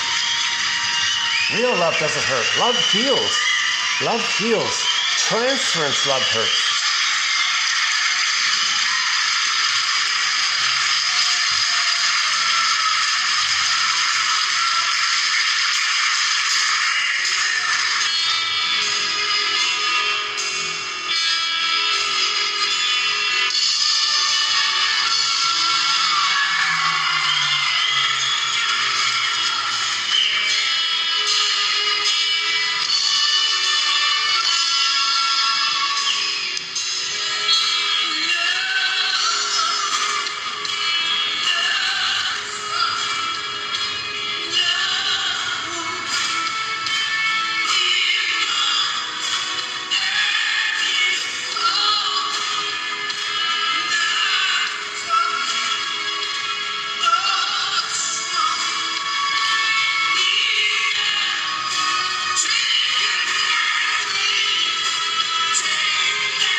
So again, it's transference love first, because you're going to recreate and relive the pain with the mother, with others.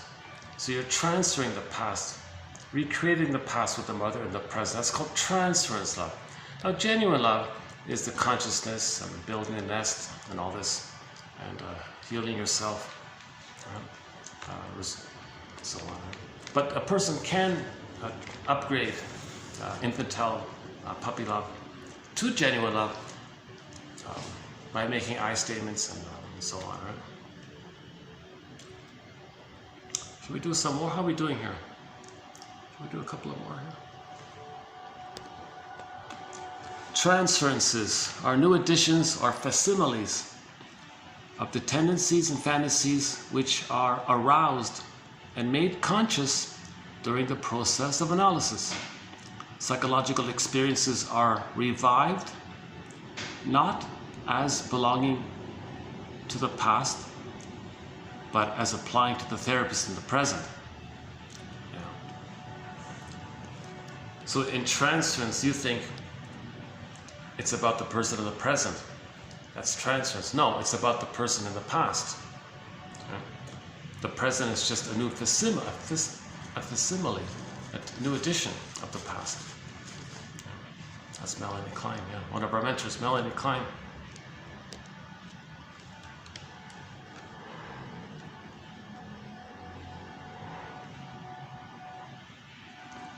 The thing that numbs the heart is this,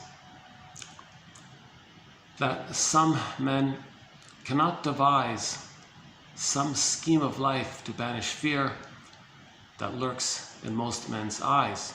Yeah, that's the cry for love, right? Fear of the lack of shelter, food, and fire for winter's cold.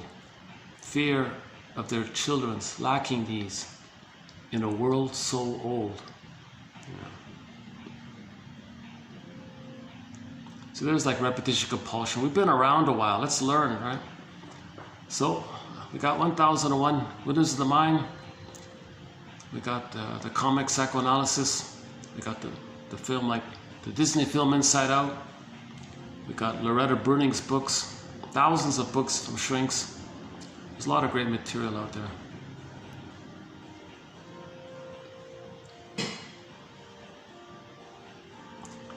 All my life, a child's long, slow revenge. Yeah. Judge for the defense. Yeah. There's the vindictiveness. A lot of great quotes here, yeah. The neurotic choice of mate. Okay, this is the interference of the unconscious. It's the puppet master. The puppet master is getting you to do this. Rationalizing tries to find a comfortable lie for the uncomfortable truth. Nothing changes until it becomes what it is. We must uncover our frozen grief.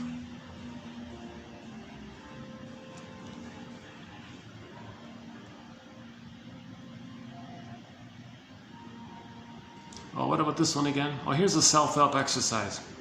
So in grief work, okay, in your self-help journal, I never got a chance to thank you for. Oh yeah. So think about somebody who's lost in your life, in your journal. I never got the chance to thank you for. Fill in the blank. I needed from you. What? You and I never really resolved, whatever it is. I always wanted to hear from you, such and such. I want you to know that the thing I want you to know that I've never told you before is this. You have given me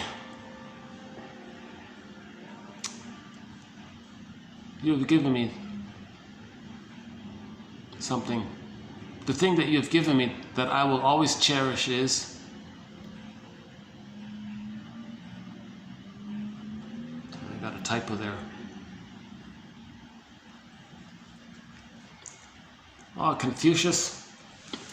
We got a great quote from Confucius. He said to his students once, almost 3,000 years ago, "When I'm in a party of 3 dear students, I always have 2 teachers. To the one I admire, I learn from him. I regard him as my mentor, I'm his student. To the other in whom I see traits that I don't like, I search for those very same traits in myself." That's projection. Confucius was teaching about projection. Right? So this psychoanalytic perspective has been around for a long time. Right? From the philosophers, the playwrights, the poets, the literature guys, and now we got the shrinks.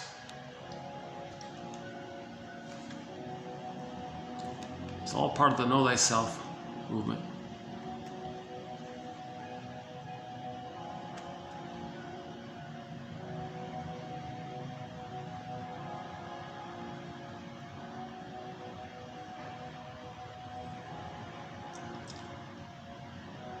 Yeah, Don Juan, the man who seeks for his ideal of woman and cannot find her. Of course, Don Juan is looking for the perfect mother from the nursery. That's why he never finds her.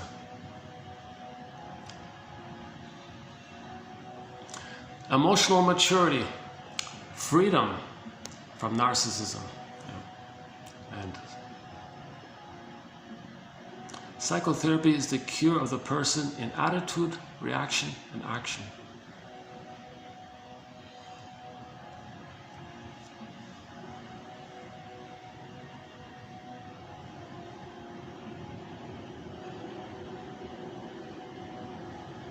He was unwilling to take the risk of moving beyond the symbiosis of narcissism. Yeah, symbiosis, this state of undifferentiation, of fusion with the mother, in which the I is not yet differentiated from the not I.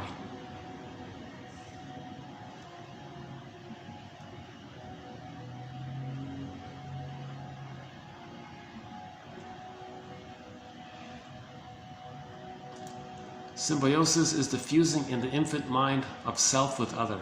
Yeah, that's narcissism, this unresolved symbiosis. This mysterious unity, one person calls it. Yeah. We cannot depend on the inner critic for reality testing. Yeah, no kidding. The inner critic keeps telling you that it's your job to save the mother. Did you save the mother? Okay, that's not reality.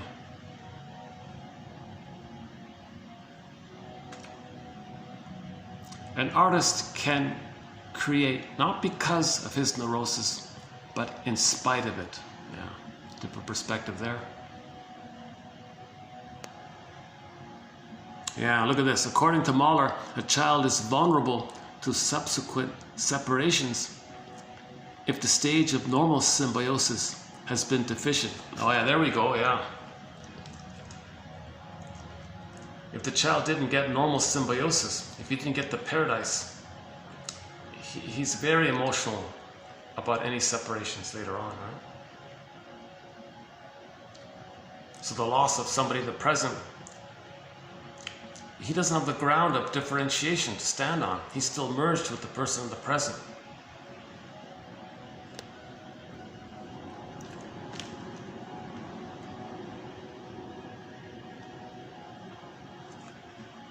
Making an interpretation only once it is sufficiently cooked.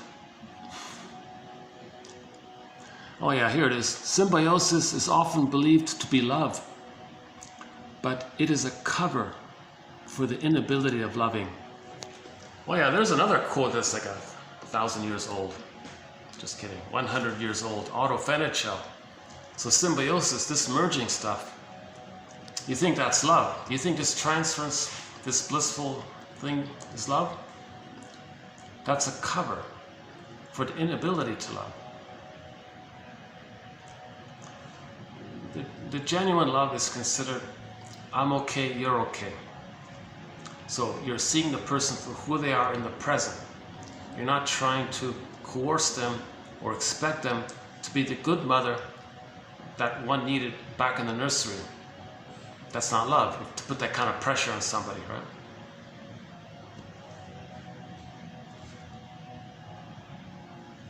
Yeah.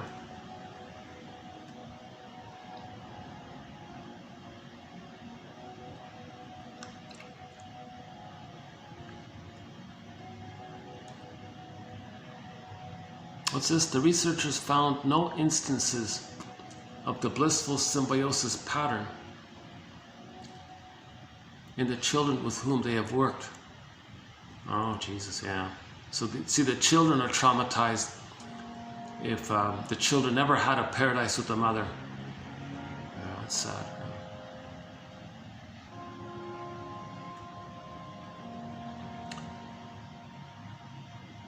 This acting out may have begun as a defense against pain, but it may have changed into a way of life. You know. So he's getting addicted to the endorphins.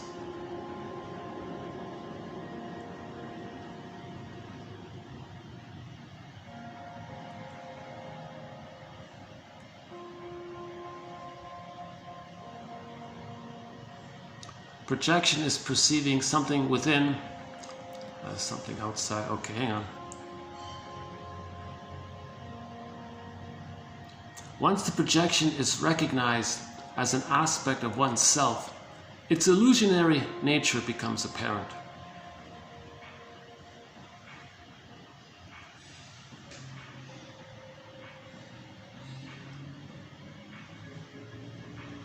Projective identification is the psychic equivalent of fusion.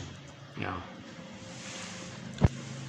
See, a lot of the games people play, Eric Burns' game, his book, Duplicity Analysis, coaxing others to play roles and all this. Ultimately, it's to get back to fusion.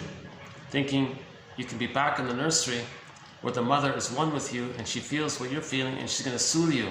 So we're not making sense. We're constantly trying to get the good breast from the past. So that's the cry for love. It's the cry for love that nobody in the present can meet, right? Right, again, projective identification is the psychic equivalent of fusion. So goading others into roles, goading others to feel what you can't feel. The source point is that when the baby's nursing and they're one there, baby feels something, the mother should get it. The mother's the other. If the other knows what the baby's feeling, she'll provide a soothing response and a cycle takes place. If there's a trauma there, later on, they're still in the past. They transfer the past to the present, coax the other mother, thinking it's still the mother, to feel what they're feeling. So if they can goad others to feel what they don't know that they're feeling, they think they're back in the nursery. Okay, so thinking that because the other is feeling what they're feeling, they're back in the nursery. Oh, mother's feeling what I'm feeling. Now we're one there. That's symbiosis. So projective identification is to get back that oneness, that the mother's one with them. Mother's feeling what they're feeling. They're one. Now the mother is separate, so she's going to soothe the baby to get the differentiation. That was failed. So in the present, projective identification, coaxing, goading, and all this games people play, duplicity, lying, propaganda, PR, trans logic, tricking this and tricking that, cynicism, all this kind of games people play. Okay, that's ultimately traces back to the wish to get back to fusion with the good breast in the nursery. I know. Or homo traumicus. Projection is a process of assigning a disowned quality in the self to another person. Psychoanalysis expands self-knowledge by discovering and naming unconscious aspects of the mind.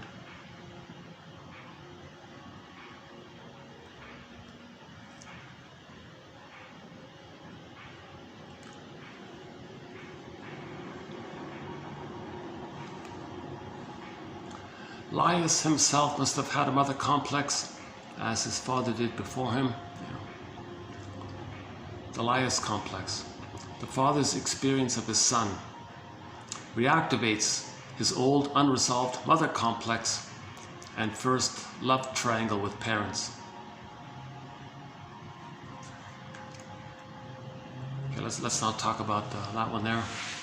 Save it for another time. She lived from the false self and thus became soul lost. Yeah, here's a good one from the Peer Gynt story. Peer Gynt says to his soul, "Tell me, soul, where were you?" "Well, I was here." Okay, Ibsen's Peer Gynt. The troll. So narcissism, they're considered trolls, right? In stories, the trolls are the narcissists, right? Ibsen's Peer Gynt, the troll philosophy, is the ideology of the narcissist. Right?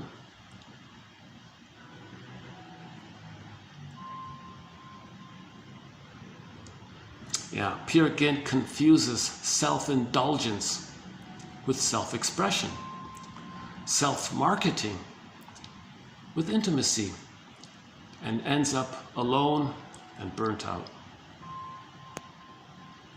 Peer Gynt, shouting from the housetops that he was himself, meant his narcissistic self or egotistical self, not his real self.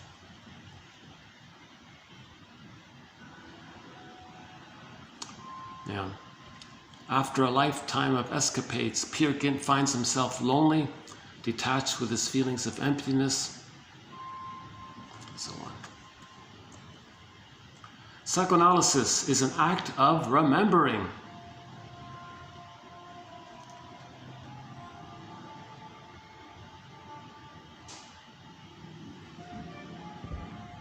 The traits of an adult. Confucius said, a gentleman should be benign, right? It's not going to hurt anybody. And upright, courteous, temperate, and affable. Okay, courteous, kind, polite, temperate. Yeah, moderate. Okay, so he can know his emotions. Affable, likable, right? So he's likable. He can measure his emotions. He's considerate towards others. He's like honest, and he doesn't hurt anybody. Yeah. So that's 3,000 years ago, right? Confucius was talking about the adult personality.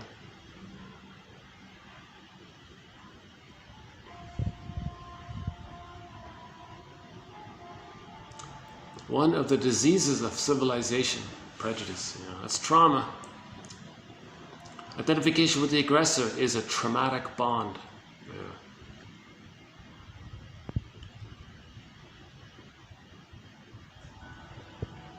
Yeah, there it is again. Projective identification seeks fusion. Yeah, there it is again.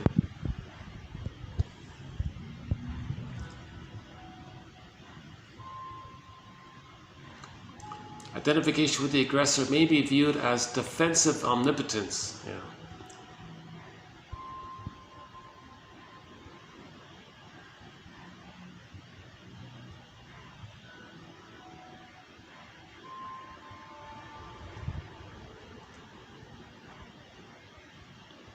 Identification with the aggressor plays a major role in schadenfreude. Yeah, that's okay.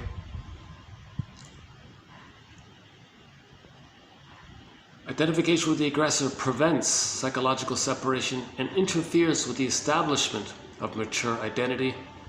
No kidding. These are enraged, infantile, petty, right? This schadenfreude. Identification with the aggressor. That's not maturity. It's just being an enraged, traumatized. What is this? Art is at once our greatest refuge from the world and our surest connection with it. Yeah, that's a good one from Goethe, right? Art is at once our greatest refuge from the world and our surest connection with it. That's a good one, yeah. Again, art is our greatest refuge from the world and our surest connection with it. Yeah. See, art, okay, makes you know your feelings, makes you know about yourself. Narcissism, a hall of mirrors.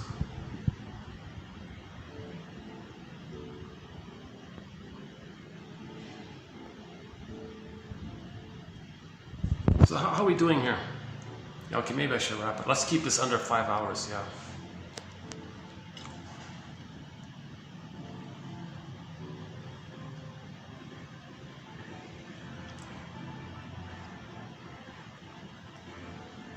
Oh, what's this? Hang on a sec. What's this?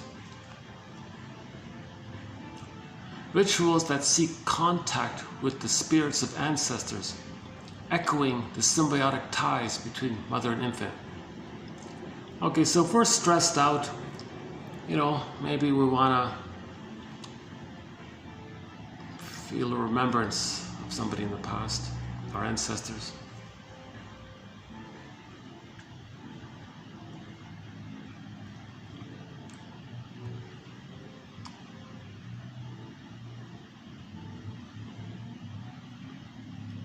One should infer at the same time that there is a lot more to it so that there is room for growth. Okay, there's a positive attitude.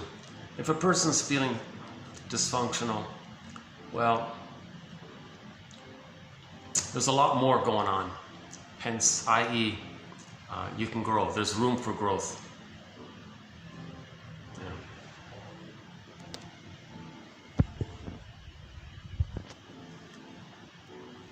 Lloyd Damas.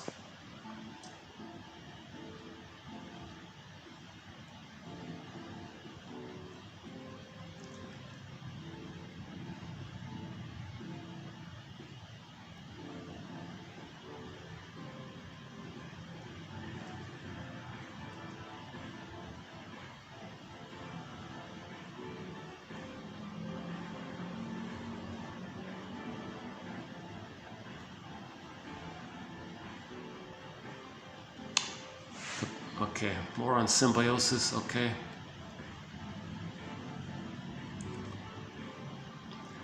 Symbiosis develops longing for the mother.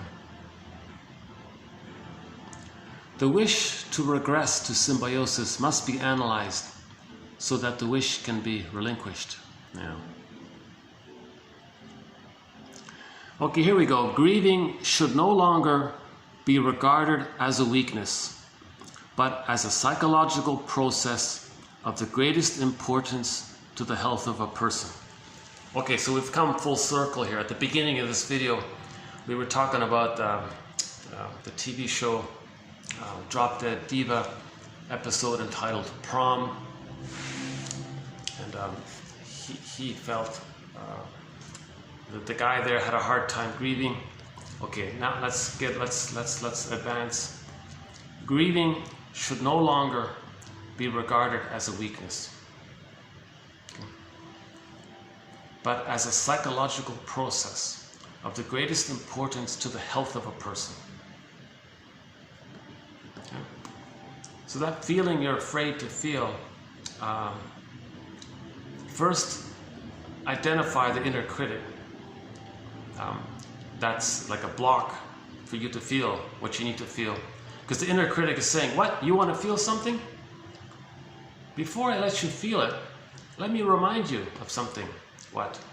Did you save the mother? No, you didn't, did you? I'm not going to let you feel it. Okay, this is nonsense. I mean, this is now nonsense, but from the baby's perspective, it was a necessary false belief that he created based on his limited ability to know reality and all this, right? But now we go back and say, okay, no, let's recognize that's the inner critic. Now go back to the feeling, and it's okay to have that feeling.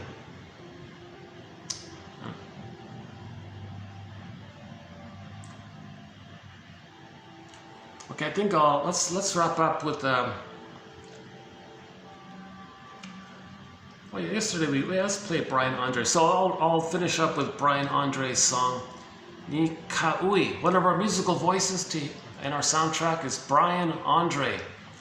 We've got several of his songs, underappreciated singer. He sings mainly in his first language, Inuktitut. So here's one of his songs called Nika. I have no idea what it means. So when this song ends, I'll close the video. So why don't I just say here, thanks very much. This has been TQ 26, 90, and 91. If anybody would like a copy of 1001 Windmills of the Mind. The link is posted below.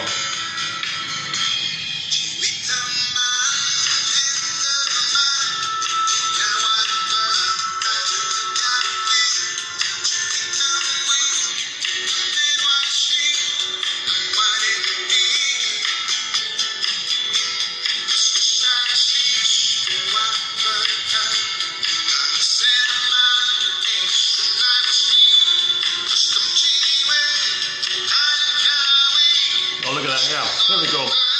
An optimal symbiosis is the cradle of the separation individuation process. We first need that symbiosis for 4 to 5 months. That's the psychological egg or the cradle to then hatch out of, right?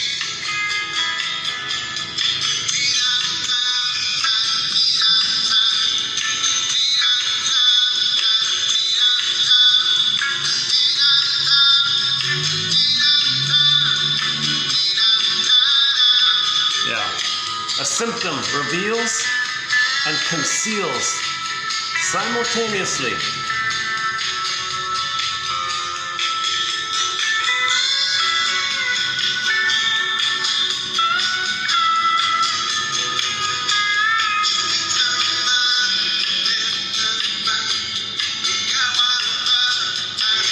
The only way to heal old wounds. Oh yeah, look at this one here. Hold on a second. Hey Brian, hold on a second, Mr. Brian here. The only way to heal old wounds is to get a sense of your mother's story. Her personal story as a person. Get your mother's story as a person, you see? And at least notice the pain she is feeling. Not thinking that it's your responsibility to save her pain, to save her from her pain. Just notice the pain that she's feeling and the story behind that pain. Again, the only way to heal old wounds is to get a sense of your mother's story. Yeah, that's a good one. What's this one? Repetition compulsion. If you're the same person at 50 years old as you were at 20, you've quote-unquote lost 30 years. Even if this is the case, start now to do a personal reappraisal. Yeah.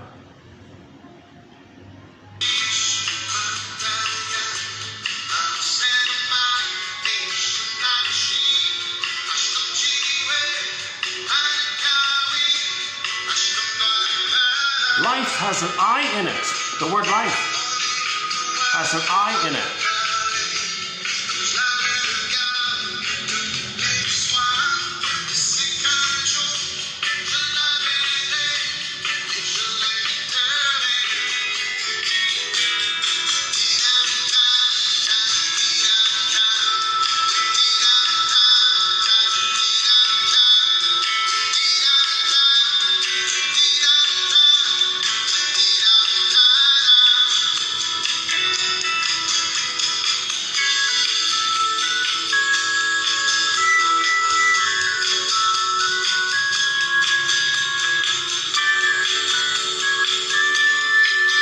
Pseudo-defenses mistaken for wishes. You think you have a wish for something, very often it's a defense mechanism. Evan Bergman.